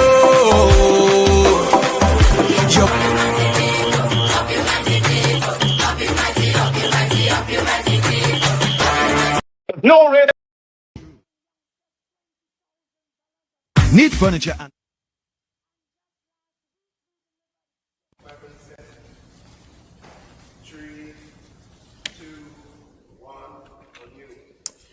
Welcome back. Conversations with candidates from the East. Guys, how are you feeling? I'm enjoying it. Good. You're enjoying Pretty it? good. Mr. Duke, how are you in the corner there? Have some water. All right, so we are going to go on to Tobago representation in Parliament. Guys, we are close to wrapping up, so it's really tight. So we're going to have one more question across the board, and then we will have to close. So thanks so much for being here to share this opportunity to talk to Tobagonians, all right? So constituency candidates are chiefly running to represent and advocate for Tobagonians in the Parliament. Those that are members of the Parliament with the parliamentary majority also gets portfolios like minister, right? This is an added benefit, but the core election is for a representative to take the views of the people to the Parliament and vote for the laws and policies of the Parliament as they are all voting, right? Tobago just has 2 out of 41 parliamentary seats. Given this numerical disadvantage, what unique skill or approach would you bring to make Tobago's voice heard effectively as a member of Parliament? Well, first of all, I would want to be on the winning team, because if you're a part of the majority, then you're part of the executive. And apart from that, if you're part of the majority, you get to set the legislative agenda. So Team PNM, winning team. But it is important that when you go to the House of Representatives that you learn to network, you learn to negotiate, that you learn to build relationships. So that if it is that you end up having to sit on a backbench, an opposition backbench somewhere, you'll have the opportunity to catch only the eye of the speaker, but the eye of whoever is the leader of your position to get the opportunity to speak. But I'm fortunate that I will be on the majority side. Thank you so much for your Well, comments. I am in some trouble here to understand the utterances because we have not seen a manifestation of the positioning. And I am saying that once you need quality representation, you need to see where the TPP sits. And not only that, we have set the roadmap because with little or nothing, we have impacted the Tobago environment. How do we do that? Well, those who have eyes to see would see. But we will continue, and going to Parliament is the one way the Tobagonian would understand the difference in what they had or what they got in the past as to what they will get in the future going forward. And I'm saying that it's just a matter of time for that environment to be created, and the Tobagonian would be in the best position to judge for themselves. Thank you so much, Mr. Thomas. Mr. Balfour. Right, so I believe that to really get true representation, we need to reform the government structure. Also, we need an elected Senate rather than a hand-picked Senate, so to ensure a more equitable voice for Tobagonians in this space. What we have the cabinet, which runs the parliament. And even though you're on the winning team, sometimes what has happened is that you have to toe the line because the boss say, we can't, I know we agenda, we're not going there. And you will just be forced to stay silent. So we need to reform this governmental structure and ensure that we have an elected, empowered Senate, that all voices could be heard, at least 80% of the voices. Thank you so much, Mr. Balfour. I'm rushing this because I'm trying to fit in the next question. Mr. Duke, I'll come to you. I'm coming to you now, like right now. You want Mr. Karut to speak before? No, I'm asking you to answer the question at this time, and I'll let Mr. Karut end. Is that okay? Yes. Thank you. Well, I would say that more importantly is that our representatives need to have a presence. They need to be respected as solid thinkers, and as people representing Tobago's real interests and having the people of Tobago behind them. When I step into that parliament on the 29th of October, it will be a different day. It will be strictly Tobago, Tobago, Tobago, Tobago, and Tobago must win. As I said before, if there are 39 votes voting in favor of a bill, and 2 of us in Tobago represents the people of Tobago do not agree, that is a Trinidad bill. It is Trinidad and Tobago, both of us ought to be equal and be treated with that respect. They cannot say what we should do in Tobago as we cannot say what they should do in Trinidad. Thank you so much. Mr. Karut, quickly, because I'm trying to just fit in this question because this question is very important to know. I mean, when we're talking representation, we must remember who has put us there. And we have a duty to the people who have elected us, the 23,645 voters in Tobago East. We must represent them in Parliament. So when we get to Parliament, we must make sure that we are representing the opinions and the policies that would reflect greatly on Tobago as a whole. And sometimes being on the winning team could mean Tobago on the losing end. So let's make sure that we are remembering who we represent first and foremost. Thank you so much. So we're going to wrap up this conversation, guys. But I want you to tell me in answering this question as well, but also convincing us Tobagonians, or should I use the word convincing? But you know what I mean, right? Okay. Thank you very much. So party politics often prevents cooperation. Describe one specific way you would work with members of parliament and assemblymen from other parties to advance Tobago's interests, even when parties disagree on other issues. And that would be the end of the conversation as we close off. So, Mr. Karut, you start and we go down the road. 30 seconds each person. Please respect this. Thank you. Well, first and foremost, we represent the people. So beyond the party politics and whatever, we must remember that we represent the people first and foremost. So party politics must take a backseat. And to be honest, I think we are stepping away from this cultish, party-controlled government. And we are heading into a more people-centered and controlled government. So I will negotiate with whoever once the agenda is for the benefit of the people of Tobago and by extension, Trinidad and Tobago. Thank you so much. Once I take my oath of office, I no longer see colors of jerseys. I see people who elect me to serve. Mr. Duke could laugh, but I'm sure you remember that during the time of COVID, even during the time when we were given the Christmas food cards to distribute, even though you were then area rep and IMP, I made sure I reached out to your office that you would be able to serve your electoral district as well. And I've done that consistently. I can't remember that. You wouldn't admit it, but I've done it consistently. Thank you so much, Ms. Webster-Roy. Mr. Thomas. Yeah, I am saying that everything about Tobago is about the people. And I want to remind all my colleagues that politics is about people, not about individual, not about party, not anything else. And if you lose sight of the fact that politics is about people, your career will be short-lived. Thank you so much. All right, so I don't know where the word politics come out, because when we vote for representation. So it's important that we follow the needs of the persons, pay attention to the needs of person. It is integral that we have amicable, and cordial conversations. Respect is the #1 factor in having amicable grounds within Trinidad and Tobago. There is no need for hostility, because we still have to live with each other. A lot of our family live in Trinidad, and likewise a lot of Trinidadians live in Tobago. So we have to learn to collaborate. Collaboration is very important, and we can't see color, we can't see race when we collaborate. Thank you so much, Mr. Balfour. Mr. Duke, 30 seconds. He had a whole minute. 30 seconds for me.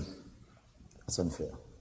Let me say this, I live it. So I could speak to Dr. Rowley with the same level of enthusiasm I would speak to the opposition leader, Kamala Bissassa.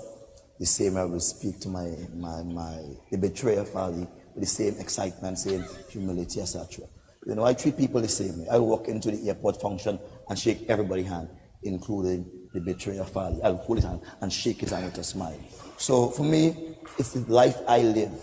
I meet with my enemies every day and I say, how are you going? It's important to live it rather than talk it, as some of my colleagues. They talk it, but they don't live it. Thank you so much, Mr. Duke. And of course, thank you to all the candidates. Of course, we're so thankful that you're able to come here and share with us.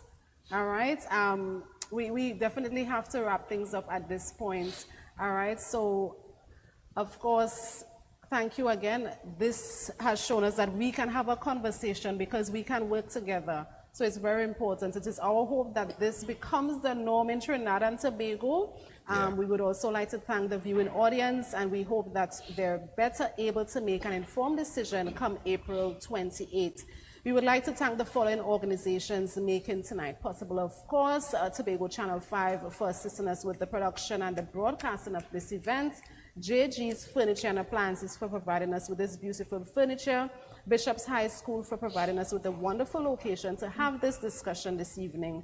CHC Sounds, Wildflower Content Studios, Isolate Music Group, and Keys Studio, as well as Body Fuel and Mystique Rose. Thank you so much. The next event in this conversation series will happen next week, Wednesday, right here on Tobago Channel 5 from 6 p.m., however. All right, and of course, this event is brought to you courtesy the Tobago Civil Net. For those of you who do not know about the Tobago Civil Net, it's a non-partisan, non-profit organization registered in Tobago that is dedicated to promoting a thriving Tobago built on the cornerstones of individual liberty, strong communities, engaged people, and accountable government. This body includes volunteers from across the society, including Tobago experts from around the world. Tobago Civil Net extends an invitation to all persons and organizations interested in lending their voices to these discussions. Please follow them on Facebook, Tobago Civil Net. And of course, guys, I want to wish you a fantastic night. I am Natoya Johnson Chapman, representing you, Tobago, tonight. I hope I did a great job for you. I know there are so many more questions that you would have liked to have answered, but this is how it is tonight. Join us next week, 6 p.m. All right? All the best to you. Have a good night.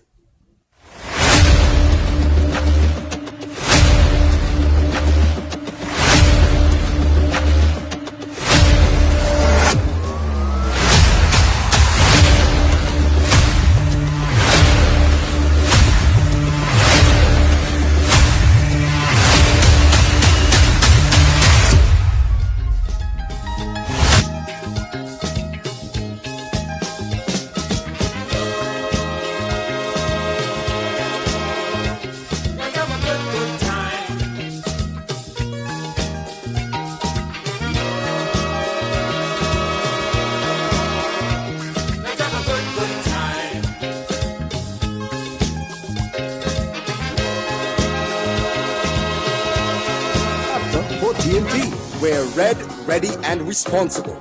Vote PNM. Great is the PNM. In your hand, PNM is the plan. Ready, hold it steady. We are one. Are you ready to go home? Are you ready to go home? Diego Martin, we are home. Good night, Diego Martin. To all my former colleagues of the government, members of the PNM, members of the Diego Martin community, and members of the nation of Trinidad and Tobago. I am delighted at this time in my career and in my life to be able to be here with you to make the shortest speech I have made on a political platform in a long, long time. And that is, vote Hans Devines in Diego Martin West. Vote Simon de Nobrega in Diego Martin Central. Vote Colin Imbert in Diego Martin Northeast. Vote for the PNM. If I say nothing else to you tonight, that is the message that I've brought you.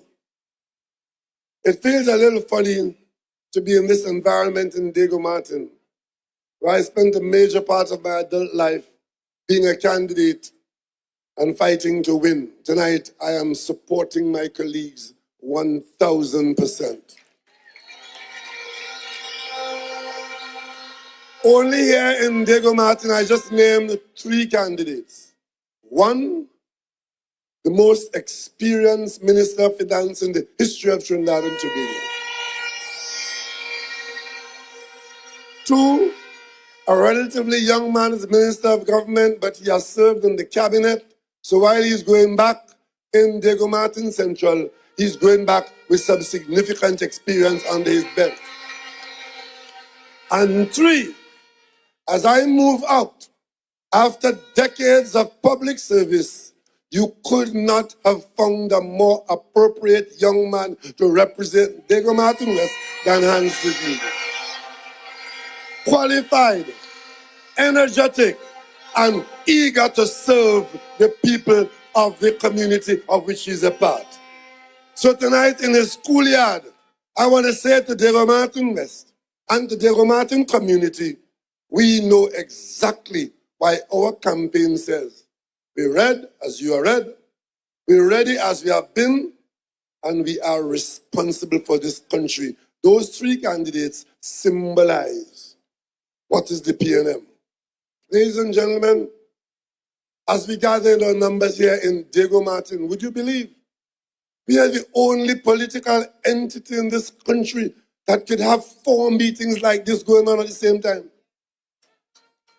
We are here in Diego Martin. They're up there in Laventil. They're in Southern Moruga. And then Bonaccord in Tobago. PNM, PNM, PNM, PNM. And you heard from the Minister of Finance, former Minister of Finance, who is now in public utilities. He's been around the government. And he explained to you how we, a PNM government, manage the country's affairs in extremely difficult circumstances. I can tell you, I'm the only person who was in the office of Prime Minister when the quoted price for a barrel of oil was -$1, meaning that in the places where the prices were being fixed, they couldn't sell there, giving it away. The quotation was that. I was there. I was the only prime minister leading a cabinet in this country that had to face a pandemic. Because the pandemic before was in 1917. We became a country of our own in 1962. First time as a country we had to face that. And of course, I led the only government that built 5 hospitals in his term in office. And tonight, I'm not going to keep you all very late, but I'm going to touch on a couple of things. Because you see, not being a candidate, not being the prime minister, I had a little bit of time to observe from a distance. As political leader, my party is in the election, and I'm here as political leader, standing shoulder to shoulder with every candidate and every member of the People's National Movement. Because I have that responsibility. And as I made the decision to come out of government, announced that in Tobago in January, first week of January, that I will not be taking you as Prime Minister into the next election, I then triggered how we are going to change your lives. So I would have gone on and walked the length and breadth, just as all my colleagues. And I will tell you, yes, we shake everyone's hands. But the first thing they say, we know senior is only 5 years, and we say, well, next 5 years, it has to change. Because representation is more than just giving little handouts and crumbs. So, the people of Shogunas East, I ask you tonight, if you believe in a better future, if you believe in a better Shogunas East, if you believe in a unified Trinidad and Tobago, then let's tell the world, we are ready, we are responsible, and we are going to bring this home because we are red and we are PNM. So I'll start with the protocols, and I know my sister Nayan isn't here yet, but I believe she's on her way. So I will still recognize her. The Honorable Dr. Nayan Gaspi Dolly, Minister of Education. And also, it will be remiss of me not to mention our Honorable Prime Minister, the Honorable Stuart Richard Young, SC, who I'm sure is very busy doing some other political work, fighting for our country at this very moment. I need to recognize our political leader, Dr. Keith Christopher Rowley.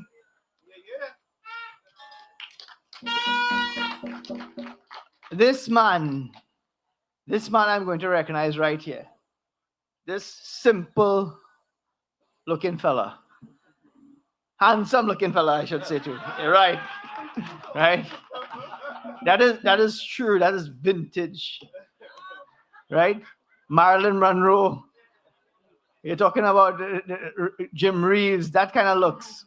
That's my campaign manager. And my deputy campaign manager, well, he's not too far. He's still young at heart. Because if anybody knows Mr. Wayne Ennis, well, I'll talk about Mr. Ratan Singh.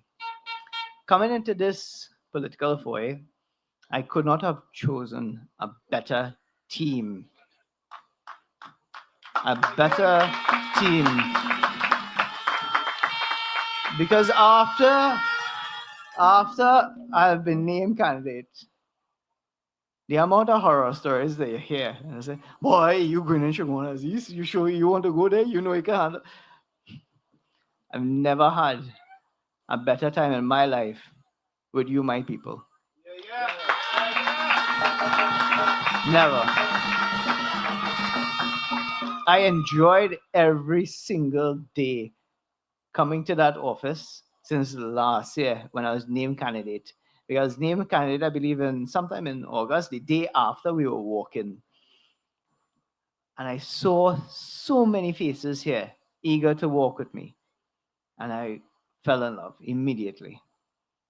So I thank my campaign manager and I thank my deputy campaign manager, as well as the chairman, Mr. Irvin Isles. And say what I want about Mr. Isles.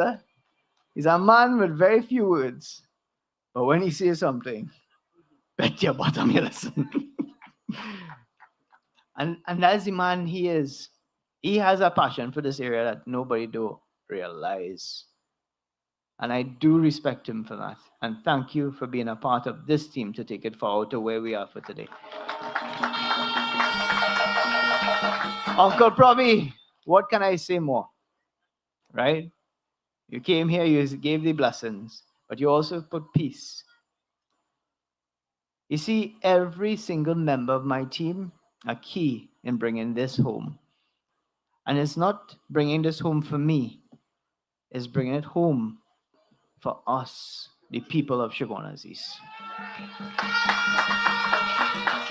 So allow me to also recognize the party activists, the people of Shogunas East, my friends, my mom and my dad who are here. Mrs. Ratan Singh, thank you for being here. Victoria, thank you. Lena, thank you for bringing your family. Marisha, I'm sure your family is here also in their numbers. And so too you, Karim, right? I'm pretty sure they're all represented here because you know why? It's family. Family is our backbone. If we don't have family, we have nothing. We can't stand our own, right? And this year is not just a combination of people, it's a combination of love, passion, family. So when they say red and they're thinking, what red? Red is blood. You know they say, what? Blood does run in the veins, but water does run where? In the drain. This is the blood of our people here today.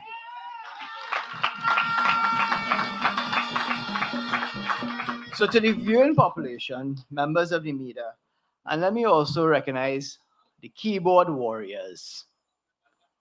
You see these keyboard warriors?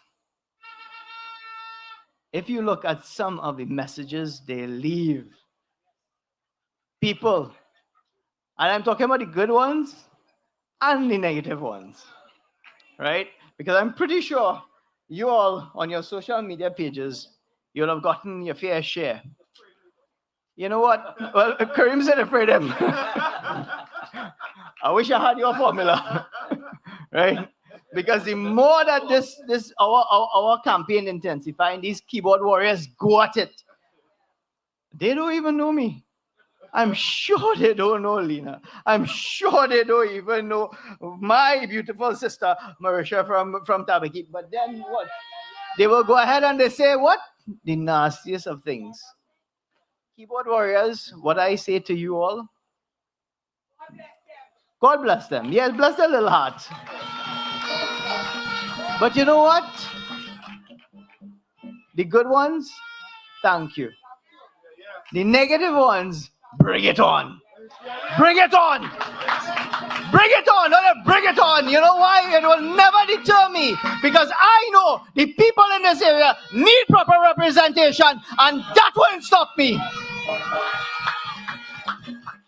But you know what? Tonight is for good behavior and good behavior alone. Dr. Rowley said that over and over, and I love that. We have run a clean campaign. Every one of my colleagues here have done so. And we intend to because you know why? We are the PNM. That is what we stand for. Right? I've never heard anything negative. But on the other side, you hear all kind of thing. Come now, it's good behavior we're talking about. Tabakit. Now, I like Anita too. She was a very intelligent woman, I don't say no. But she would have get around for she money. She would have get around for her when Marisha was there, right? But Anita was a decent woman. They put somebody there.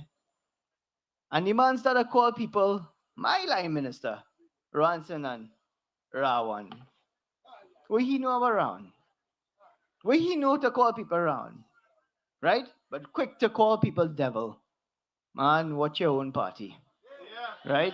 You might find what you're looking for. Don't watch the side, watch your own. You know this, tell you, don't look on the other side. I know the grass greener here, but don't look on this side. You stay right there. But again, we say we're talking about good behavior. So let me talk about me, what my vision is for Shogunazis, right? My vision is built on 3 pillars: infrastructure, sustainability, and opportunity.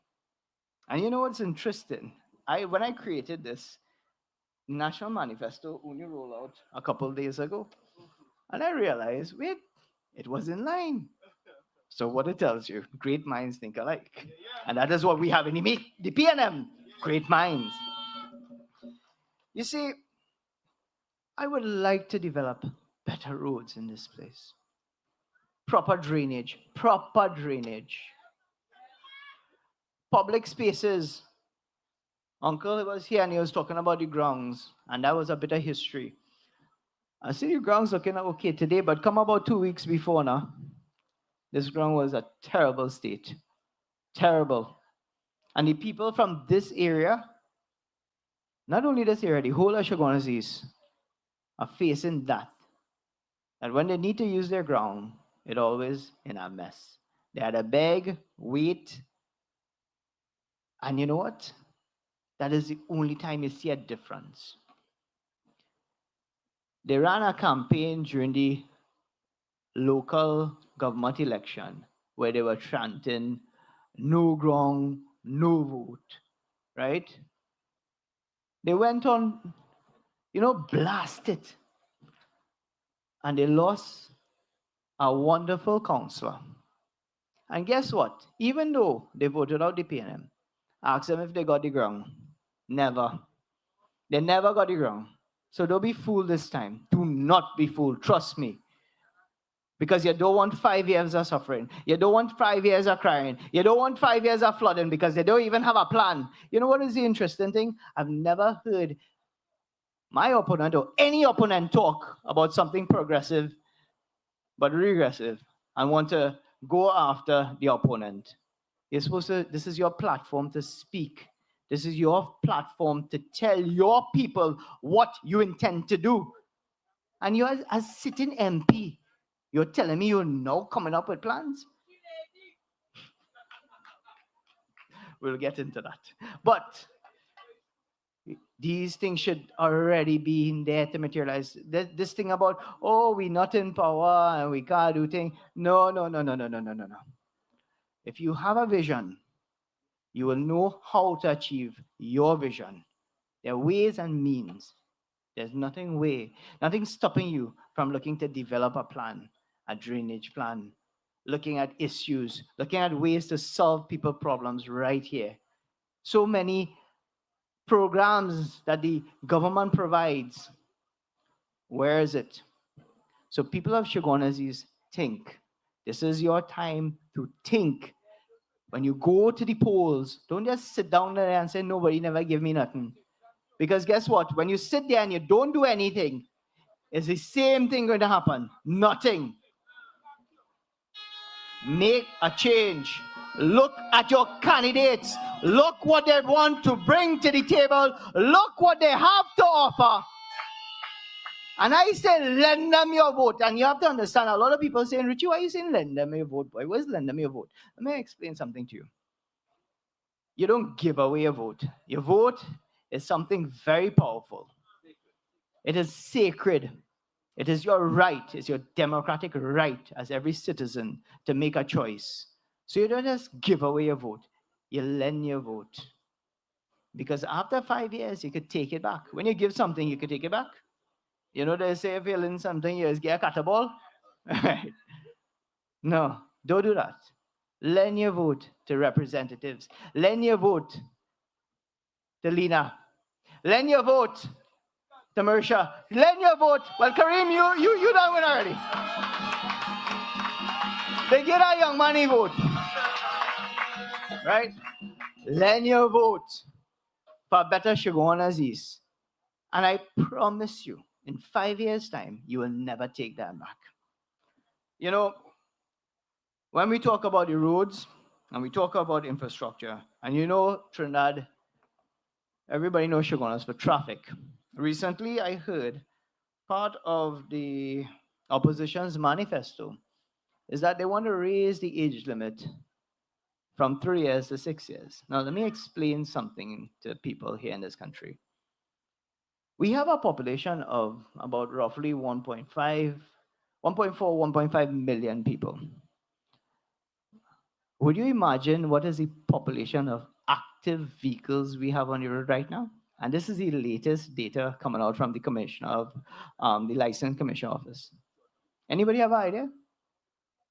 We have 1.1 million vehicles on the road for a population of 1.5. How that making sense that you want to put more vehicles on the road? Where are we going to build? In the sky? You see, people, we have to start looking at transportation as a very serious thing, especially mass transportation. We cannot build enough roads to cater for what we have. We have to look at providing safe, reliable, secure mass transportation.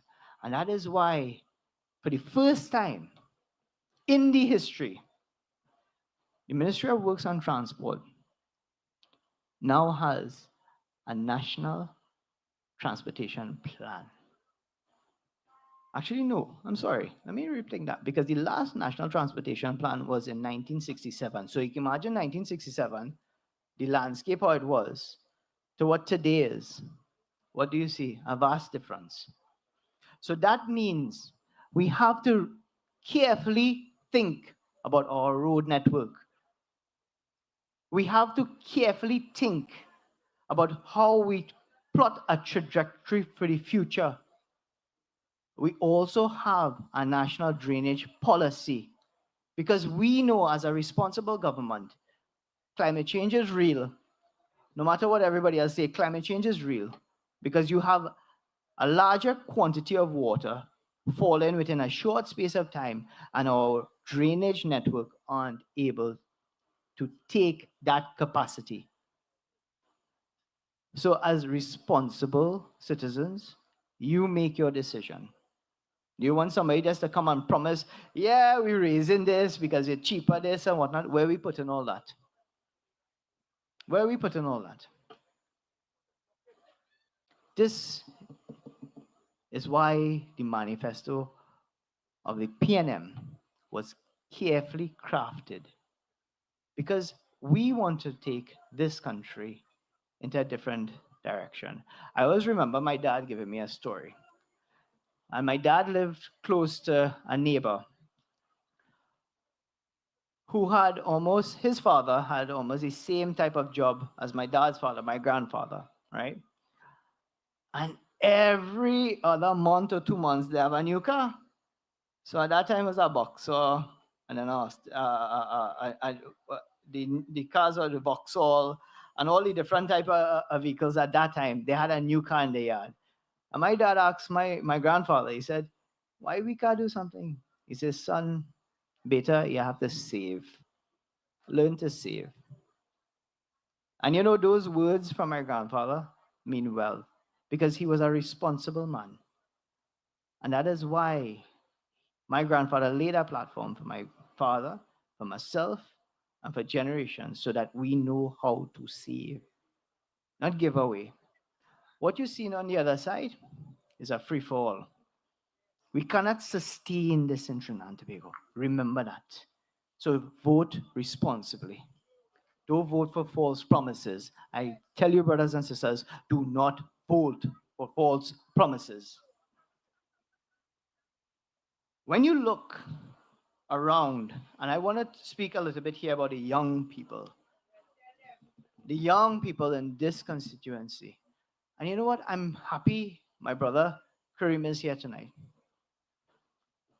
Kareem is a proud product of Laventil. You know what that means? Do you understand what that means?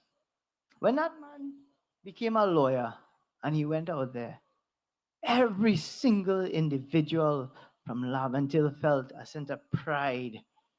That is one of ours. One of ours. A decent young man that grew up with not much opportunities, like a lot, but he made it work. And you know what? Right here in Enterprise, we have that caliber of individuals. In you men and women, I see it. I see it on a daily basis. What we need to do is harness that and provide different opportunities.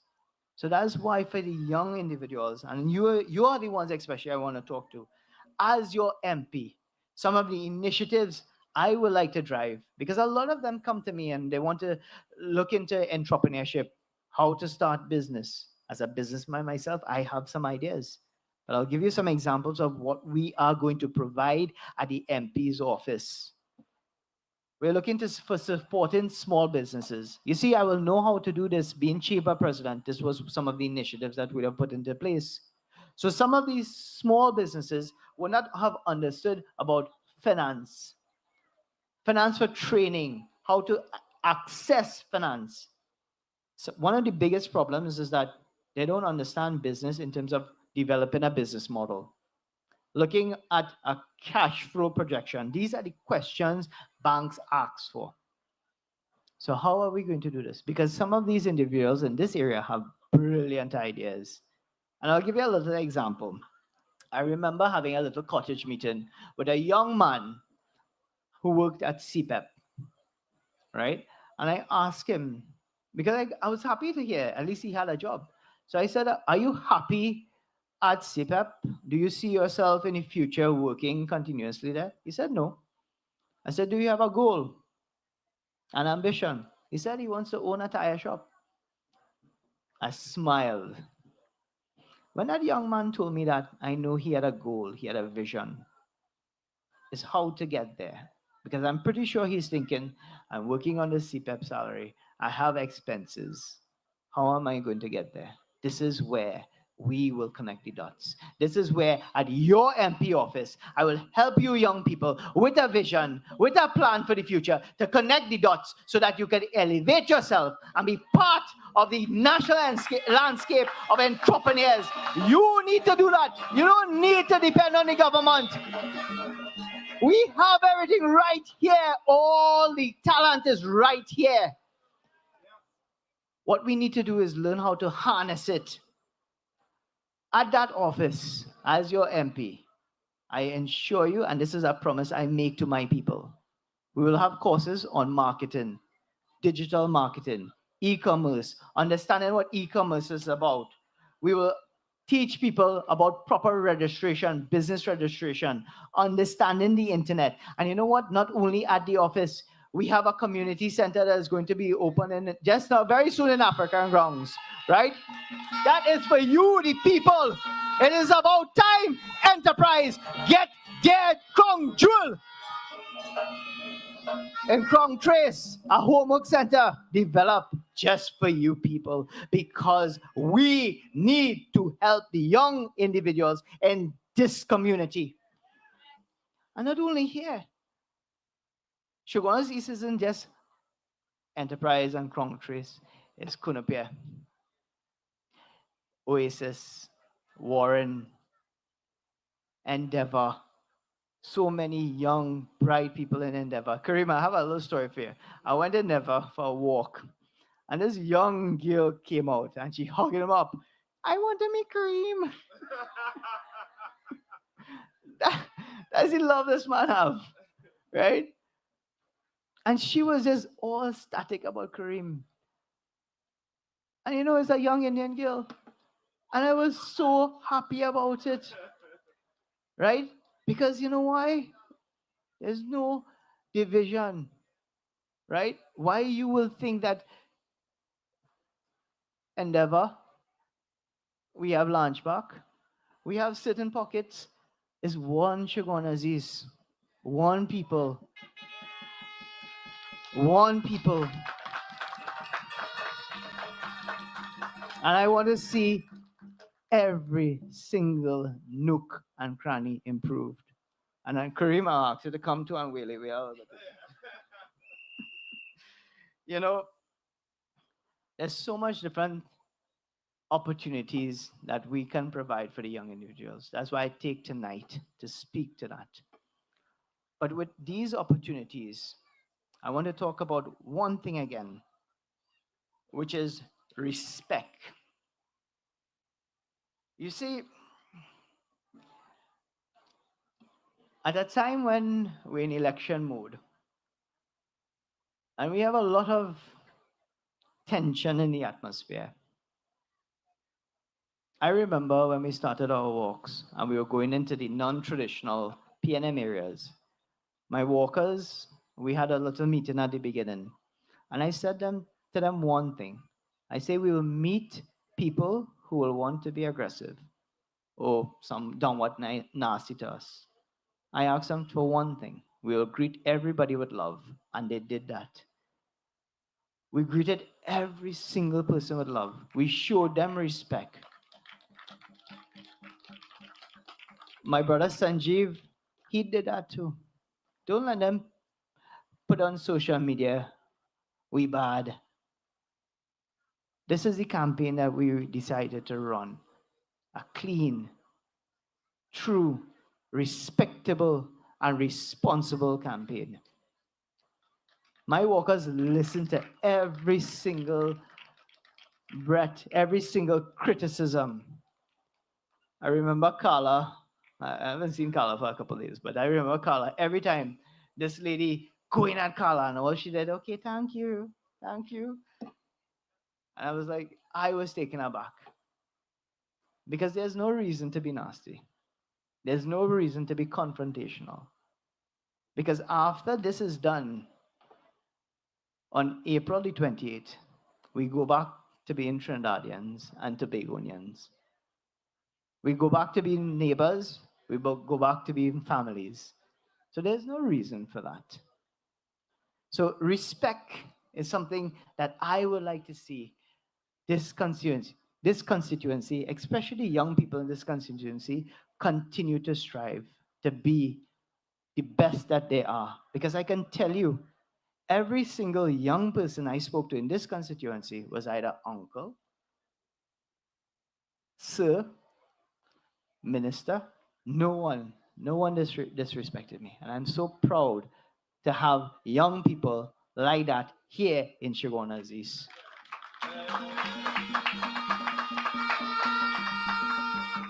Tonight is a different night for me.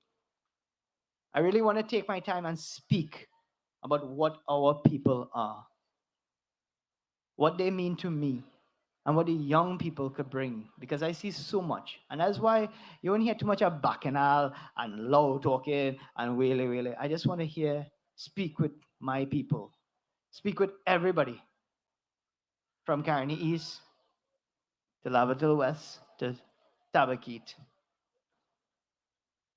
This is the mother of all elections. We are at a crossroads in Trinidad and Tobago. You have a lot of geopolitics playing that affect us here, both socially and economically. And we have to choose wisely at those polls. You want a government that is responsible. You want a government that is real. You want a government that is ready and have the capacity to take our country forward and not just over fluff.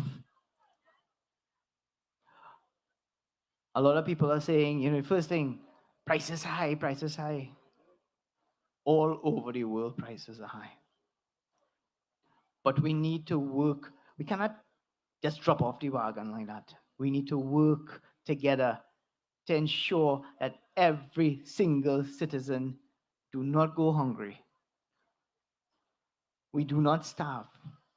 We always have. We are a blessed nation. We are a blessed country with beautiful people and multiple resources. We can survive this going forward. We, us, Trinidad and Tobago, Shogunas East, we can take this forward, and we intend to take Shogunas forward.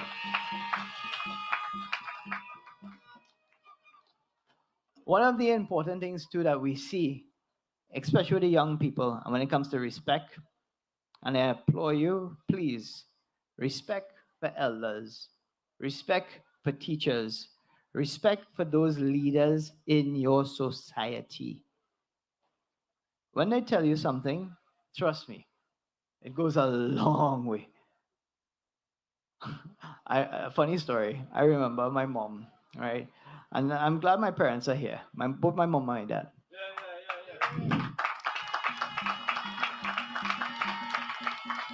I owe a lot to my upbringing to them. My mom for humility. Sorry, Dad. No, my mom. But my father and mother for the respect that they instilled in me. Look, I even call Uncle Lennox, and he's still my second old. I can't help it. Next campaign manager, Uncle Wayne, I say Uncle Wayne. I've never called Isles, I say Mr. Isles. But you know what? That was instilled in me. I remember just recently, I was speaking about the opponent, the UNC opponent for here. And I go in and I say in her name. She says, son, I teach you better than that. Say auntie now. I laugh. I say ma is more like tanty. But anyway. At the end of the day, respect is important. Because when you respect your elders, young people, it is important, especially if we want a better Shogunas East and a better Trinidad and Tobago. Right? I am so passionate about that. And I'm so passionate, especially for the young individuals. So beside providing some of these free classes, I will also propose to these young people who have brilliant ideas to come forward and let's do a sort of Shark Tank scenario to see how we could get seed money to help with your proposal going forward. Again, weaning away from the government and trying to facilitate such. A lot of the world is going in a digital manner. A lot of you young people will understand and have smartphones. Okay, you go on TikTok, Facebook, or whatnot. But you know what? There's a skill behind it. You have to understand how the algorithm works. You have to understand where you need to harness your skills or develop your skills to attract the markets that you want to. This is what we intend to. Because when you do that as young people, creativity comes out. And that creativity could be harnessed by providing the right platform for you, the young people, to step up.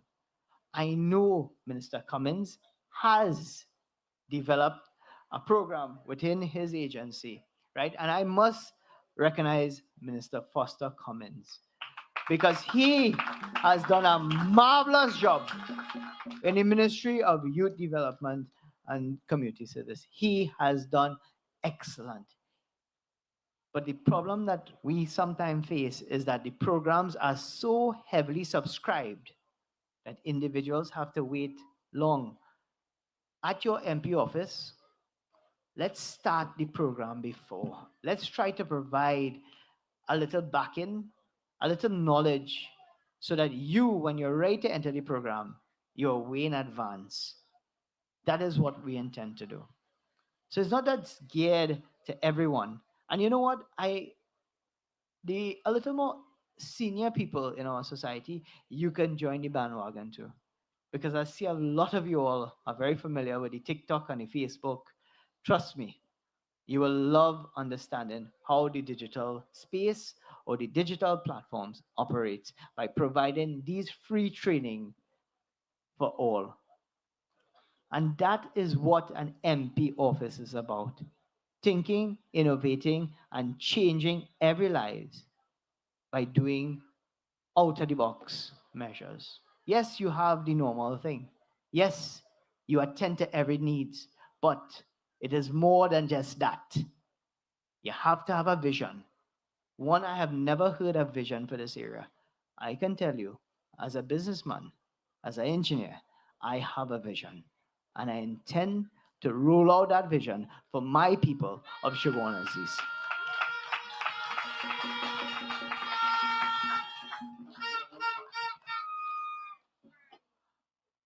I'm trying to buy time here, but I don't know how I could keep it a little entertained, but we could just go in to a little talk. You know, we have seen so much changes here in Shogunazis. I'm talking about a landscape, general landscape, where we have businesses developing along the Nassau Ramaya Road. So you have Price Mart, you have Pennywise, you have the M6 Plaza, you have where Price Plaza, Extra Plaza, Heartland. All this development or Shoguna's East development has grown exponentially. The problem is that the infrastructure has not kept up. And this is where we have to play our part, to think strategically about how we plot routes. And that's why at the Ministry of Works, I explained one initiative that could help people from the eastern side to get to the western side in a faster manner to head north. But there's another initiative, because the other problem a lot of people have is along the Nassau Ramaya Road, where there's huge conditions. And one of that initiative will be to continue the road that goes along to Subgram Trace to the back of these plazas. The ministry has already conducted surveys where we can find the land. So it'll go right to the back of the Nagar. It'll go right to the back of all the different business entities there. So now, instead of exiting on the same way that they enter in, you could enter one way and exit to the back when that road is there. These are some of the initiatives to help to ease traffic. And the last thing I have to tell you, and it is in our manifesto, a health center.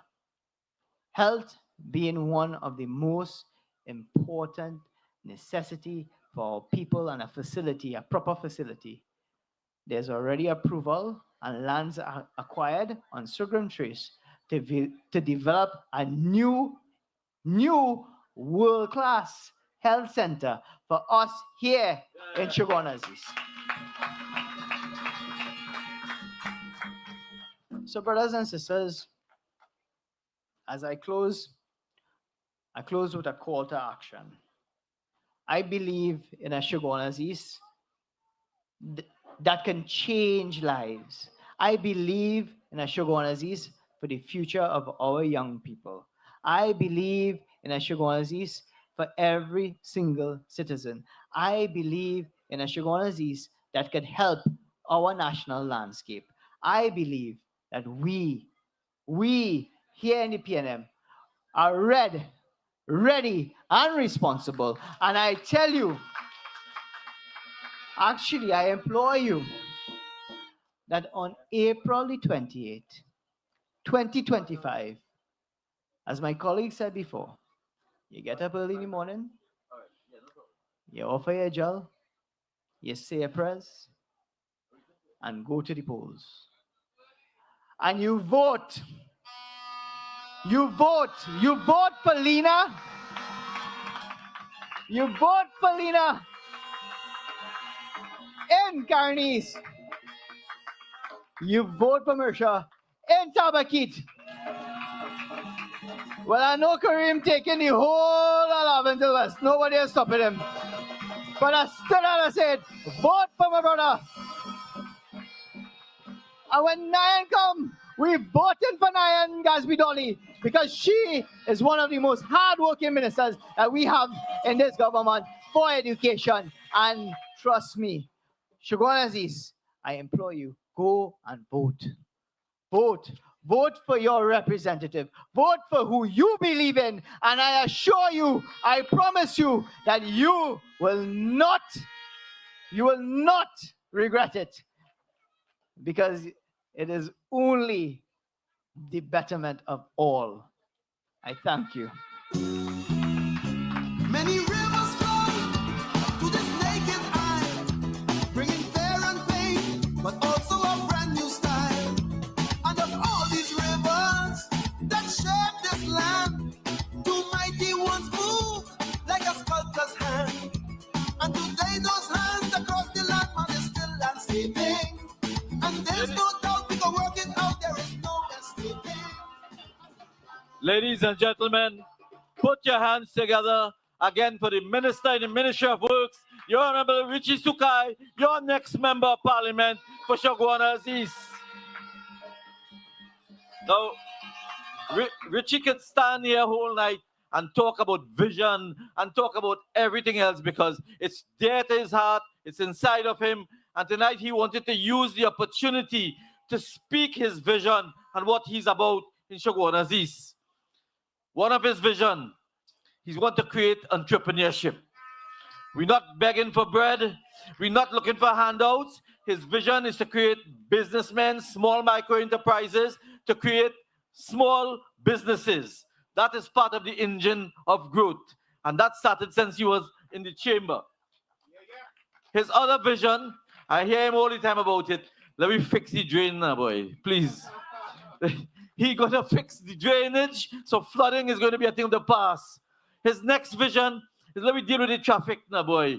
Listen, this Minister of Works is going to deal with the traffic situation in Shagwanas once and for all. Look at my Brentwood, the 3-lane working. The 3-lane working. That is his handiwork. That is his handiwork. He's going to fix youth development, another one of his vision. Community involvement, another one of his vision. But I want to tell you what I have learned about him, that he don't even think, he have not put it out there, but it is part of his DNA, because we have stood and we looked at it. His vision for Shagwana East is one people, one unity, one love. That's his vision. That's his vision. No class, no race, no religion. He crossing all over. So the Minister of Education is on her way, and you'll have heard me say that about 10 times already. But this Minister of Education is very hardworking. She's really on her way. She's next couple minutes away. But I want to invite a young man to come and greet you from the constituency of Maloney. Am I right? Maloney is the new name. Chin City. It used to be Aruka Maloney, where our Attorney General, the Honorable Camille Robinson Regis, is the Member of Parliament. He is the chairman of that constituency. And he is one of the young rising stars in the People's National Movement. Ladies and gentlemen, put your hands together for Dr. Jelani Reid. This is a movement, we hold it together. Not just someone, my sister, my brother. Money is it in your hand. PNM is the plan. Ready, hold it steady. We are one before we true event. We stand strong and be on the road again. We are one, every creed and every race. We stand strong. Is there anybody from the constituency of Tabakit? Is there anyone from the constituency of Caroni East? Is there anyone from the sweet hills of Laventel West? Is there anyone from the great constituency of Chaguanas East? My dear friends, is there anyone from the People's National Movement?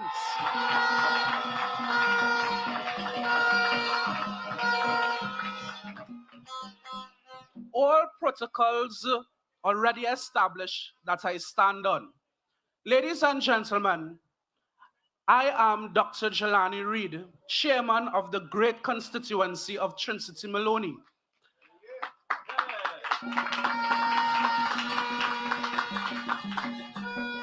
It so happens to be the constituency represented by our lady vice chairman, and in her recent appointment as our newly minted Attorney General, Honorable Mrs. Camille Robinson Regis. And it is my pleasure as chairman of the Trinity Maloney constituency to bring greetings on behalf of my member of parliament and the first member of parliament for the Trinity Maloney constituency, your Attorney General, Mrs. Robinson Regis, to endorse the 4 candidates, the 4 standard bearers, the 4 individuals who are going to bring these seats home for the People's National Movement. These are the people that are going to bring true representation. These are the people that understand the issues affecting the people. And in 3 of these constituencies, for far too long, you have been underrepresented. For far too long, you have been misguided. And in every election, it continues to be the People's National Movement being the only true party that puts candidates to represent you at your level, wherever you are, to bring good governance, to bring peace, to bring policies, to bring opportunities for all the people all the time. Ladies and gentlemen, I had the pleasure of seeing your candidate appointed for the first time as minister in the Ministry of Works and Transport. And since his appointment, your member of parliament can't get her attention off of him. Since his appointment, he has caused the political earthquake to shake. And right here in Chaguanas East, we are going to begin the change. We are going to start the momentum. And in Chaguanas East, with your support, we are going to send Richie Sukai into parliament, not as a senator, but as the member of parliament for the great constituency of Chaguanas East, finally returning Chaguanas East into the responsible hands of the PNM. Ladies and gentlemen, I am only 30 years old. You would have heard your campaign manager state that I am a constituency chairman. I didn't just become a constituency chairman. I was elected a chairman since the age of 24. Where in the UNC is that possible? Where in the UNC? Ladies and gentlemen, assist me in welcoming our deputy political leader, our Minister of Education, our standard bearer in St. is your next member of parliament. PNM coming.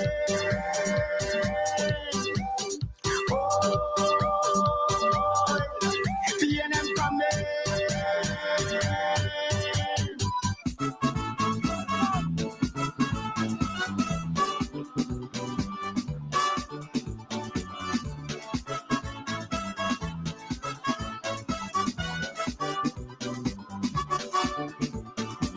Chaguanas East, let us welcome the Honorable Nyan Gatsby Dali, your Minister of Education, our standard bearer in St. Anne's East, our lady who has made that constituency rock solid for the People's National Movement. She has demonstrated that whatever ministry she gets, it's all about service. Chaguanas East, let's welcome her.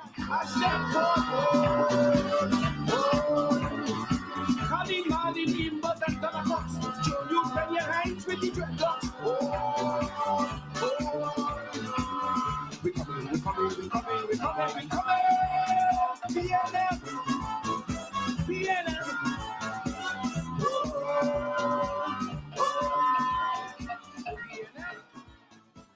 So tonight, as you would have heard the other speakers, we in the PNM, we are not backing down. We in the PNM, we are not apologizing for who we are, because we know that once you have a PNM MP in every constituency, it is strong representation, and I will take that as my cue. So on April 28th, ladies and gentlemen, in Chaguanas East, we are going to put our excellently by the Balisay for Ricky Sukai. And in Lavantel West, in Tabakit, in Caroni East, all they're looking for is the Balisay. And on that fateful night, we're also going to ensure that in St. Anne's East, we elect Nyan Gatsby Dolly as the Member of Parliament. And on that night, you will join us to Trinity Maloney as we make our way down to Balisay House in the constituency of Port of Spain North, St. Anne's West, where we are going to come together as one PNM family, and we will sing that song that we all know there. Great is the PNM, great is the PNM, great is the PNM, and all shall we prevail. PNM coming.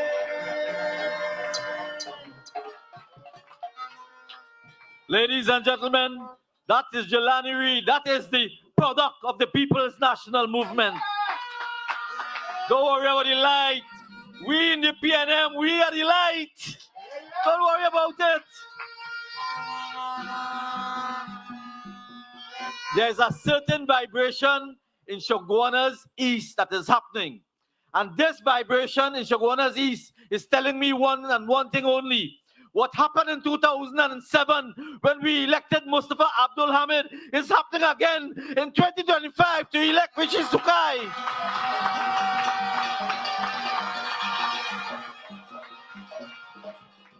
Our next speaker was a former Minister of Community Development.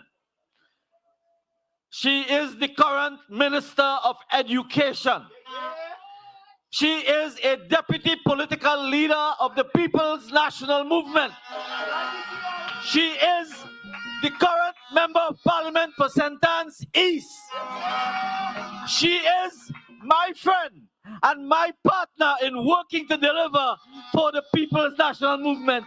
Ladies and gentlemen, stand as we bring Dr. Nyan Gatsby Dolly.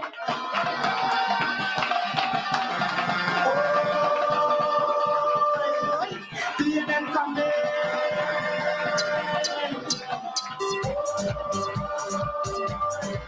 PNM coming.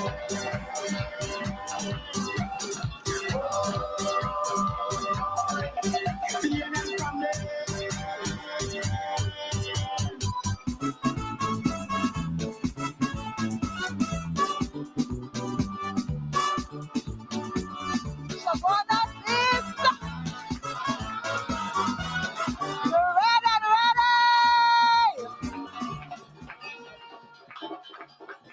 Chaguanas East, what kind of bacchanal going on down here? Only the PNM ready and responsible can bring that bacchanal down here. PNM fire. I see one light come off and next light come off. Whether it's night or day, we beating them all the way. That is the PNM for you.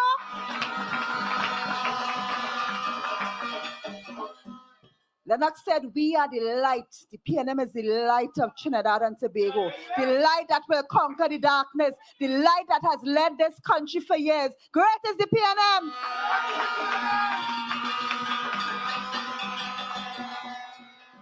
Tonight in Chaguanas East, you have a candidate. You have a candidate you could be proud of, my brother Richie. And you have an opportunity on April 28th. To make sure that he follows in the footsteps of Mustafa and becomes the MP for Chaguanas East. You have the chance. The power is in your hand, Chaguanas East. So PNM people, come out in your numbers and ensure that come April 28th, Richie sits in the House of Representatives on the winning side for you.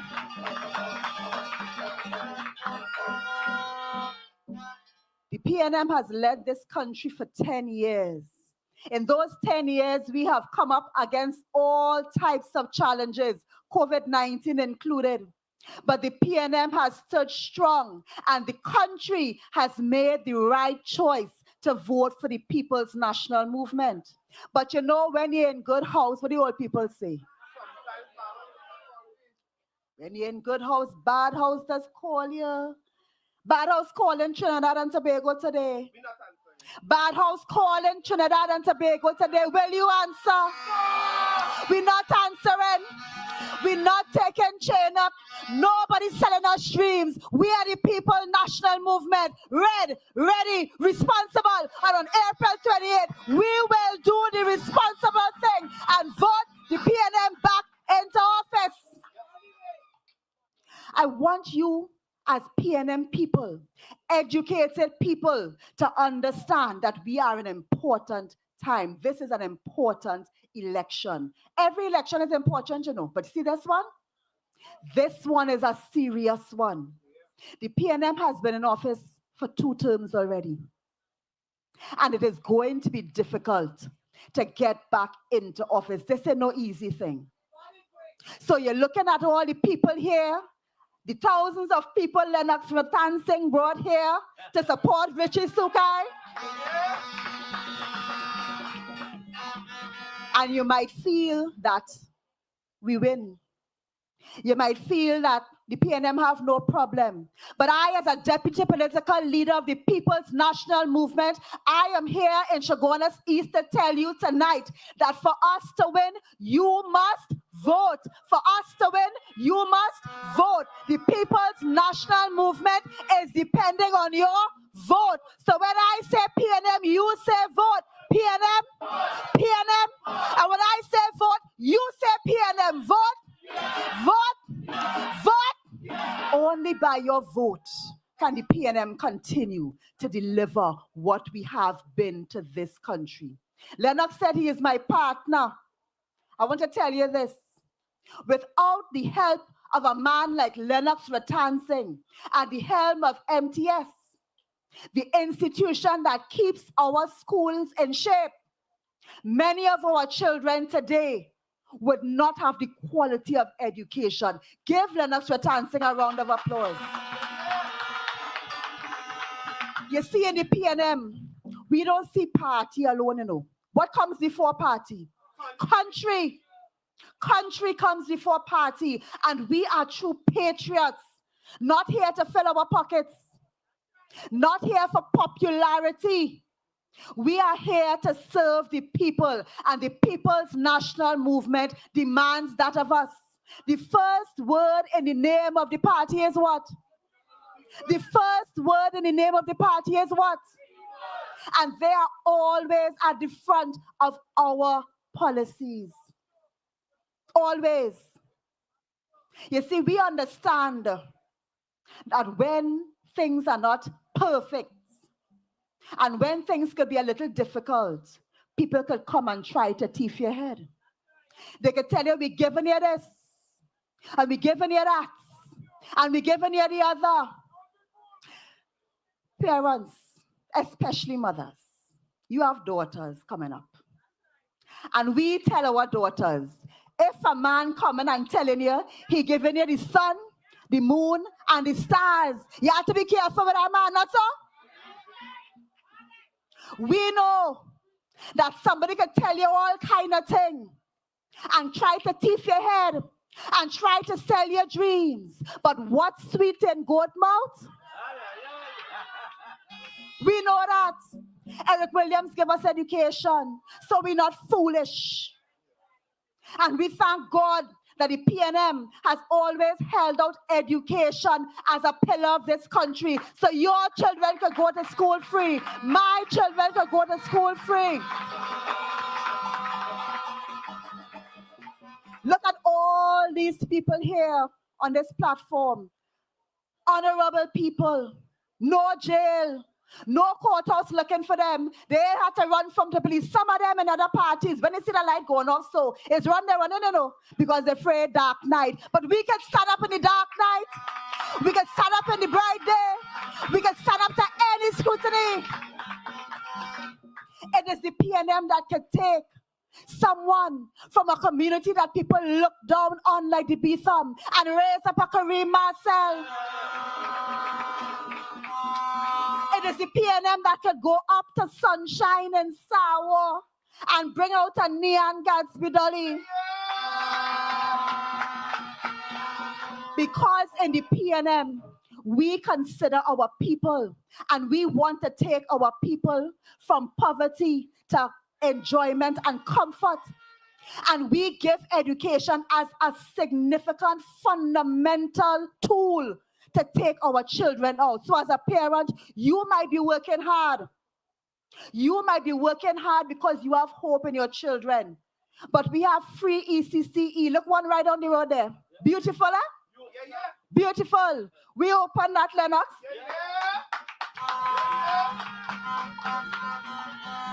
Serving every part of this country doesn't have to be a PNM held constituency. Free ECCE, free primary, free secondary, and if the most vulnerable people in this country can get free tertiary too, give your PNM policies a round of applause.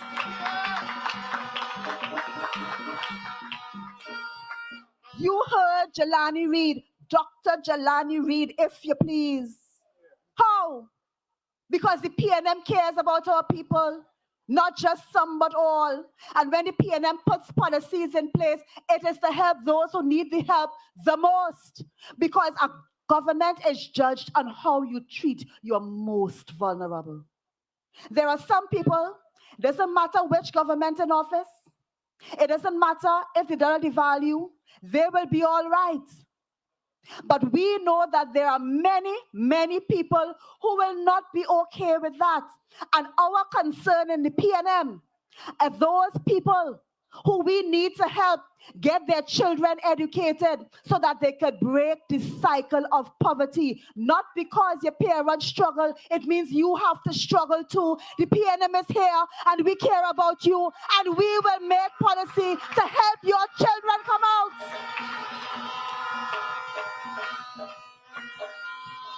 Good life can't be for some alone. Good life is for all of us in this country. Because what makes Trinidad and Tobago a paradise is for all of us. And we have to choose a government that sees all of us.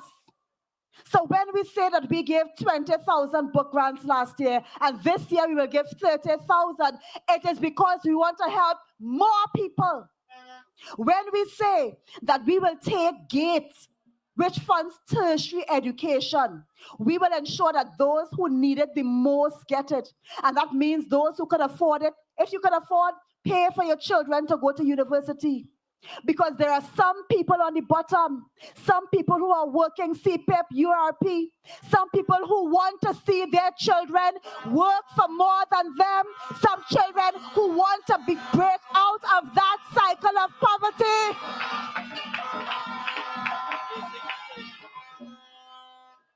I saw my mother work hard at anything she could to make sure that I was able to go to secondary school, go to university. When I was going, it wasn't free. We didn't have GATE at that time.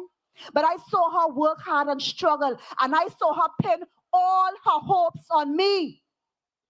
And it was the PNM policy that allowed me to at least get a loan to go. So I know that there are parents working hard who are depending on us to help them, who are depending on social development grants to help them.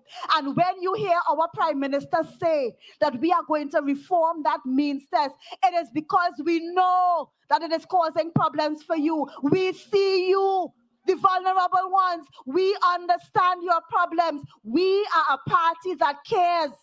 And when we change that means test, it will be to ensure that those who need it the most get the help. This is the type of government we are offering again to this country. That is why you must go out on April the 28th and cast your vote solidly for the Balize.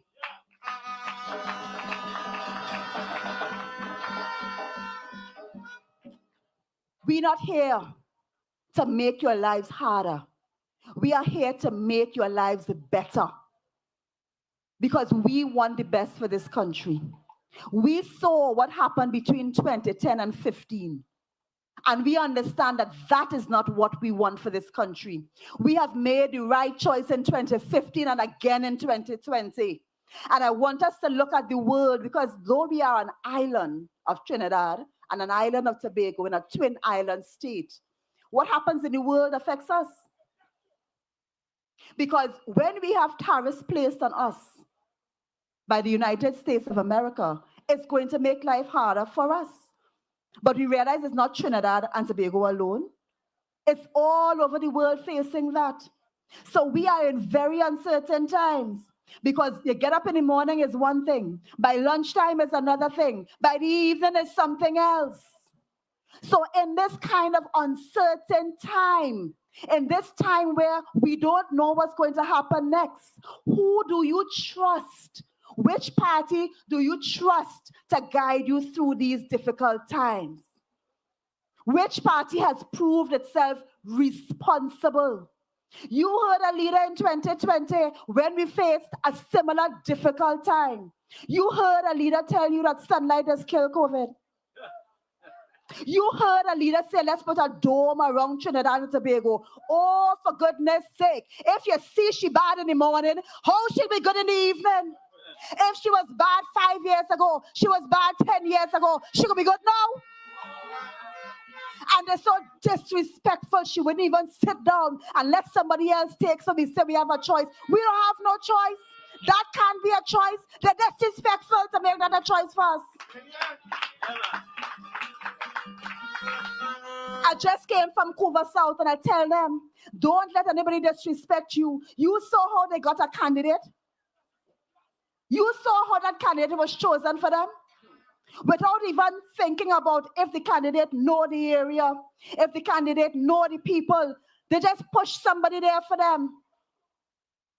That is not respect. In the People's National Movement, to become candidates, we have to work hard. We have to sit down and be screened by a whole committee, asking you questions. Ask them. You have to be worthy. You have to be worthy to be a representative of the PNM. You can't have no charge against you and going up as a representative of the People's National Movement. We don't accept that here. They're not like us. And that is why we are the party that is red and ready and responsible. Red speaks to our passion for service. Ready speaks to the fact that we are ready to lead this country forward, and responsible speaks to the fact that we are honorable people. And so when we ask you to vote for us, it's not because we want popularity. It is because we are 41 patriots. We love this country. And whether we're going up in a UNC seat, whether we're going up in a PNM seat, we are honorable people worthy of your respect and your vote. So in every constituency in this Twin Island state, we have a PNM representative because there are honorable people everywhere. And we want you to have a chance to vote for an honorable person. So put your hands together for those, our standard bearers.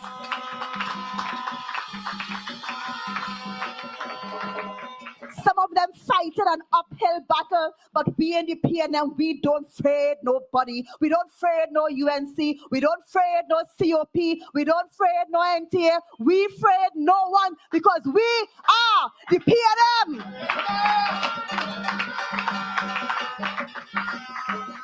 So, in every constituency, there's a PNM candidate. And in Chaguanas East, there is a PNM candidate par excellence. And we ask you to support Richie Sukai. And in Laventel West, there is a Kareem Marcel to be supported. Put your X. And we have two lovely ladies like myself representing Tabakit and Caroni East. Give them a round of applause and support them.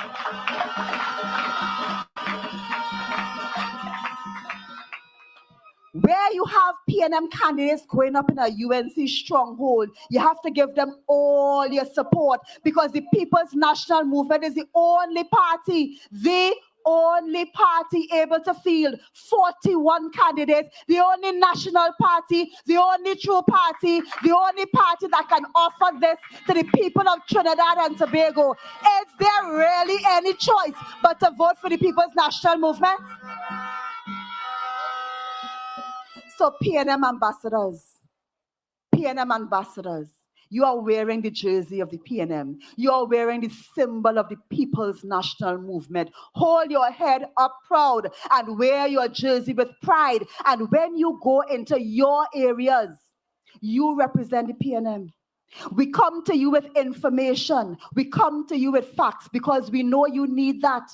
Because when you're in the taxi, when you're by the barber, when you're by the hairdresser or the seamstress in the market, when you hear somebody misleading the crowd, we are depending on you to speak to them and to educate them and to give them in their rukungs and tell them that great is the PNM. Don't sit down quiet like mooks and let nobody bad talk this People's National Movement that has built this country for so many years. Don't sit down there and let them do it. You tell them the truth. You represent the PNM. And tell them, because you don't know what your word might mean to someone who is miseducated, who is being sold dreams, who doesn't understand the facts. You tell them. Because we are here to educate you so that you can carry the message into every nook and cranny, every taxi, every barber salon, in the market. While you stand up to buy your meat, if you hear somebody talking, you have to tell them. You have to educate them. Because that is how the message of the PNM will be spread. So you here in Chaguanas East, you have an opportunity. You have an opportunity to have a member of parliament sitting on the government side of the bench when we walk into that parliament chamber. You will be so proud. You will be so happy. And you will be in your home watching Richie Sukai take his place on the winning side. And you will build up that energy in your heart. And you will have no choice but to shout, great is the PNM. So on April 28th, if you want to see that happen, if you want to see Richie, Kareem, Marisha and Lena, if you want to see Lena, Marisha, Kareem, Richie, me, if you want to see us on the winning side of the parliament, shout out now, great is the PNM, great is the PNM, great is the PNM, and we shall prevail. Dolly the Mapless, she got the plan, Sentence East, we are in good hands. Life is better in Sentence East, Dolly delivers, success increase. We moving bold, we moving strong. To Valley View, Dolly delivers, we coming through. Fixing the roads, building the schools, Dolly delivers, changing the rules. She know the struggle, she feel the pain, working hard through sun and rain. With Dolly's heart and Dolly's drive, Sentence East will truly thrive. Dolly, we moving with you. Sentence East coming true. Dolly delivers strong and true. Step by step, we winning with you. Thank God we are winning today. He is by our side, leading the way. We say Anzi's proud. We shout and say, with Dolly delivers, we will be okay. Dolly fixing, Dolly strong. Dolly delivers all day along. Education sharp, the youth will rise with Dolly. We gon' reach new highs. Digital change, a firm foundation, giving the children strong education. National bursaries, book grants too. Dolly delivers, she's pushing through. We moving with you. Sentence is coming through. Dolly delivers strong and true. Step by step, we winning with you. She gave us Cara Vista, a cultural glow. Took education digital, the future flow. Christmas treats, the people smile. She working hard all the while. Community centers opening wide. With Dolly delivers, we walk with pride. Bridges built, connecting the way. Dolly delivers, she leading today. Dolly, we moving with you.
Come on.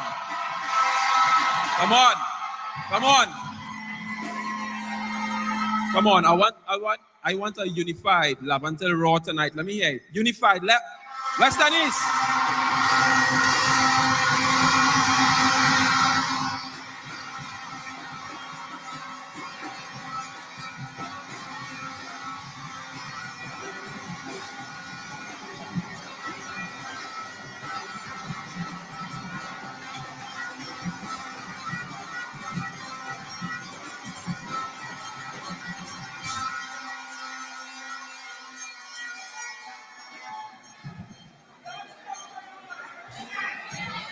Good evening, everyone. Allow me to introduce myself, not just to Lavantel, but to Trinidad and Tobago.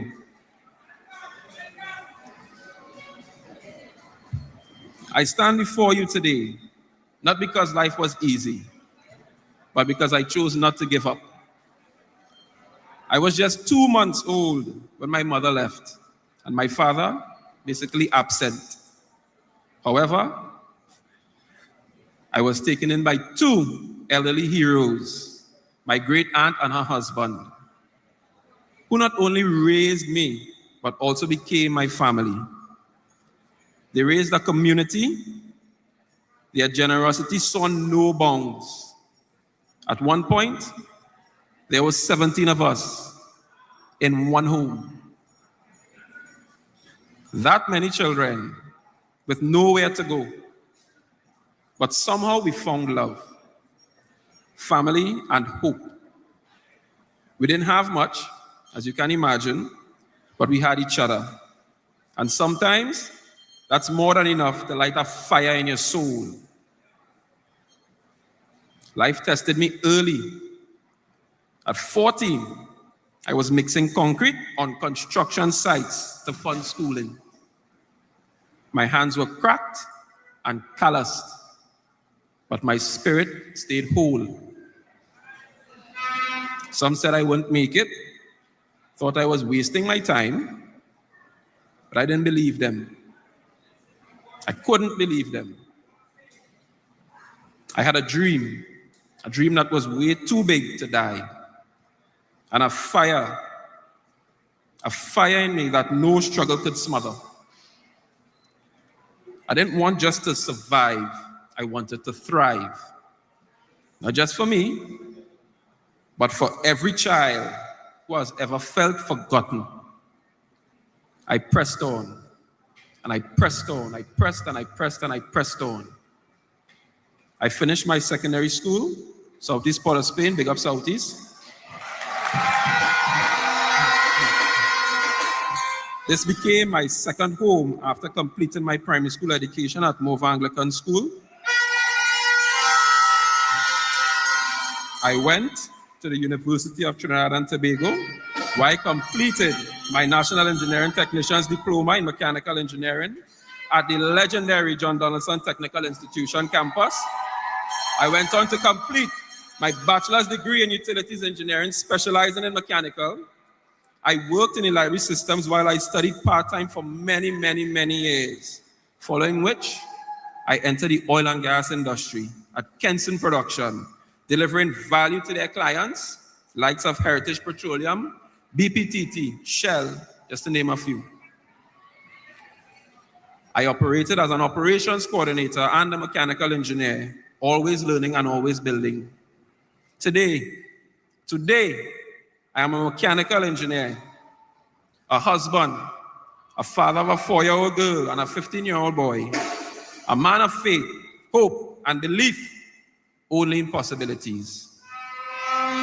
My wife and I chose to make our life in Rosewood Avenue, Coconut Drive. I didn't run from Mova. I rooted myself deeper because I believe in the community, because it raised me.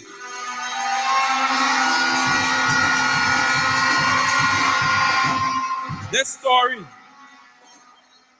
story, my story, is the story of many of us, and it's only one chapter in the greater book of Lavantalis Mova. Ladies and gentlemen, today we stand together, ready to elevate Lavantalis Mova. We are all in for TNT, and with possibilities only, we will transform our community.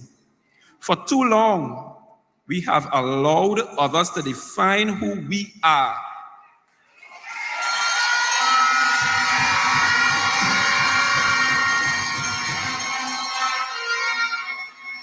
With narrow views and tired stereotypes. But at all of this today, it ends right now.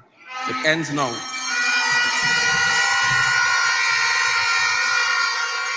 Our challenges don't define us. Our strength, our character, and our unity do. I heard the leader of the opposition speak recently, talking about blood in the streets. Blood in the streets, imagine that. Trying to paint Laventille with one brush. That narrative is biased, unfair, and disrespectful.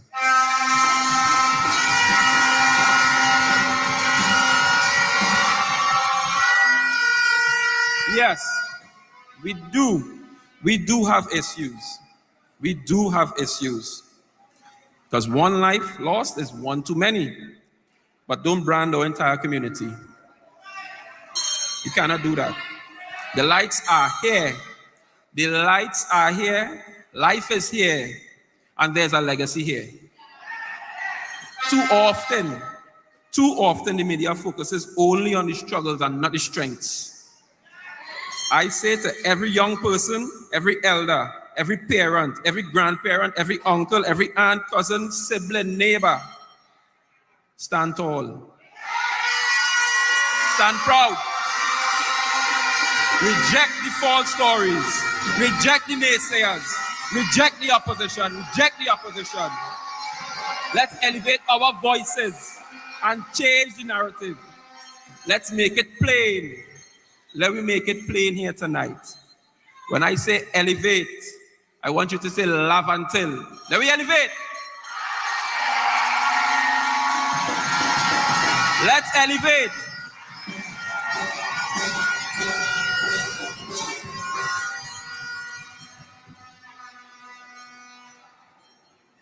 I'm on a constraint here tonight. What I will do is end this story for now. There's a lot more to be told. But for now, great is the PNM. Great is the PNM. Great is the PNM. And we shall prevail. This is a movement we owe it to. This is a new chapter. Join us on the road to victory.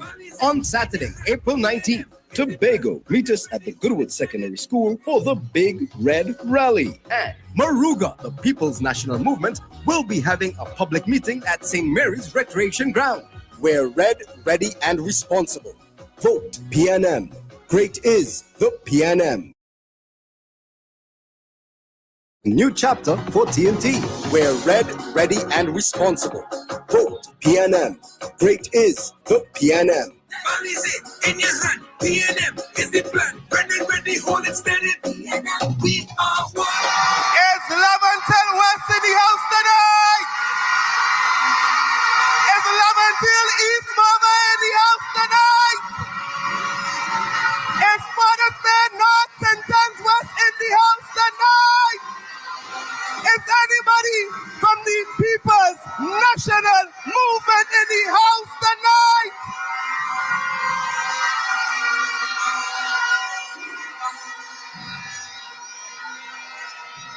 Brothers and sisters,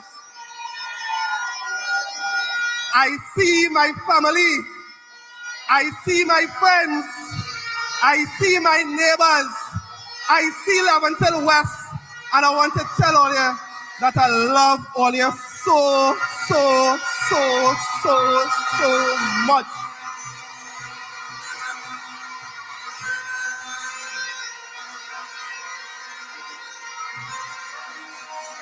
Brothers and sisters, I have a serious discussion to have with you all tonight. Because you see, I want to thank each and every one of you for coming out tonight. Allow me to recognize the Honorable Stuart Richard Young, SC, MP, the Prime Minister of the Republic of Trinidad and Tobago.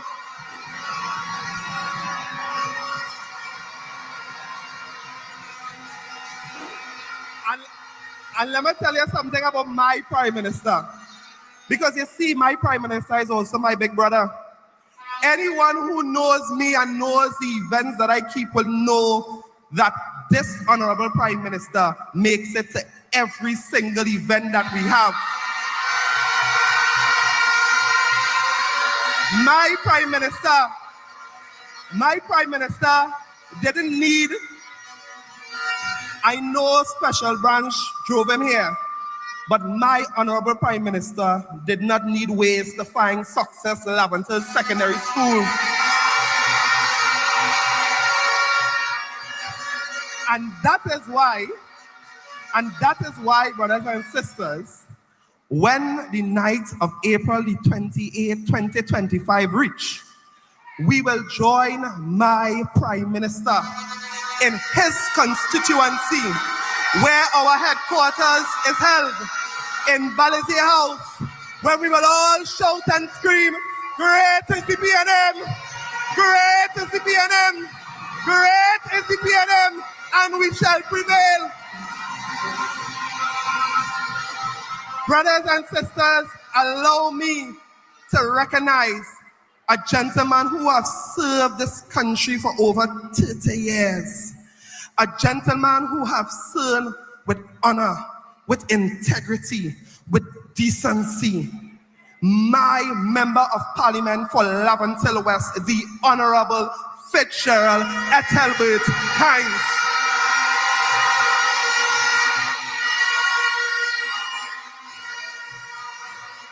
Allow me, brothers and sisters, to recognize the Honorable Dr. the Honorable Amory Brown, Minister of Foreign Affairs. Allow me to recognize, of course, my brother who is going to beat them going and coming in Lavantel East and make sure they lost the deposit. A young man who we should all be well pleasing. Soon to be the Honorable Christian Birchwood. And although he is not here, brothers and sisters, allow me to recognize a brother who I hold very, very close to my heart. The Honorable Member of Parliament for Lavantel East Mova, the Honorable Minister of Housing and Urban Development. My brother, we standing 10 toes down with you, brother, because great is the PNM and we love you. Allow me to recognize, I am an alderman in the Port of Spain City Corporation. Allow me to recognize my mayor, His Worship Chinua Allen.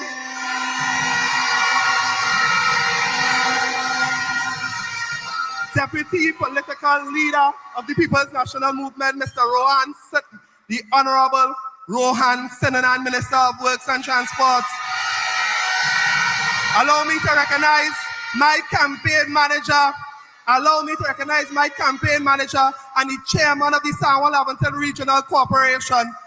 Of course, Alderman Richard Walcott.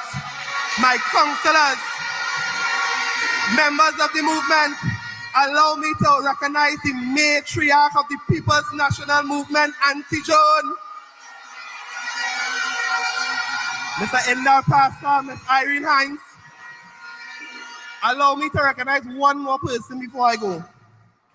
A woman who, because of her hard work, of her dedication, she was not rich with dollars and cents, but she was rich in morals and values. She is my warrior princess. She is my queen. She is my legend. And she is my mother, Shoma Bernadette Wilson.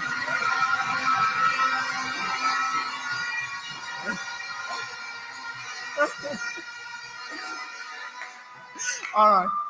Brothers and sisters, with all these salutations, allow me to get to some business here tonight. Because you see, it's Lavantel West. There is no place like home. I just heard the Honorable Prime Minister make a unilateral decision and decide to extend the time by 5 minutes for the salutations. So we taking back that, Honorable Prime Minister. Brothers and sisters of Lavantel West, my name is Curry Marcel. I am Curry Marcel, and I hail from the beautiful community of Beetham Gardens. I am 30 years of age. I was born, raised, and live in Beetham Gardens, which form part of the most resilient constituency in Trinidad and Tobago, Lavantel West.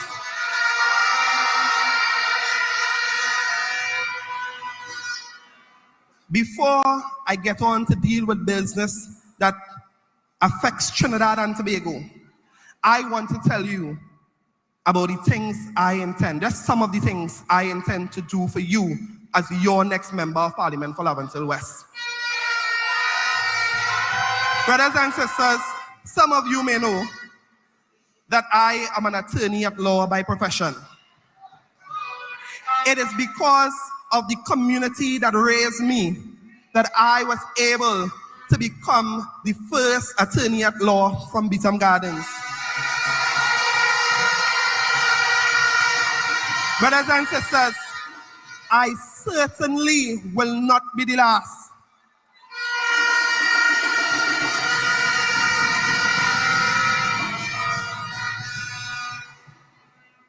One of the very first things I want to commit to you, because you raised me, because when I didn't have money to go to school, I could have gone by a neighbor, I could have gone by an uncle, I could have gone in the shop by my sermon and trust juice and water until my mother get paid next week.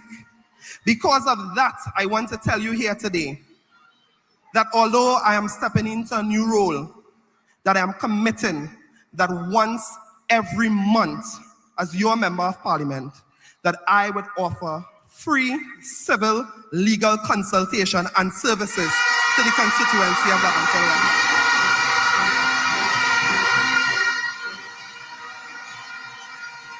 If you are from Laventille West and you want to do a deed poll, make an appointment by your member of parliament because you send him and you raise him. Brothers and sisters, if you are having land matters and tenure issues, I am telling you, check your member of parliament.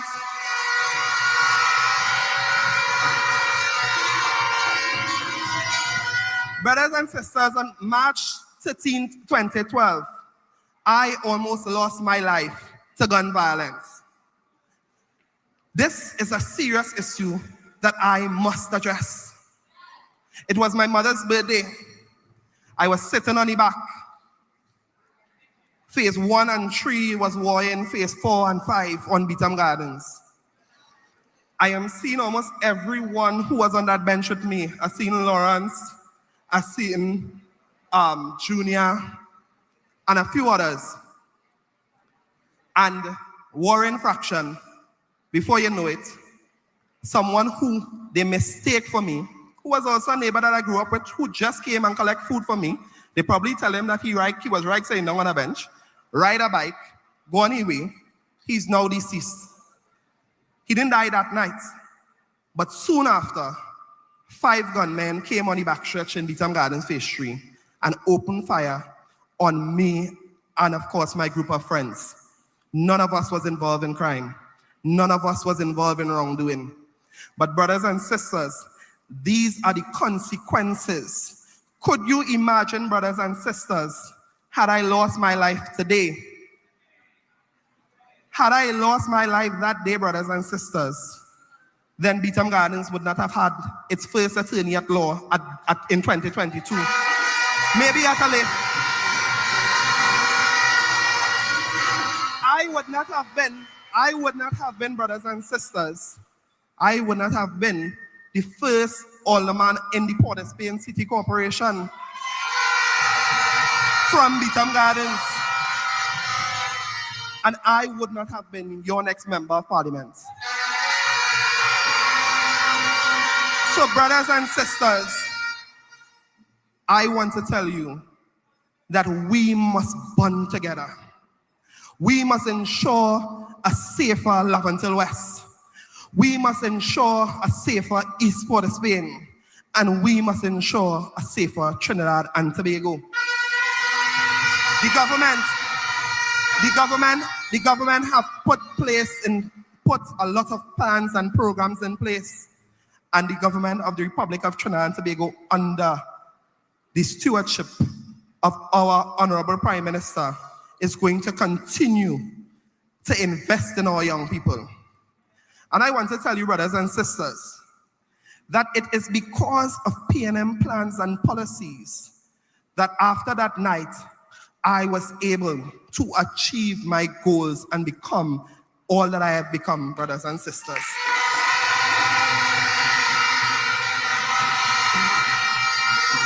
So when, brothers and sisters, I hear on the other side that they are trying to convince us by using people who look like us to tell us that the PNM has no plan and policy for our young people, then I tell them, most respectfully, Mrs. Passad Bissessa, we don't want to hear you.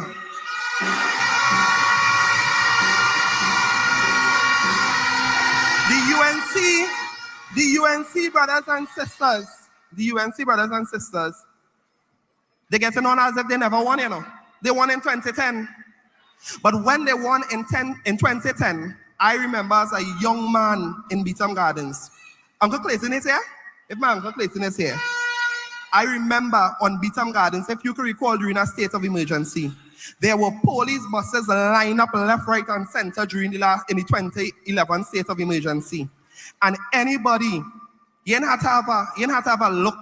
All you had to be was black and from Beetham, Laventille, Picton, Junction, Maloney, La Hocketa, Duncan Street, Temple Street, Sealots.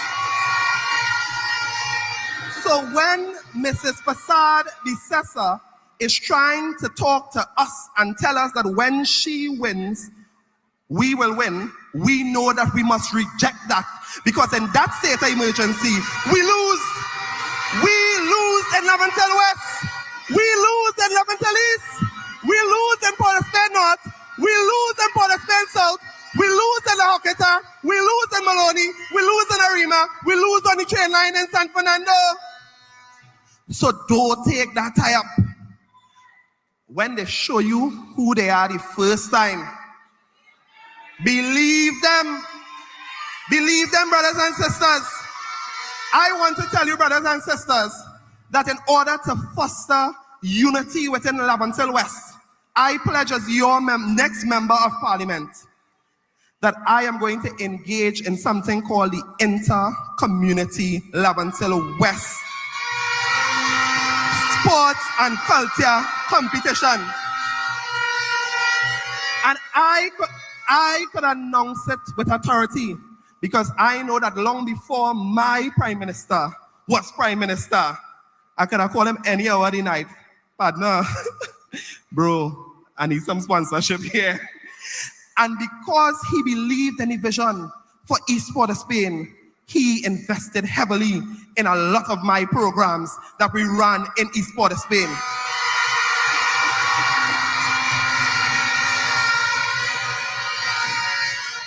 So I got a stamp of approval that every July-August vacation that in Laventille West, we will bring every single community together and we will compete in football, in cricket, in netball, in basketball, in Queen Show.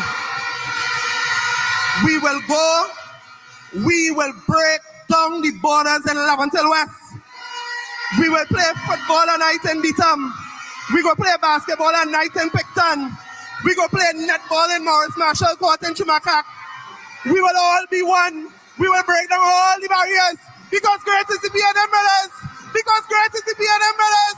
Because great is the people's national movement, brothers and sisters.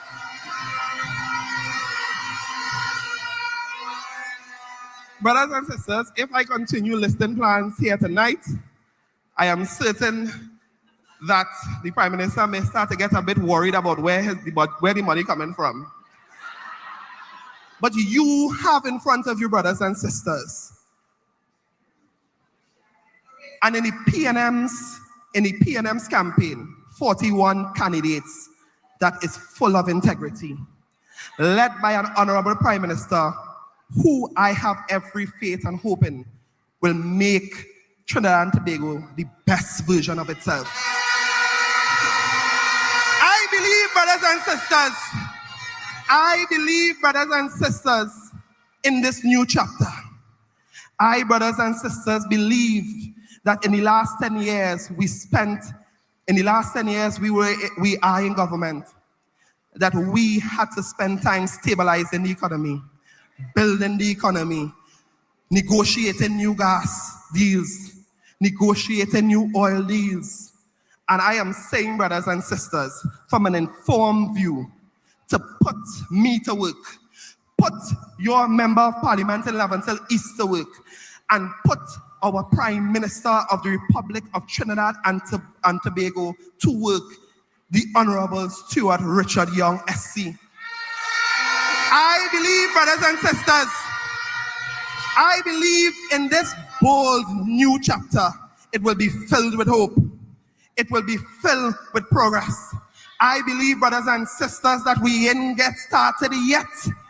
Brothers and sisters, this new young, and pun intended, this new young team, pun intended, is going to lift the bar higher and higher. This new young team is going to lift the bar higher and higher.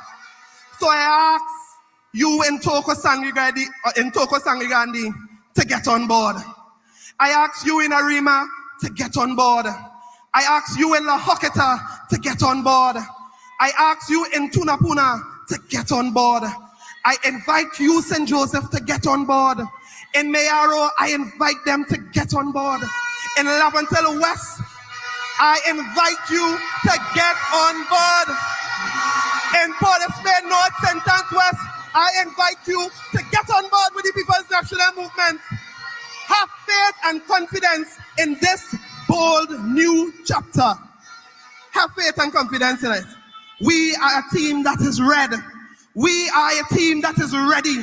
We are a team that is responsible. And when on election night, brothers and sisters,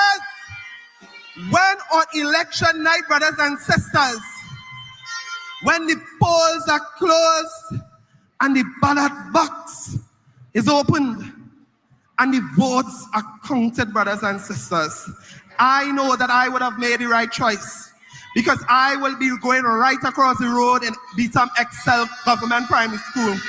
I will be the first to vote for myself. I will be voting for myself. I will be voting for the People's National Movement. I will be voting for the new chapter. I will be voting, brothers and sisters, so that when we all come in Valley's House, whether you're from East, West, South, North, Central, or Tobago, we will all sing in one clarion voice, great is the PNM, great is the PNM, great is the PNM, and we shall prevail. Thank you, brothers.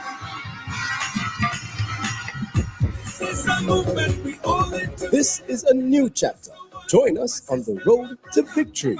On Saturday, April 19th, Tobago, meet us at the Goodwood Secondary School for the Big Red Rally. And Maruga, the People's National Movement, will be having a public meeting at St. Mary's Recreation Ground. We're red, ready, and responsible. Vote PNM. Great is the PNM. New chapter for TNT. We're red, ready, and responsible. Vote PNM. Great is the PNM. In your hand, PNM is the plan. Ready, hold it steady. PNM, we are one. The man that laid the foundation, Dr. the Honorable Keith Christopher Rowley, political leader of the People's National Movement. The Honorable Carmen Burr, our Minister of Public Utilities and our choice in Diego Martin Northeast. The Honorable Simon de Nobrega, representative for Diego Martin Central.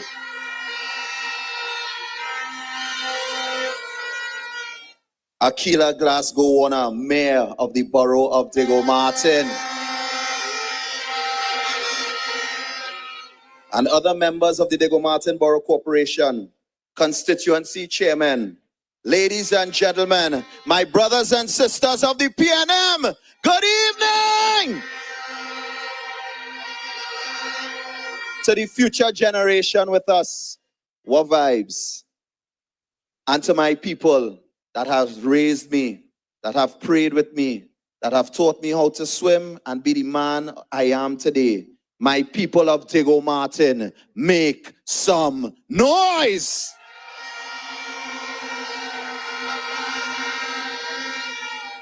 I am Hans Devines, your red, ready, and responsible candidate for Diego Martin West. This evening, I feel a bit of nostalgia. Some ways I feel to cry, because we are here today in Diego Martin Central Secondary School.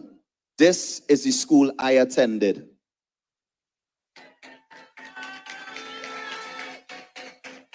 This is where my career and my education took flight. I feel full circle as we enter what seems to be my future, here in a place that is near and dear to me and a pivotal part of my past. Many of you have asked, Hans, why politics? Why the PNM? And tonight I will answer that question, because this decision is a conscious one. Let me start by saying, in that classroom over there, I wrote my CSEC examinations for free because of the People's National Movement.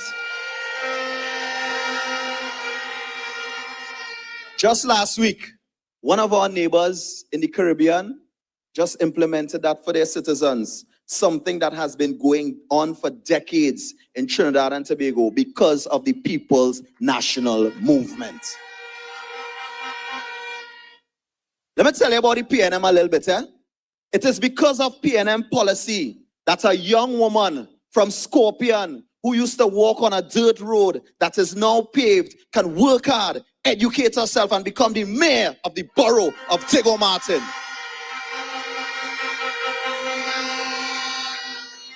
It is because of PNM governance that a young man born on Henry Street, Port of Spain, can represent our interests in a global stage and now stand as the Prime Minister of the great nation, Stuart Young, SC.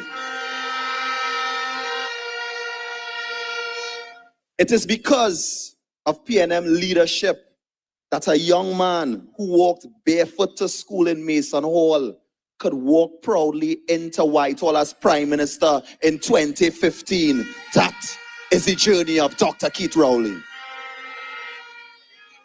And it is because of PNM policy, PNM governance, and PNM leadership that a young man that went to Diego Martin Central Secondary School on April 28th will be your Member of Parliament for Diego Martin West.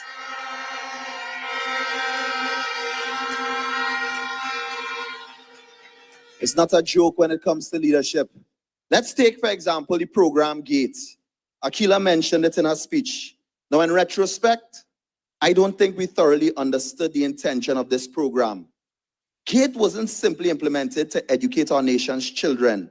It was to develop a cadre of informed, knowledgeable, and empowered citizens who could actively participate in their own development and the development of Trinidad and Tobago, be it in the public service, healthcare, infrastructure, protective services, create SMEs, and build the private sector, grow and compete in the global marketplace. The foundation of our education came from PNM policy. Today, that PNM policy has gone a step further in education, and very soon will launch e-textbooks for our nation's students. This platform has already been procured. This will result in lower costs for school books, enhanced learning opportunities, skills development for the next generation. You ask why PNM? That is why PNM, because we have a plan for the future. PNM, think about the name, People's National Movement. We are the only party that puts people at the front of everything we do. It is about the people of Trinidad and Tobago. That is why just across the street, you see the representation of the Diego Martin Health Center. You see the representation of the Diego Martin Community Pool. Go down Carnage, you will see the police station, you would see the health center, you would see all of the things built as plans from the People's National Movement. Listen, in Trinidad and Tobago, from community healthcare, accident and emergency, neonatal, palliative, elective surgeries, and cancer treatments are all free. Do not take it for granted, Trinidad and Tobago. In the last 7 years, the PNM government successfully delivered not 1, not 2, not 3, but 5 new hospitals in Trinidad and Tobago. Now, mind you, this was done during a pandemic where our healthcare system, led by the Honorable Terence Dialsing, stood proudly to the test. That is performance. That is the PNM. Now, I ask you, dial back a little bit. Think about where your thoughts were 5 years ago. Which party did you want to manage your affairs when the world was in crisis? Which party did you want to look after your family, your life, and your livelihood? You all know it is the People's National Movement, and they know it too. Sticking with healthcare, this PNM government has now invested in the health information system. What does that mean? That means that medical records of any citizen can be accessed by authorized medical personnel at any medical facility across Trinidad and Tobago, cutting down wait time. No more, we looking for your file. That is PNM. Let's take it further. Can any of you all recall someone you knew who was diagnosed with cancer around 10, maybe 15 years ago? What was their experience like? Let me tell you. Problems with diagnosis, problems with healthcare and aftercare, problems with getting their prescriptions filled. And even if you had access to the drugs, they were expensive. Families had to choose between spending on their loved ones or retaining funds to sustain themselves. Well, when this government came into office in 2015, all of that changed. Today, if your husband, wife, mother, father, children, or family members are diagnosed with cancer, you can count on the People's National Movement to be there with you for and from diagnosis to discharge. It is performance. It is only under the People's National Movement that someone in La Puerta battling cancer can get up in the morning, go straight to the St. James Cancer Treatment Center, get their prescription stamped, and with that stamp, walk into any government oncology center across Trinidad and Tobago, ladies and gentlemen, and collect their life-saving medication for free. Anybody here knows the average cost of that medication? It's not $3,000. It's not $5,000.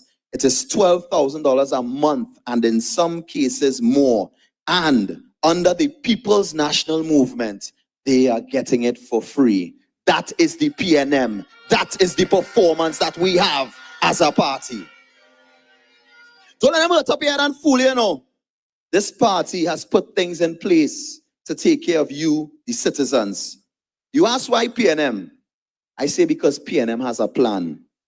In 2010, we did the unthinkable and changed course. And within 1 year, many who chose the other way knew that they went the wrong direction. When you consider all the things happening around us, the ANR International Airport opening up for more flights, bigger aircrafts, more tourists, more investments happening in Tobago and in Trinidad and Tobago as a whole. Recently, you saw Rohan Sinanan, our Minister of Works and Transport, sign an agreement with Nigeria to commence both passenger and cargo flights between Trinidad and Tobago and the African continent.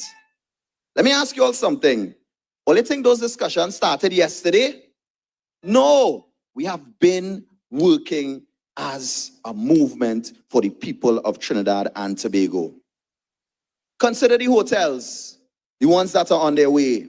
Sandals, Beaches, Marriott, actively engage in conversations about establishing operations right here in Trinidad and Tobago. What does that mean? Economic opportunity, potential for growth in the tourism sector and local economy, foreign investment, which has a knock-on effect on job creation, increased local spending, and overall economic development. In a time like this, we are opening new doors for trade, culture, industry, and tourism. Ladies and gentlemen, that is the PNM. Where we are headed is of benefit to all of us. You see, the PNM considers the sporting organizations like Merry Boys down the road, the cultural organizations like Merry Tones, the very schools like this one in our constituencies, and most importantly, the people and their needs. That is the PNM. So when they ask you, what has the PNM done for you? Answer by saying, when we talk in healthcare, who delivered? PNM delivered. When we talk in education, who delivered? PNM delivered. When we're talking about growing business, who delivered? When we're talking about training a new generation of farmers, who delivered? When we're talking about negotiating energy deals and ensuring the future of our country, who delivered? When we're talking red, ready, and responsible leadership, who we delivered? And PNM will continue.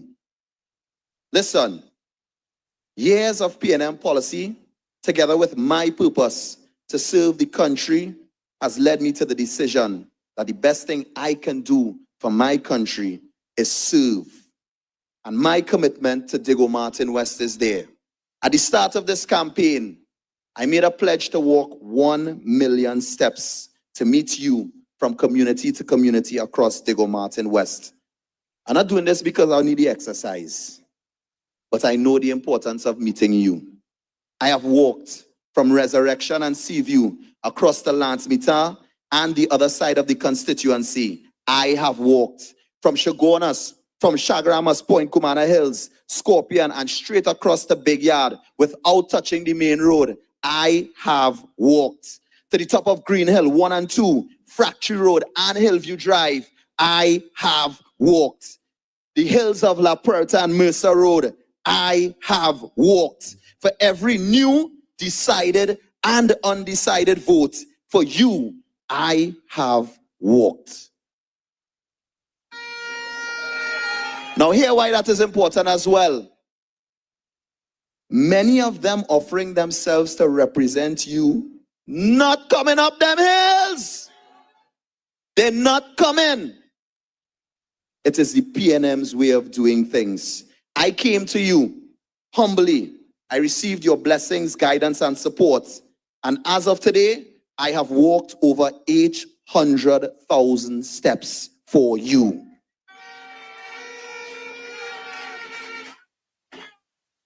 Whether it be Lennox Ali, who is over 80 years old and from La Puerta, Tarisha Pear from Diamond Vale, who recently turned 18 and is a first-time voter, Spencer Labadie from Lance Meter, you have all told me how the PNM have positively benefited everyone's life. So then you ask why? Why the PNM? I'll tell you why. When we say great is the PNM, it is not just a catchphrase to be bandied about. It is not just something your granny used to say. It is because of the foundation set by Dr. Eric Williams, George Chambers, Patrick Manning, Dr. Keith Rowley, and what is continuing to be built by the Honorable Stuart Young, SC. When we say great is the PNM, it is because of the continued improvement of national policy. When we say great is the PNM, it is because of the commitment to education. When we say great is the PNM, it is because what has been done for healthcare.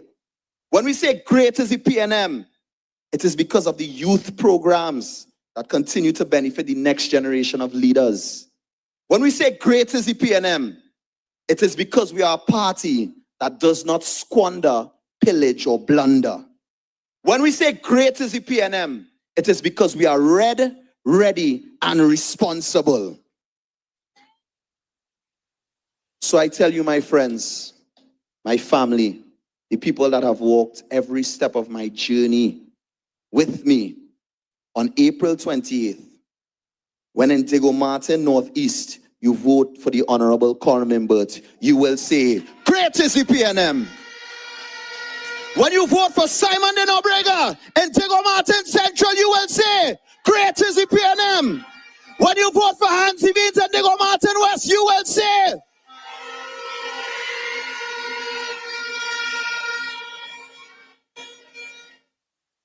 so when people come to you and ask you, why the PNM?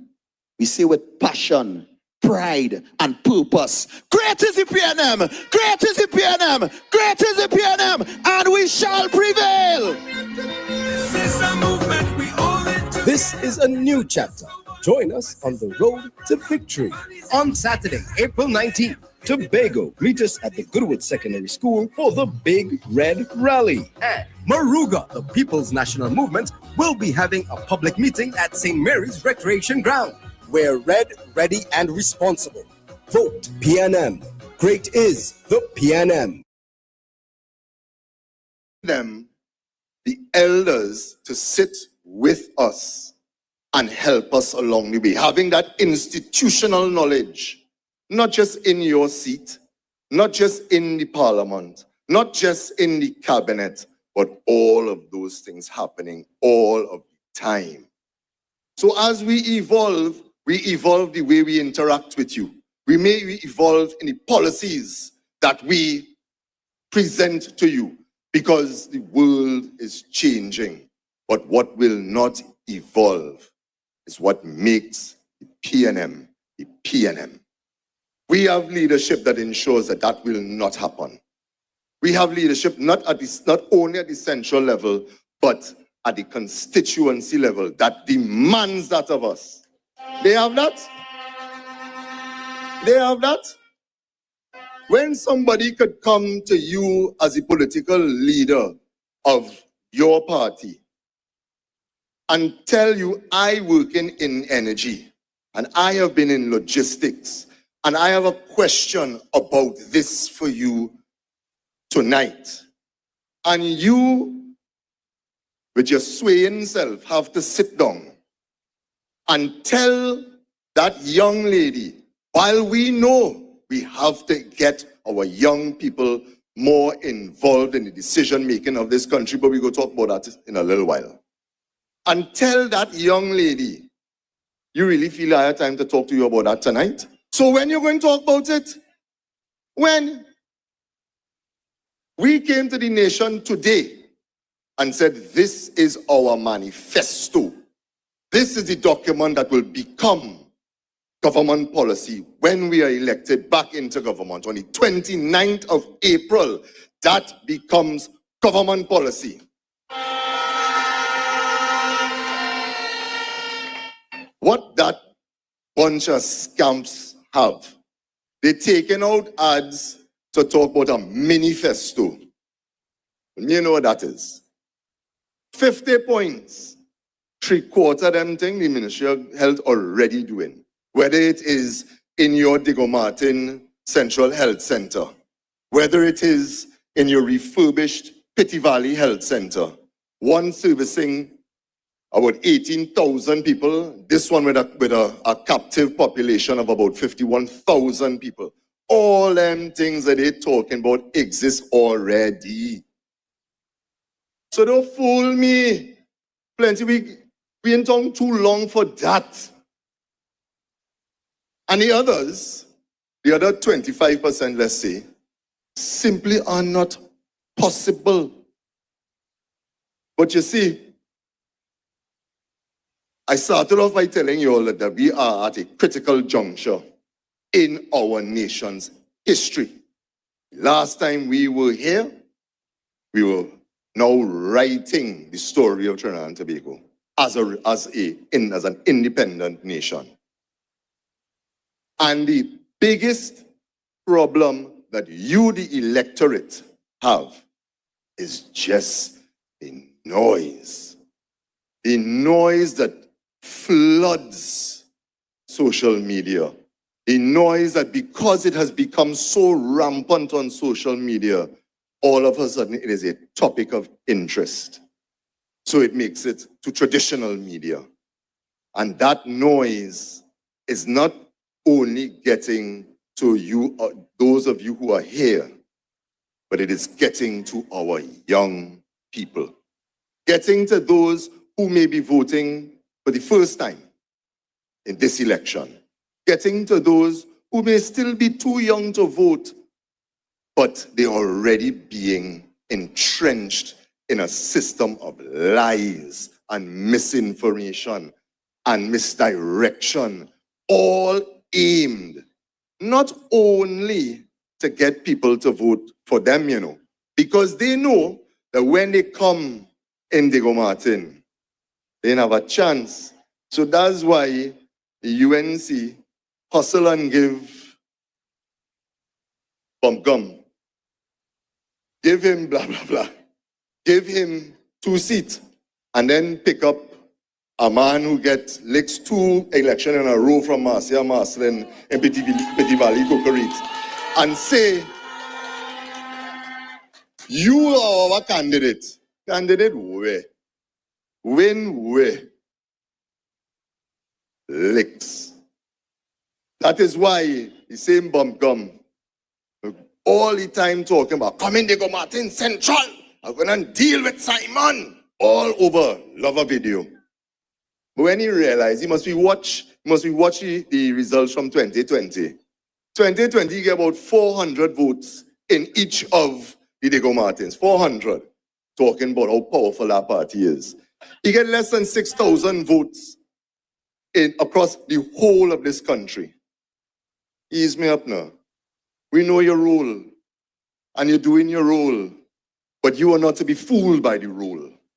You are not to be fooled because you know better. When we look at the young people who are getting picked up in that noise, think about it. In 2025, they might be 30 years old. How old were they in 2010? 15. In 2025, they might be 25 years old. How old were they in 2010?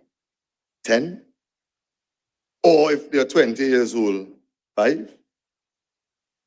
They don't remember because that was not what them was studying then. They was fighting up with their books, tracking their first girlfriend, studying what they had to do for school, and you're in church, and you're doing all of the things and playing sports and doing all of the things that these children do. But what do you think was going to happen when you had a government that shut down youth programs across the board? What did you think was going to happen when you had a government that shut down youth camps? What do you think was going to happen when you had a government that poured money into programs like life sport, supporting and growing and empowering gangsterism? The echo of that is what we face today as a nation. Those young men and women are the products of that time, those 5 years. Coming back now for a PNM government to have to figure out ways to save them from themselves, save them and all of you from that bunch of worthless scamps. That is where we are. So in 2020, 3 political leaders, I think is when we had the symposium at the Hyatt, the Crime and Violence Symposium. 2023, all the leaders from around this region came, and everyone said, this is a problem that we are having, and we need to fix it. Our government, your government, said we are going to treat crime like a public health crisis, and we are going to have an all-of-government approach and an all-of-society approach. And we understand that the majority of the conversation that is had in the public space or in your private chat groups or in your home talks about everything that happens at the end of that journey, when you now have to have police, judge, lawyer, and jail. And we have to hold the people at the end of that journey accountable for their jobs. But what does a government who is visionary and caring and understands how you solve problems, what does that government do?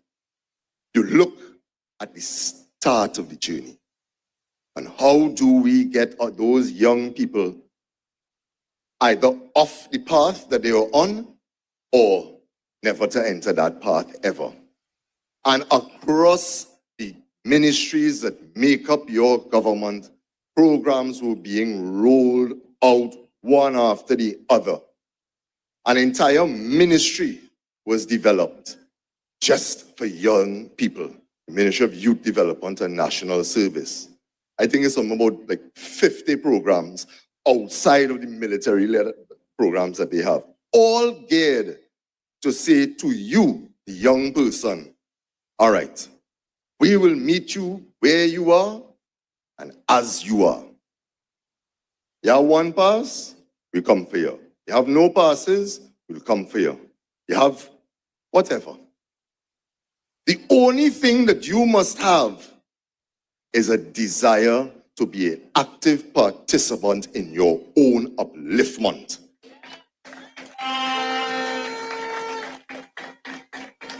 And that is my message to young people. Be an active participant in your own upliftment. The government is here for you. We know that you are, when Dr. Rowley speaks about boundless faith in our destiny, it's you we're talking about. You are what gives us that boundless faith. You are the generation that in maybe 20 years, 30 years, will have to take care of me, take care of Colm, take care of Doc. You are who this country is depending on. So stop falling for the dotishness that is out there. Stop falling for the lies and the misdirection. Stop falling for the nonsense that is entertaining. And we know Trinis like Bacchanal. God, we love it. But there's a place for Bacchanal. And there's a place for sense. And there was a time when you know what rum talk was. There's a time when you knew what dotishness was. But now what they have is a platform that allows the dotish one down there and his 3 other dotish partners to talk to the dotish ones up there. And the young and informed in particular see that because we like Bacchanal. So you package dotishness and you say it's the truth and you're talking a way that no respectful and responsible government could ever talk. We have to make sure that our young people are saved, and we have to make sure of that by our actions on the 28th of April. Because they should never see the corridors of power again. They should never smell that treasury again. They should never be able to come to you and say, I am your this or I am your that. Government, nothing. So, on the 28th of April, I know what everyone here will do. I know that in Diego Martin West, you will go out in your thousands and vote for Hans Devines. I know that in Diego Martin Northeast, you will go out in your thousands. Parliament might float and vote for Colm Booth. And well, I know in Diego Martin Central, it's nobody else but Sayo. And on the evening of the 28th, in each constituency that makes up this region, that makes up this one Diego Martin, we all will say, great is the PNM, great is the PNM, great is the PNM, and we shall prevail. I thank you. Hey everyone, we're This here is a today new to talk chapter. to you about Join us something on the road very to important. victory. Your right to vote. That's right. Voting is not just a privilege, it's a chance to make our voices heard and shape the future of our communities. Every vote counts. Remember, when you're stepping into that voting booth, you are making a choice about certain issues that matter most to you, like healthcare, job opportunities, education, and so much more. And this election, we have a great candidate who's ready to lead us forward, Mr. Colm Inwood. We encourage all of you to come out and vote. Do not let anyone influence your right to vote. You have a right. Make your choice count. Remember, voting is your power. Join us in supporting Mr. Colm Inwood and the PNM. Together we can build a stronger, more vibrant TNT. So mark your calendars, gather your friends and family, and let's show up at the polls. Vote PNM. Mr. Cullum Inwood, he's red, ready, and reliable.